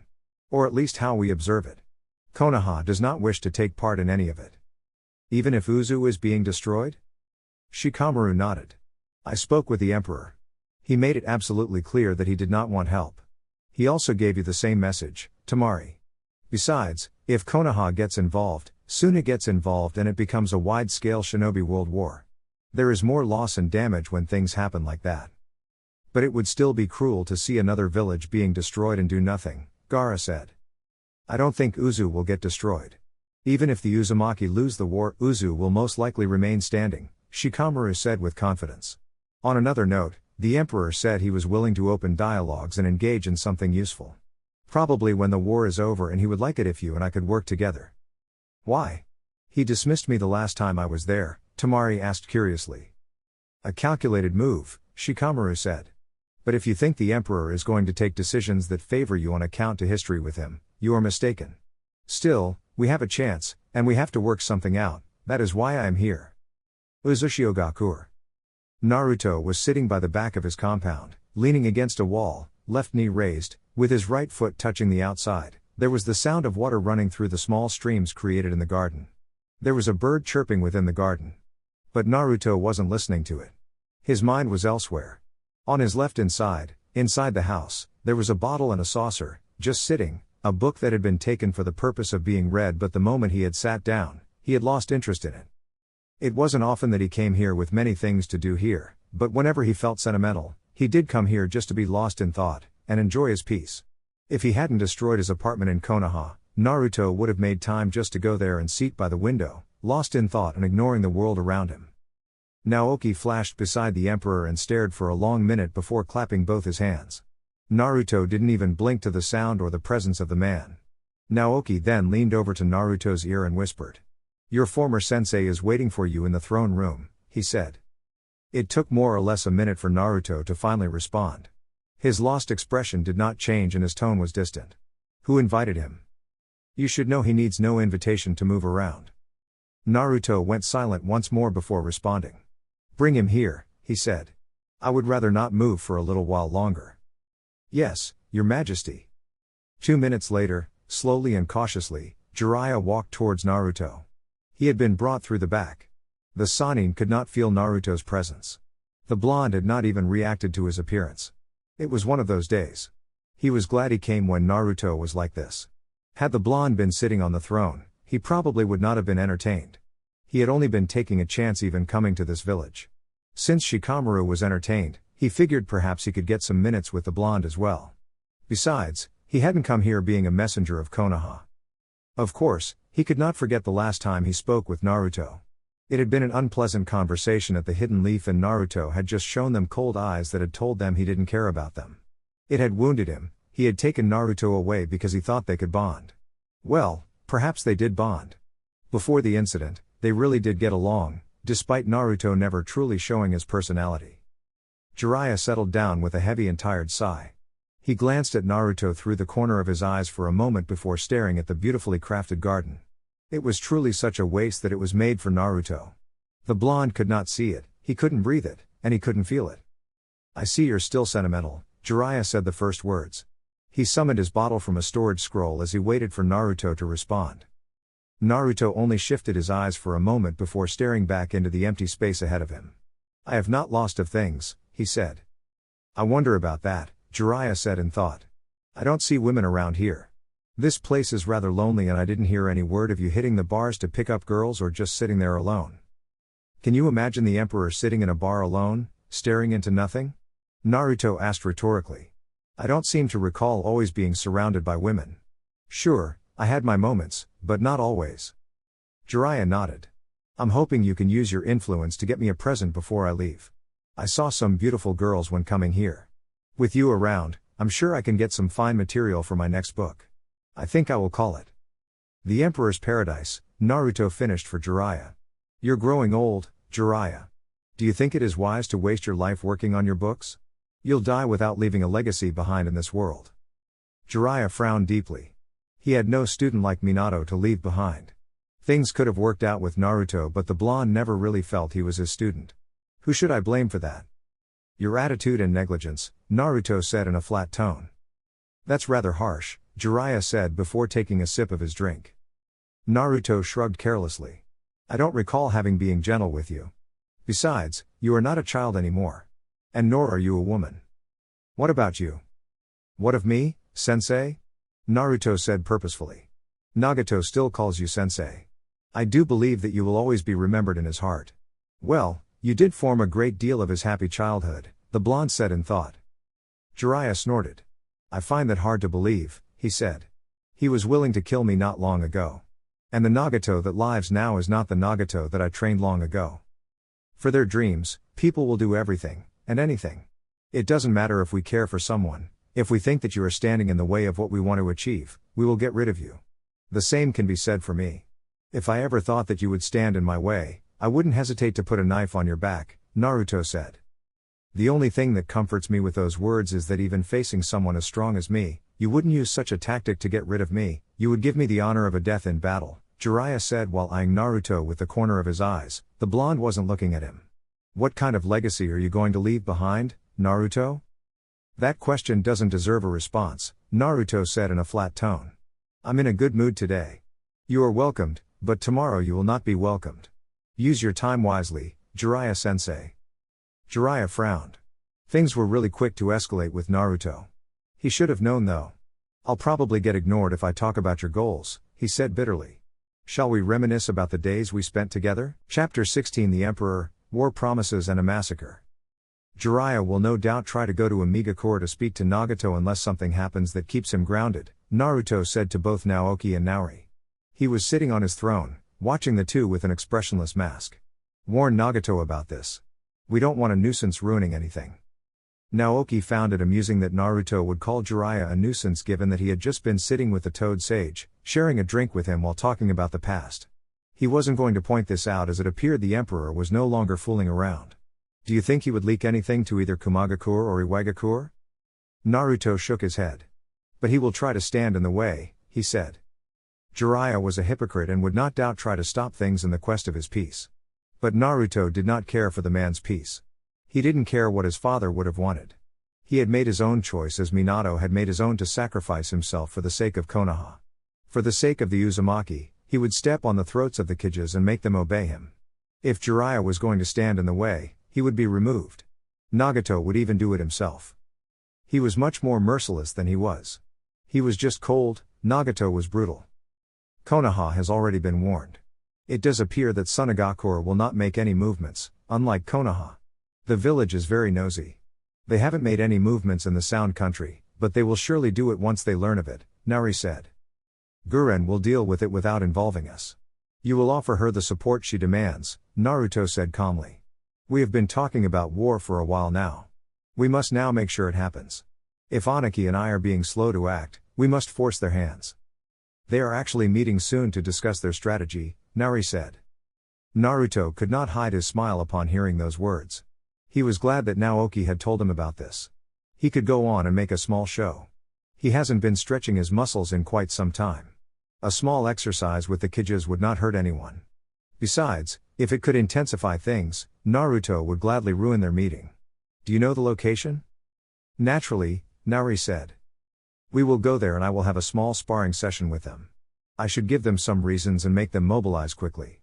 They are acting too slowly for my liking. I am getting bored now. If nothing happens, I am most likely to attack one of them myself, Naruto said. You must not get too excited, Your Majesty. If you do that, it will change the direction we decided to take, Naoki was quick to say. Directions can be changed any time. Besides, I am the Emperor. If we want to do things different, we will do them. He paused for a moment. But I will restrain myself. I will certainly explode in the battlefield though. I will be forgiven, he said with a shrug. I wonder about that, Naoki said in thought. Do you want me to go with you? Naruto shook his head. You annoy me these days. Naori will move with me. You can never know what happens there. It will be good to have some backup.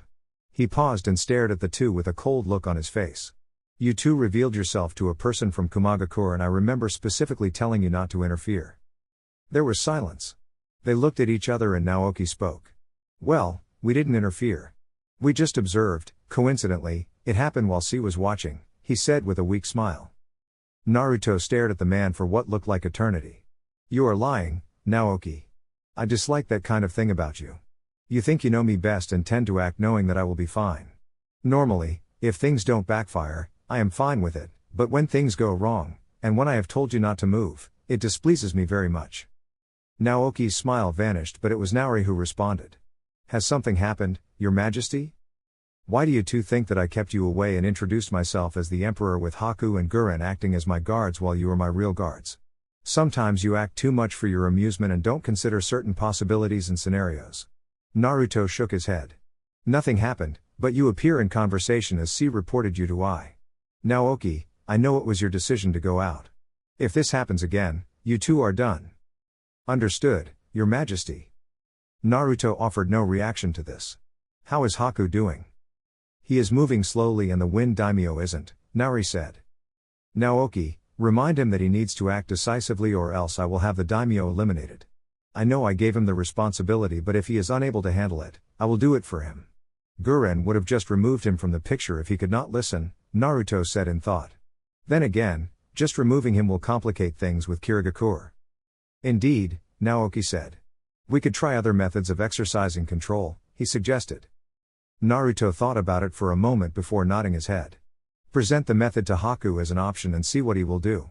Naori, you will come to me and we will travel to have a little bit of fun with Aniki and the Reikage. What about your meeting with the council, Your Majesty? I no longer have interest in going, Naruto said in a flat tone. But I do have to go to make them obedient, don't I? Council chambers. Politics was a hardcore game.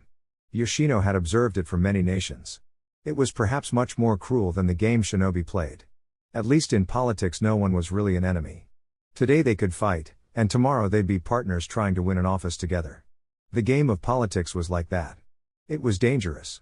It was a game filled of lies and propaganda. It wasn't the kind of game Naruto could enjoy playing. No, his emperor was a shinobi and while he had his moments, he was not a politician. He did not have the patience and attitude to play it. Appearances were everything in politics. Most often Naruto did not care for it. But it wasn't to say he didn't know how to play his cards. The council was filled up with old geezers who'd been playing the game of cards for a number of years. They had nothing better to do than to play cards when the clan was playing extinct and many of their clansmen scattered throughout the elemental nations. They were trying to play their hand with Naruto. They were trying to play politics with Naruto. It was a dangerous game. Yoshino respected them but he did not follow them. They'd taught him many things.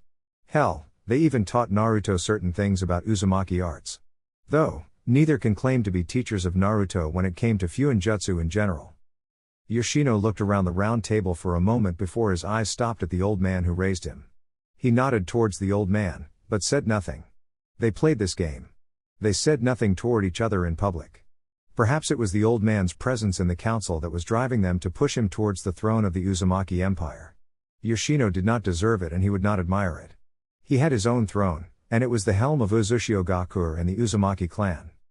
Yoshino, it has come to our attention that you were the one who proposed that Haku be put in his current position. He is indeed a bloodline holder but he isn't Uzumaki. The old, yet firm voice of his grandfather said. Naruto had yet to arrive. He was not late. He would come in time for the meeting to start. They just started early each time. Yes, that was my proposal, Yoshino said with a nod. Why would you propose something like that? Naruhiro could have played that role. Naruhiro would not offer His Majesty the kind of protection he requires. That aside, I require Naruhiro's services here in Uzu. Protection? There was a snort. It isn't like Naruto needs any protection from anyone. Regardless, that is what we have determined and it shall be so, Yoshino said. He was not going to budge. He was not going to become a puppet of these people. You have changed, Yoshino. If you cannot see things in the same light as we do, we will train someone else to take over Uzushio and groom that person to become the next emperor. I suggest you start training someone now because I don't plan on being leader of this village for the rest of my life. As for who becomes the emperor, as far as I am concerned, Naruto determines who succeeds him. Rules can be changed any time. Besides, Naruto will not live a long life if he still plans on releasing the Kyuubi. He has already used some of his life force to get himself where he is. Yoshino was not going to tell them that everything could be offset if Karen was successful in her experiments. With Kabuto in the mix, it was going to be a success and Naruto would get a chance to live a long life worthy of someone with Uzumaki blood. That may be true. Yoshino stopped when the doors flung open and Naruto slowly walked into the council chamber, alone with an expressionless look on his face. Naruto took his rightful seat and placed both his hands on the table before speaking. I won't take much of your time. We just need to sort out a couple of issues and remind everyone of their roles and everyone will go back to their jobs, well at least some of us who have jobs. What is that supposed to mean? No one here has forgotten the rules we established. Each one of us consented when the rules were formed because we believed they were the best for the Empire. Perhaps we should be reminding you of the rules we set up, Naruto. Naruto shook his head. If you people have not forgotten the rules, what is all this politicking? Not long ago, there was the word that this council wanted Yoshino to be emperor and now my decisions are being questioned. I have to say, it wounds me that you people would turn on me so quickly. Don't take too much on things you hear from the street. But if Yoshino was the emperor, we would not complain. You are more suited to lead us through war and once war is over, you can fold to the sidelines and allow Yoshino to rule. We don't trust your urges. You might lead us into another war just for your amusement. These people were never in agreement with the thought of going to war again. No, they wanted nothing to do with it. Even no, they had no say in it because they did not want to be involved. They never held contempt for what happened in the past. They just had fear. They were afraid of coming out of the shadows because they might suffer again. He had taken advantage of the fear to get what he wanted. Yoshino had been a big help because they seemed to have the same thoughts. That says a lot about your confidence in me. Naruto ended up saying. Well, it was Yoshino's efforts that brought things to this level. Had it not been for him, we wouldn't be in this position. Naruto looked amused. Uzushio is the land of the Uzumaki. This is our home. And because I respect this place, I made Yoshino its leader and you were all pleased with it. I don't even interfere with how Yoshino runs this village. You even made him the unofficial head of the clan, but Nadeshiko, the Wave, Sound, Iwagakure and others who have been financially supporting us, they are all me. I brought them to the table. You did not. Yoshino did not. The empire is mine. And you will not tell me how I run it. You can do all you like with Uzu, but the bigger picture is mine and you don't have a say in any of it. I will rule until I die. My child will succeed me. That is the law I have placed and it shall not be changed. You are free to work around the rules we created, like meddling with my marriage affairs, because ultimately, clan protection and the survival of this village is your duty, nothing more. Remember this. If this attitude of yours continues, I will have you all placed in orphanages in the island. Anaki could smell the scent of treachery in the air, perhaps not directly from the musclehead parading as the Raikage, but from his people. I was not the kind of person who plotted to backstab people. He was a musclehead who liked to show off strength. Anaki saw it as a disadvantage. The man was not able to use tricks that would save him time and valuable men. He was still going to work with this man. It wasn't because he really wanted to work with it was just the situation that forced him to working things like this. He could defeat Uzushio on his own, but he could not afford to go to war alone. I would have his men march over to Iwagakure. The past actions have not been forgotten. I still thought he was the one who tried to kill him. Even to this day, Anaki still denied it. He had been many things. Ordered some nuisance to be removed from the picture, but he had not done something as stupid as to order someone to kill the Raikage. If he wanted I to be dead, he would have done it himself. Well, there wasn't even a reason for him to wish for the Raikage to be killed in the first place. Iwa's traditional enemy has always been Konoha. The Leaf didn't even get along with Kumo. He had brought around 30 shinobi with him, compared to the Raikage's 17. This was still a neutral place and there was no one else close by. A tent was set up for the two leaders to talk, and once everything was set, they sat facing each other, the Raikage glaring at Aniki. No matter how you look at me, I am still not going to admit having attempted to kill you. If I was going to try to kill someone, it would have been someone in Konoha, the Sandaime Tsuchikage said in a calm tone. I'm no longer concerned about. It might be that you have been telling the truth when you said you didn't plan anything. But it still doesn't change that it was your shinobi and you refused to take responsibility for them, the Raikage said sternly. Aniki shrugged. Taking responsibility would be admitting that I did it, and I am not going to do that, he said. But this isn't why we came here. I was silent for a couple of moments before speaking. Uzushio has taken one of my Jinchūriki and sent someone to inform me that it is war. The same was done to me, but they had taken my granddaughter. She was brought back, but useless as a shinobi. She can't do anything at this point. It doesn't change that they had taken her and want war with us. I suggest we put on hold our little problems and focus on Uzushio. We cannot afford to underestimate them. In the past, it took 3 great nations to work together, and apparently that was still not enough, Aniki said. You are not going to attack me while my forces are moving towards Uzushio, are you? I demanded. I really can't trust you with anything.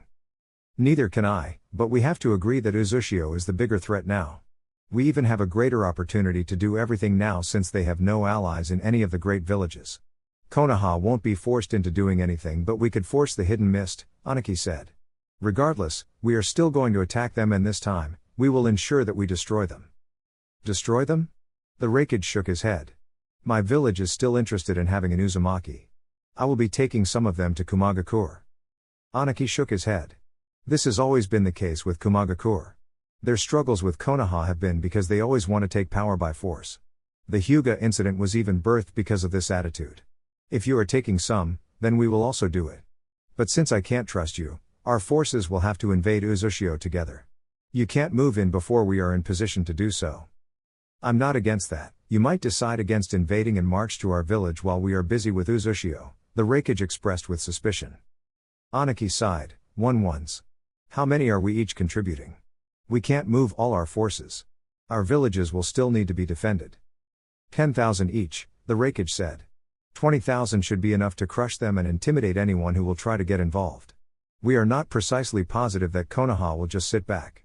They might think after Uzushio, we will be coming after them.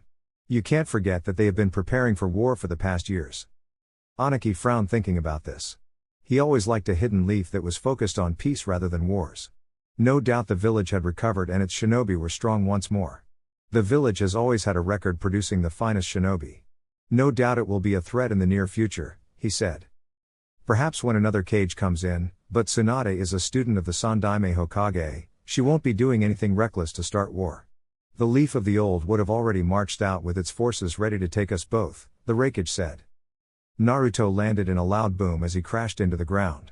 Large amounts of dust picked up around him for a couple of moments while the shinobi around took their attack positions. When the dust cleared, Naruto started walking towards the shinobi in a relaxed manner, unbothered by the fact that they had their weapons drawn up and ready to attack him. In his eyes, their threat was minimal. He could not sense any chakra that made him pause to think twice. Thinking of this, he halted for a moment and narrowed his eyes behind him. There was the Iwagakure group behind him. The front was covered by Kumagakure shinobi. I didn't think you'd be arrogant enough to appear here, Aniki said as he appeared, floating above the ground, with I just behind him. They had just stepped out of the small tent they'd been having their discussion. Naruto only shifted his eyes to look at Aniki. He did not address at the Tsuchikage's statement. I forget that you can fly, he said. I have to say, I am rather envious of this ability. I can manipulate the air currents around me to propel myself into the air and float for a little while longer, but it is not flying. If we were not enemies, I would have you teach me this ability of yours. Aniki was annoyed that Naruto had chosen to ignore him and speak about his ninjutsu instead. I see you are truly the same brat who came to Iwa and still didn't blink when I threatened to destroy Uzushio Gakure. Why are you even bothering to talk to him, Tsuchikage? I demanded. We should just capture him now. And we will be done with this war. Who will take me if you capture me? Naruto asked, just out of curiosity. Both of them did want him dead and would want to kill him themselves. They were probably going to fight for him. That is a valid question, but we won't be drawn to have this argument, Aniki said in a firm tone. I wasn't trying to have you argue. In fact, I am happier if you can work together. Even now, I would be happy if you could team up and attack me. The Raikage doesn't want to talk. But I think such people talk easily when they are in battle, Naruto explained lightly. I am happy to indulge you. Besides, I do want to hear your thoughts. You think you can take on 2 Kages by yourself? The Yondaime Raikage said with a snort. I don't know what I can do. I think I can, but I am here to test it out. I don't know my limits because I haven't had anyone to challenge me, Naruto said calmly. Ridiculous, Anaki said, going through hand seals. Doten, Gormu no Jutsu, Anaki spat out mud from his mouth. The mud hit the ground before starting to take shape. Naruto was not able to watch it all as the Raikage was upon him in the blink of an eye. The man's right foot slid through the ground in a quick motion, heading towards Naruto's feet. The blonde reacted by jumping up slightly to avoid the leg sweep. As if he had been expecting this movement, I threw a right punch towards the blonde's gut. Naruto's reaction was just as quick, he caught the punch with both his hands. Aiz pushed chakra into his feet to strengthen his muscles before using Naruto's momentum against him. He pulled, twisting around, using Naruto's hold on him to drag the blonde along his movements. He hurled the blonde towards Anaki's golem. Naruto's eyes didn't even open widely as he saw what he was heading towards. The golem was slowly balancing its feet, its right punch positioned alongside its right side, ready to smack him. His eyes shifted quickly to Ai and then to Anaki before holding out his right hand. He created a fist before swinging it towards that of the golem. The 2 fists collided in midair, and a second later, the golem's arm shattered. The rest of its body followed suit. Naruto had no time to recover and position himself as the Raikage flashed beneath him and tried to kick him up into the sky, but Naruto had already measured up the man and Anaki before he decided to act against the golem. Before Ai's kick could connect with him, Naruto flashed away, and appeared a couple of feet behind the Raikage, standing gracefully. I didn't think you'd work well together. This is very interesting, he said. Shall we talk about our war? Your obsession with power, Raikage and Anaki, your stubbornness and refusal to listen to other people. What about the war? It is your war, not our war. Don't pretend that you didn't want this, Anaki said while flying towards Naruto. Doten, Kengan no Jutsu. He encased his right fist with a rock. It was a huge fist that he slammed towards Naruto's face when he got closer. Naruto folded both his hands across his face to block the punch. He gritted his teeth as the punch collided with his defense. It was no good and sent him sliding backwards in speed. I took advantage of his and flashed behind him, right hand held out, cutting through the air in lightning speed. He seemingly cut through Naruto, but the blonde turned into smoke, but blood still gushed out. An Iwa shinobi fell down, the right side of his gut bust open. I didn't even blink, he just turned his attention towards Naruto, who was standing between the Iwa shinobi. I will not pretend this isn't my war. But you two deserve every bit of what is coming to you. I don't dislike the Raikage as much as I dislike you, Anaki. But still, you two are going to war with me and we will fight this. Are you not curious about my reasons? You bastard. That was cowardly. The shinobi closest to him shouted while trying to punch him. He had used a replacement jutsu. He was always thinking steps further in the battle. You did need to know what would happen if you reacted in a certain manner. Naruto leaned back slightly to avoid the punch. It just went past him in the blink of an eye. Before the shinobi could even do anything else, Naruto gripped his face with his left hand. You cannot afford to react with such anger in battle, otherwise, you move recklessly. The others created their distance while you decided to jump in, and this is what happens. Naruto heard a buzz of lightning. The Raikage was in front of him, surrounded by his lightning cloak. The man was above ground. He looked to have just jumped towards him as his body was positioned slightly horizontally with his right foot aimed to slam into his gut. The moment it seemed like I was about to touch him, Naruto burst into gusts of wind. The Raikage crashed into the ground in a loud boom. Naruto appeared some distance away, but he was forced to stretch out both his hands to defend himself as walls burst out from the ground and started to press against him. Both rock-solid walls collided with his hands and started to press. Naruto frowned when the pressure became too much. His hands burst through the walls before they slammed into him in a brutal explosion that shattered the rocks. When the debris cleared, Naruto was still standing there, but looking messy with dust all over him. He was given no time to dust himself as the Raikage flashed in front of him. The man's feet crashed into the ground as he used all the force he could before driving a right punch towards Naruto's chest. The blonde's movements were fast enough to surprise Ai. He folded both his hands just across his chest just in time for Ai's fist to slam into them. The brutal punch sent him rocketing backwards.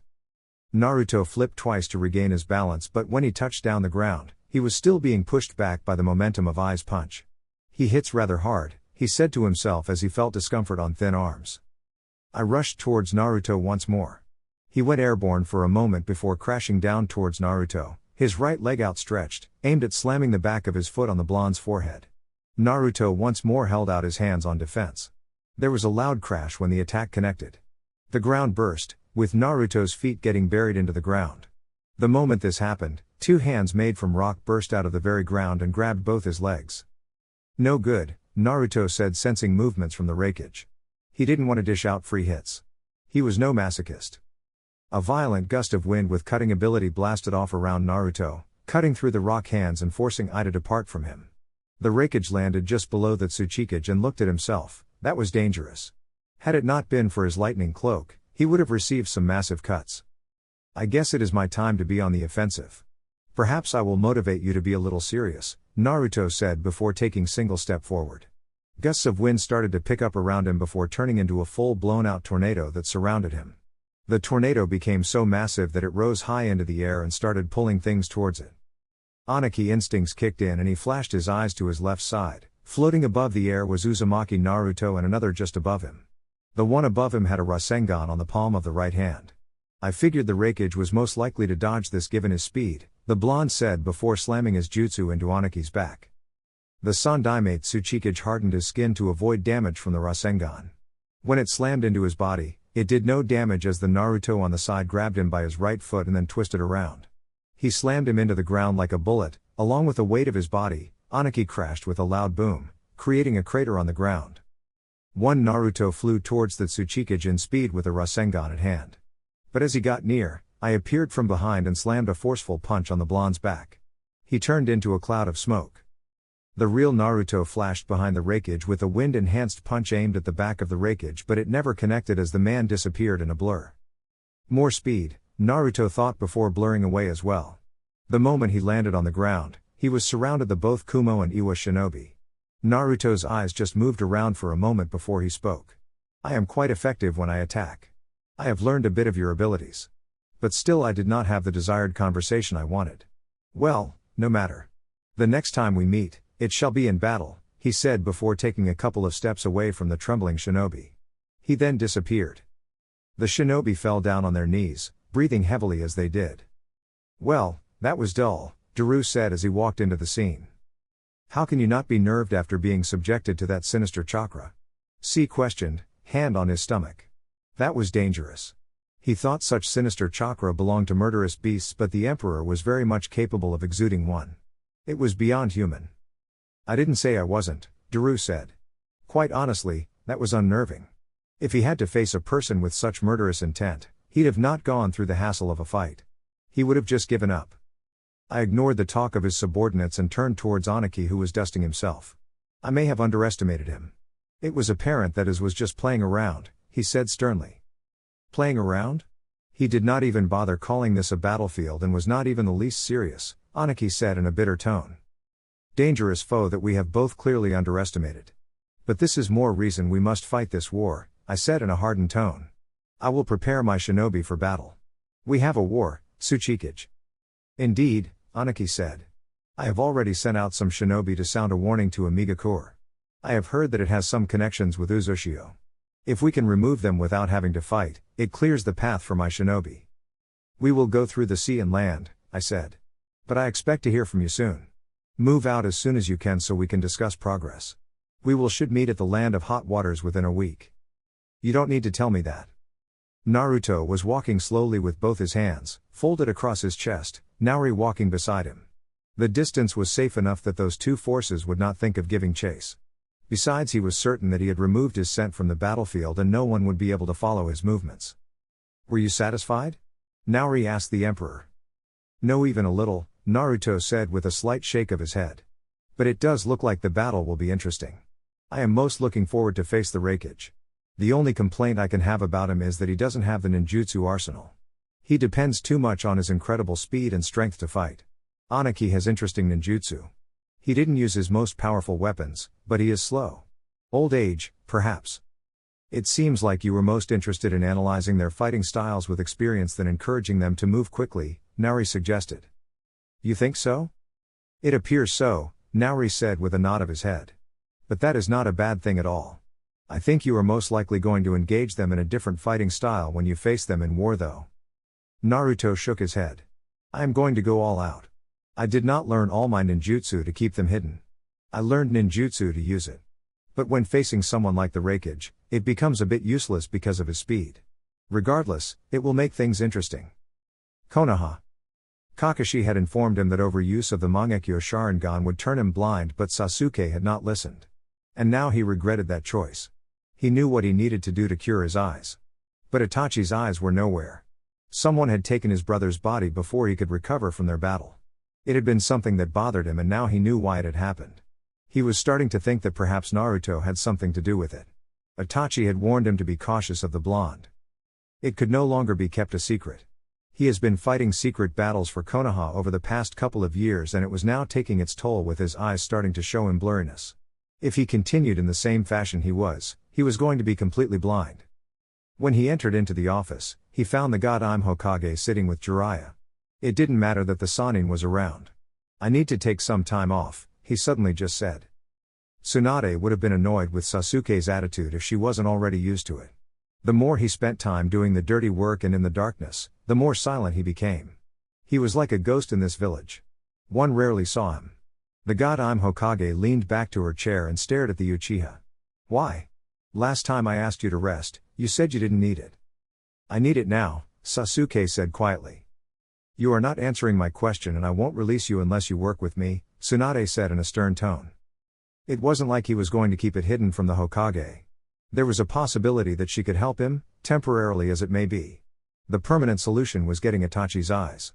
My eyesight is deteriorating. I have been overusing the Sharingan over the past, and it has put massive strain on my eyes. Tsunade fell silent. Not a good time to be getting blind, she said.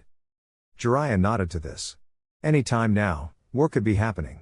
You are needed to be on your toes in case you are needed. I will be there when I am needed, but I need to take it easy. Tsunade was silent for a couple of moments. She had heard about this problem before. But she had never had the chance to study it herself to see if she can come up with a solution. This represented a chance for her. If it was a sickness, it could be cured.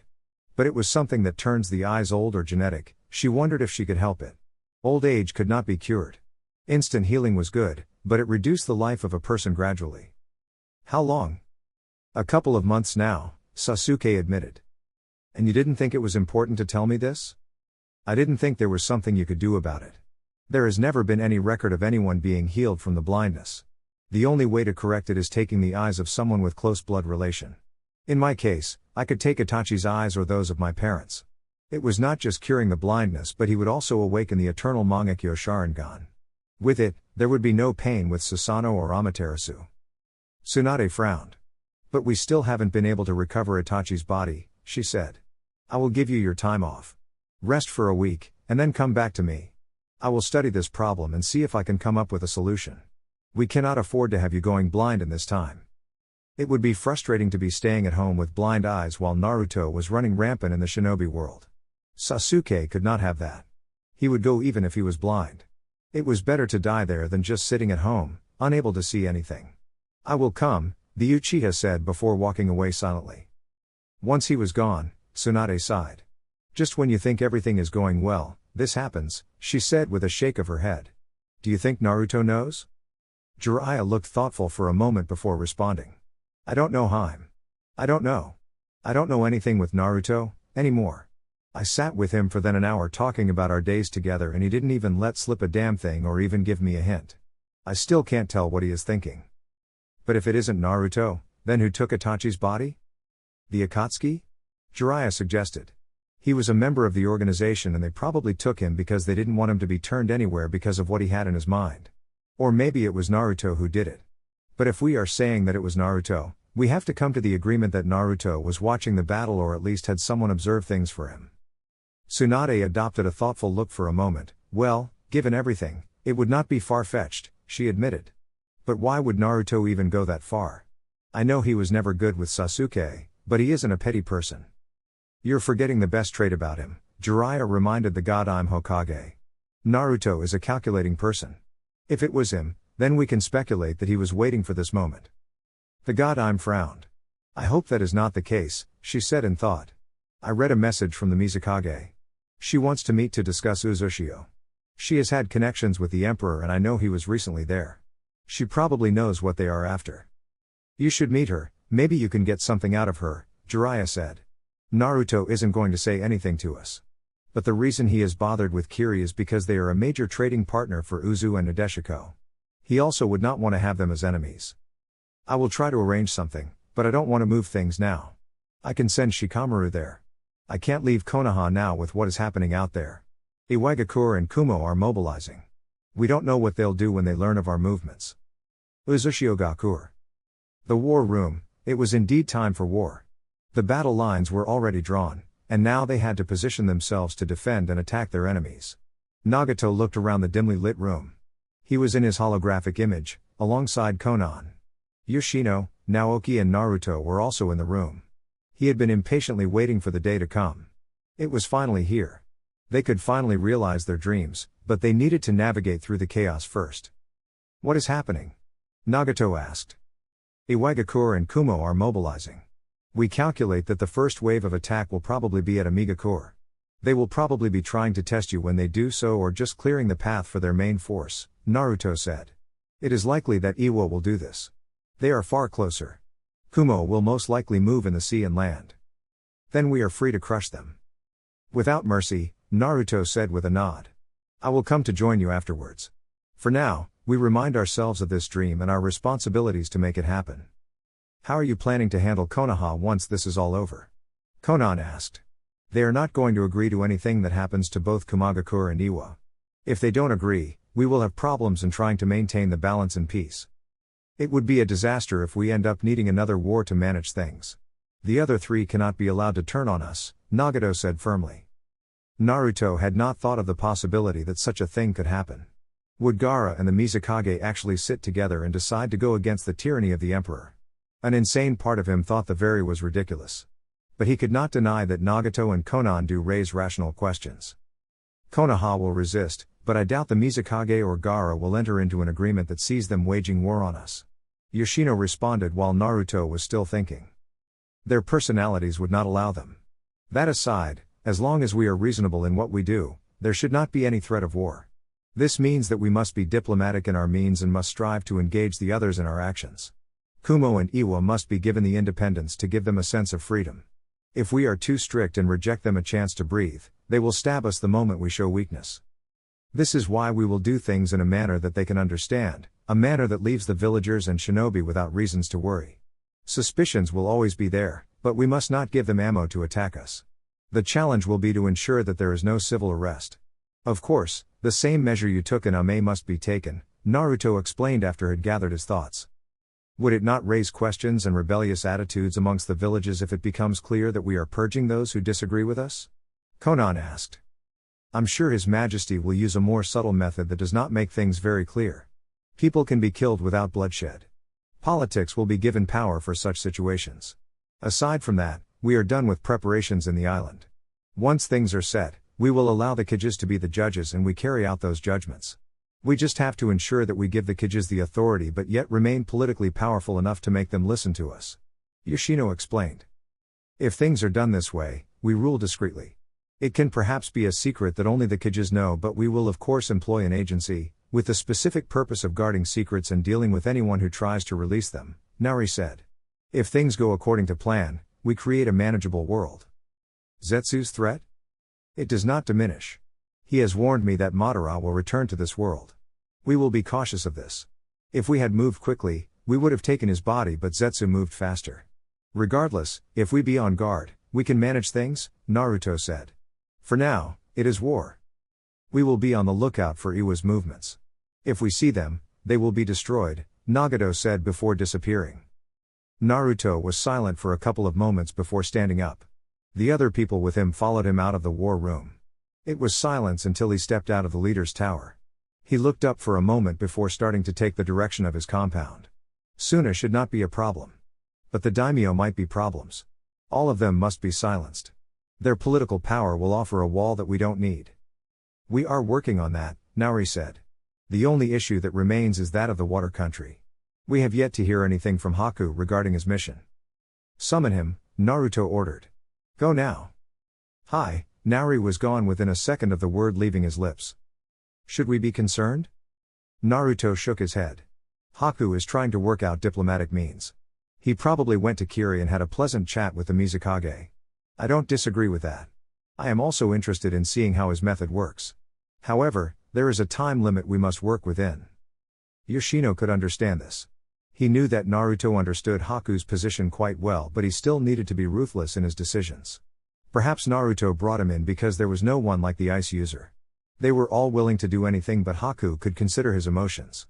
Perhaps it was the destruction that ruined the nation. Well, the shinobi anyway, civilians live the normal life. Will my position change? Naruto shook his head. When have I flip-flopped on you, Yoshino? I don't usually say this, but all this would not have been possible without your efforts. I will honor my promises to you. His eyes narrowed towards the man. If I turn on you, you can always organize a revolt. Yoshino smiled. You'd kill us all, he said. You know that is not true. I love the Uzumaki.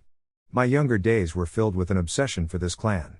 I swore to restore the glory of this clan and make it even greater. Destroying it is not in blood, Naruto stated calmly.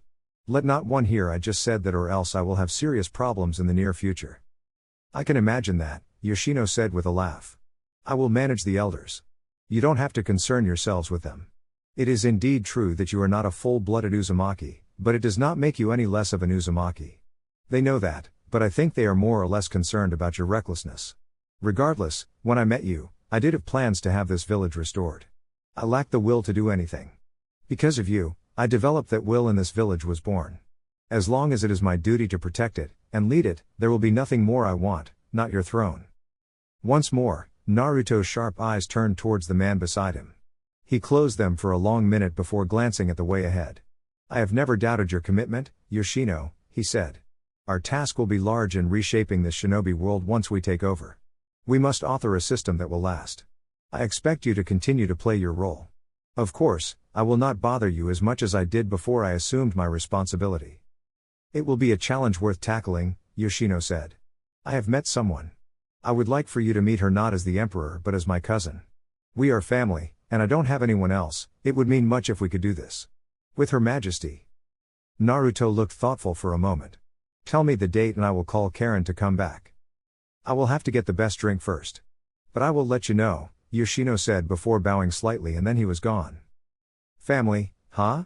Just thinking of this, Naruto decided to turn towards the memorial wall. Within the ruins left untouched, there was a large wall with the names of the Uzumakas lost in the invasion. The name of Kushina Uzumaki was not there, but his grandparents were there. Naruto would have a family of his own, but he had never belonged anywhere. Had this not happened, he would have belonged somewhere. Maybe his relatives would have come to Konoha to fetch him. No, the Sandaime would have sent him to them knowing that things would be difficult in Konoha. But the invasion destroyed everything. By the time he was born, he had nothing. It was cruel that even his father had no living relatives. But he belonged here. He belonged with the Uzumaki. This was his beloved home.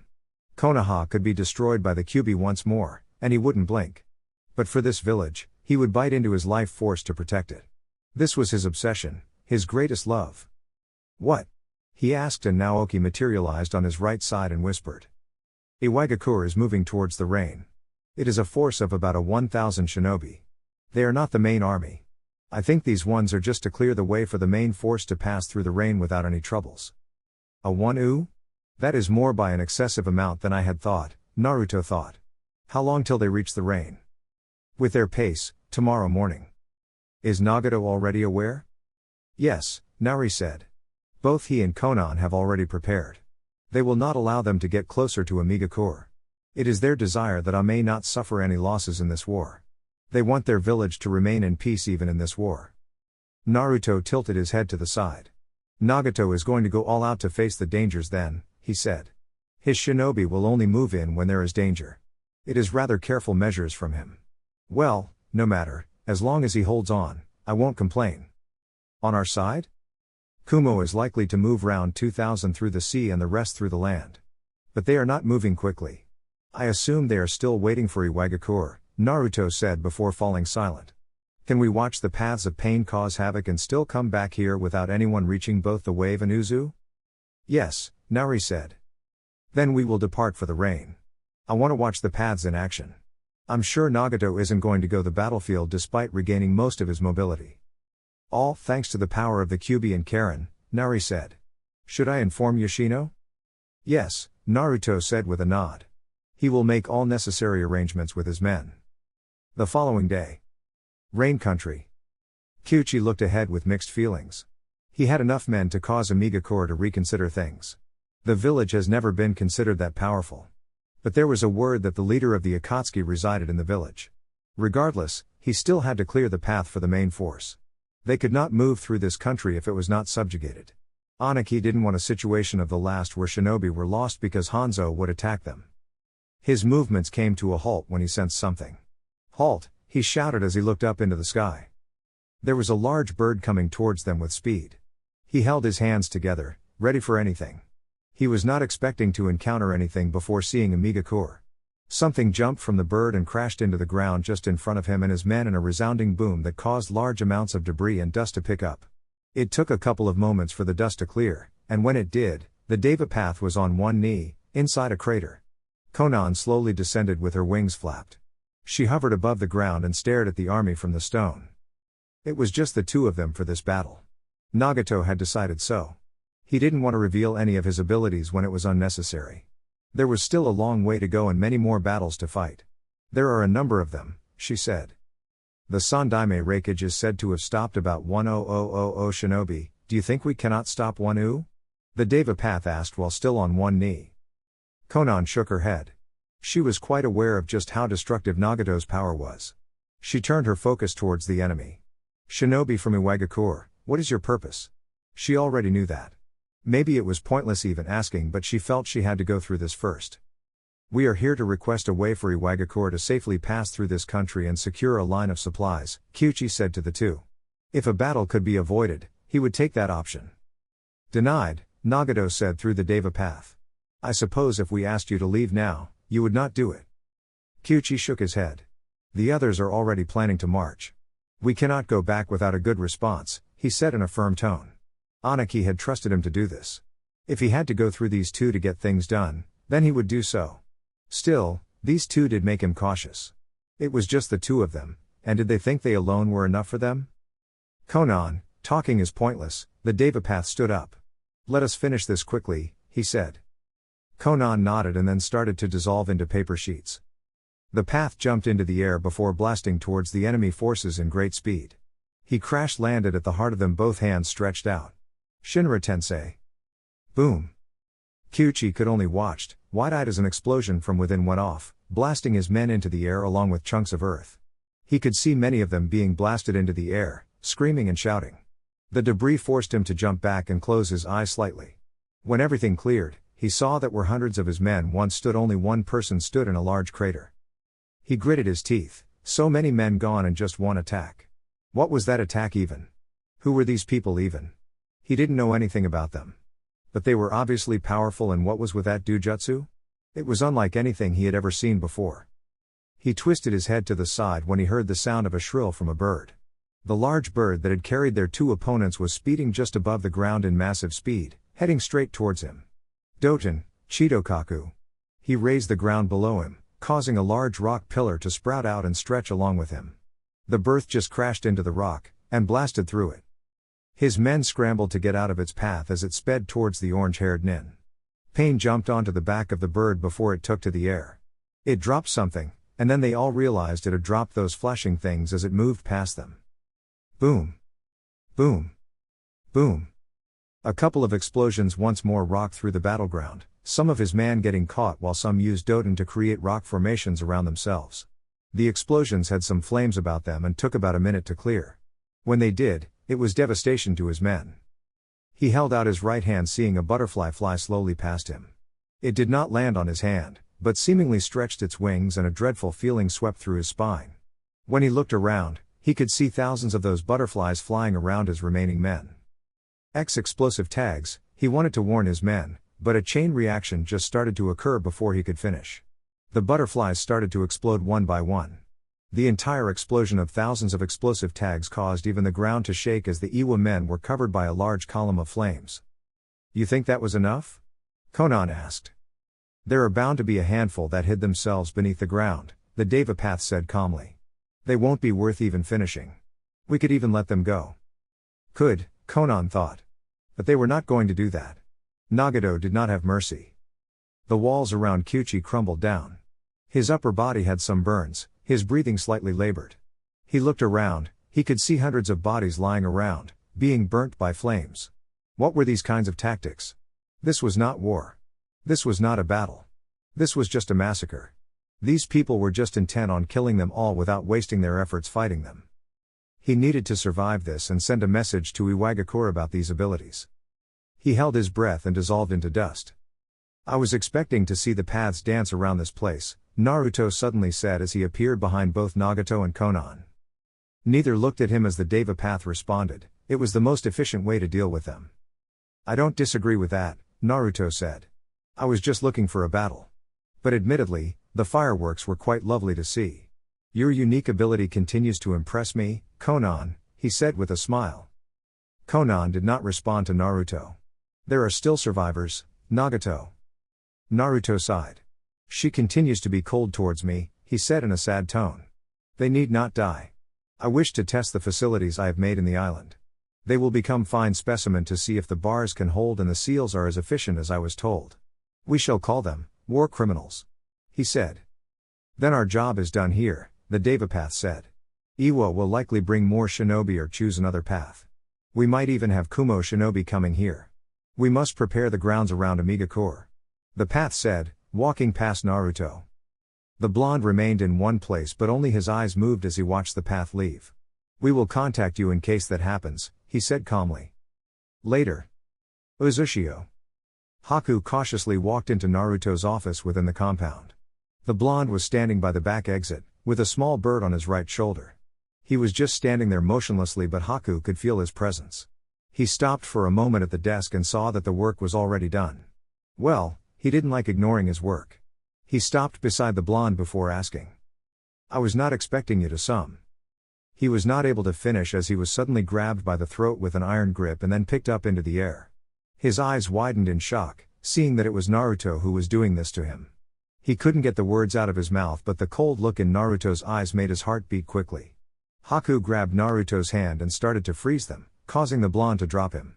Haku fell on his knees and coughed a couple of times while holding his throat. He paused, he hadn't sensed a killing intent. When he looked up towards Naruto, the blonde wasn't smiling but he wasn't looking at him coldly either, it was just his indifferent mask. You just tried to freeze the blood within my veins, he said. You were strangling me, Haku said as he got up. I say you deserved it. I should have just frozen your entire hand. That would have been unpleasant, Naruto said. You are very comfortable around me that you would let your guard down completely. Your shock was earnest. Was this a test? You trust me this much, and I have trusted you by giving you much responsibility. You are very kind and I like that about you. You offer something that I cannot offer. You will be the voice that offers reason. Once this war is over, if you ever feel that I am going overboard, don't hesitate to use your abilities to stop me. I sometimes take things too far. Today becomes the last day you ever see me do something like that to you, Naruto explained with some emotion. But that isn't the reason, I called you here. I want progress on your job and I won't accept lack of it. I have already spoken to the Wind Daimyo but I need some more time. I have already shared my discussion with him to the Mizukage. I am going to talk to him again soon, and we will try to finalize things. If he listens to the advice of his people, and facts, we will have an agreement with him. Alright guys, that's it for the video. If you enjoyed it, please feel free to leave a like and subscribe. As always, the rest of the story is already out over on Patreon, link to that will be in the description. Anyways, until next time, peace.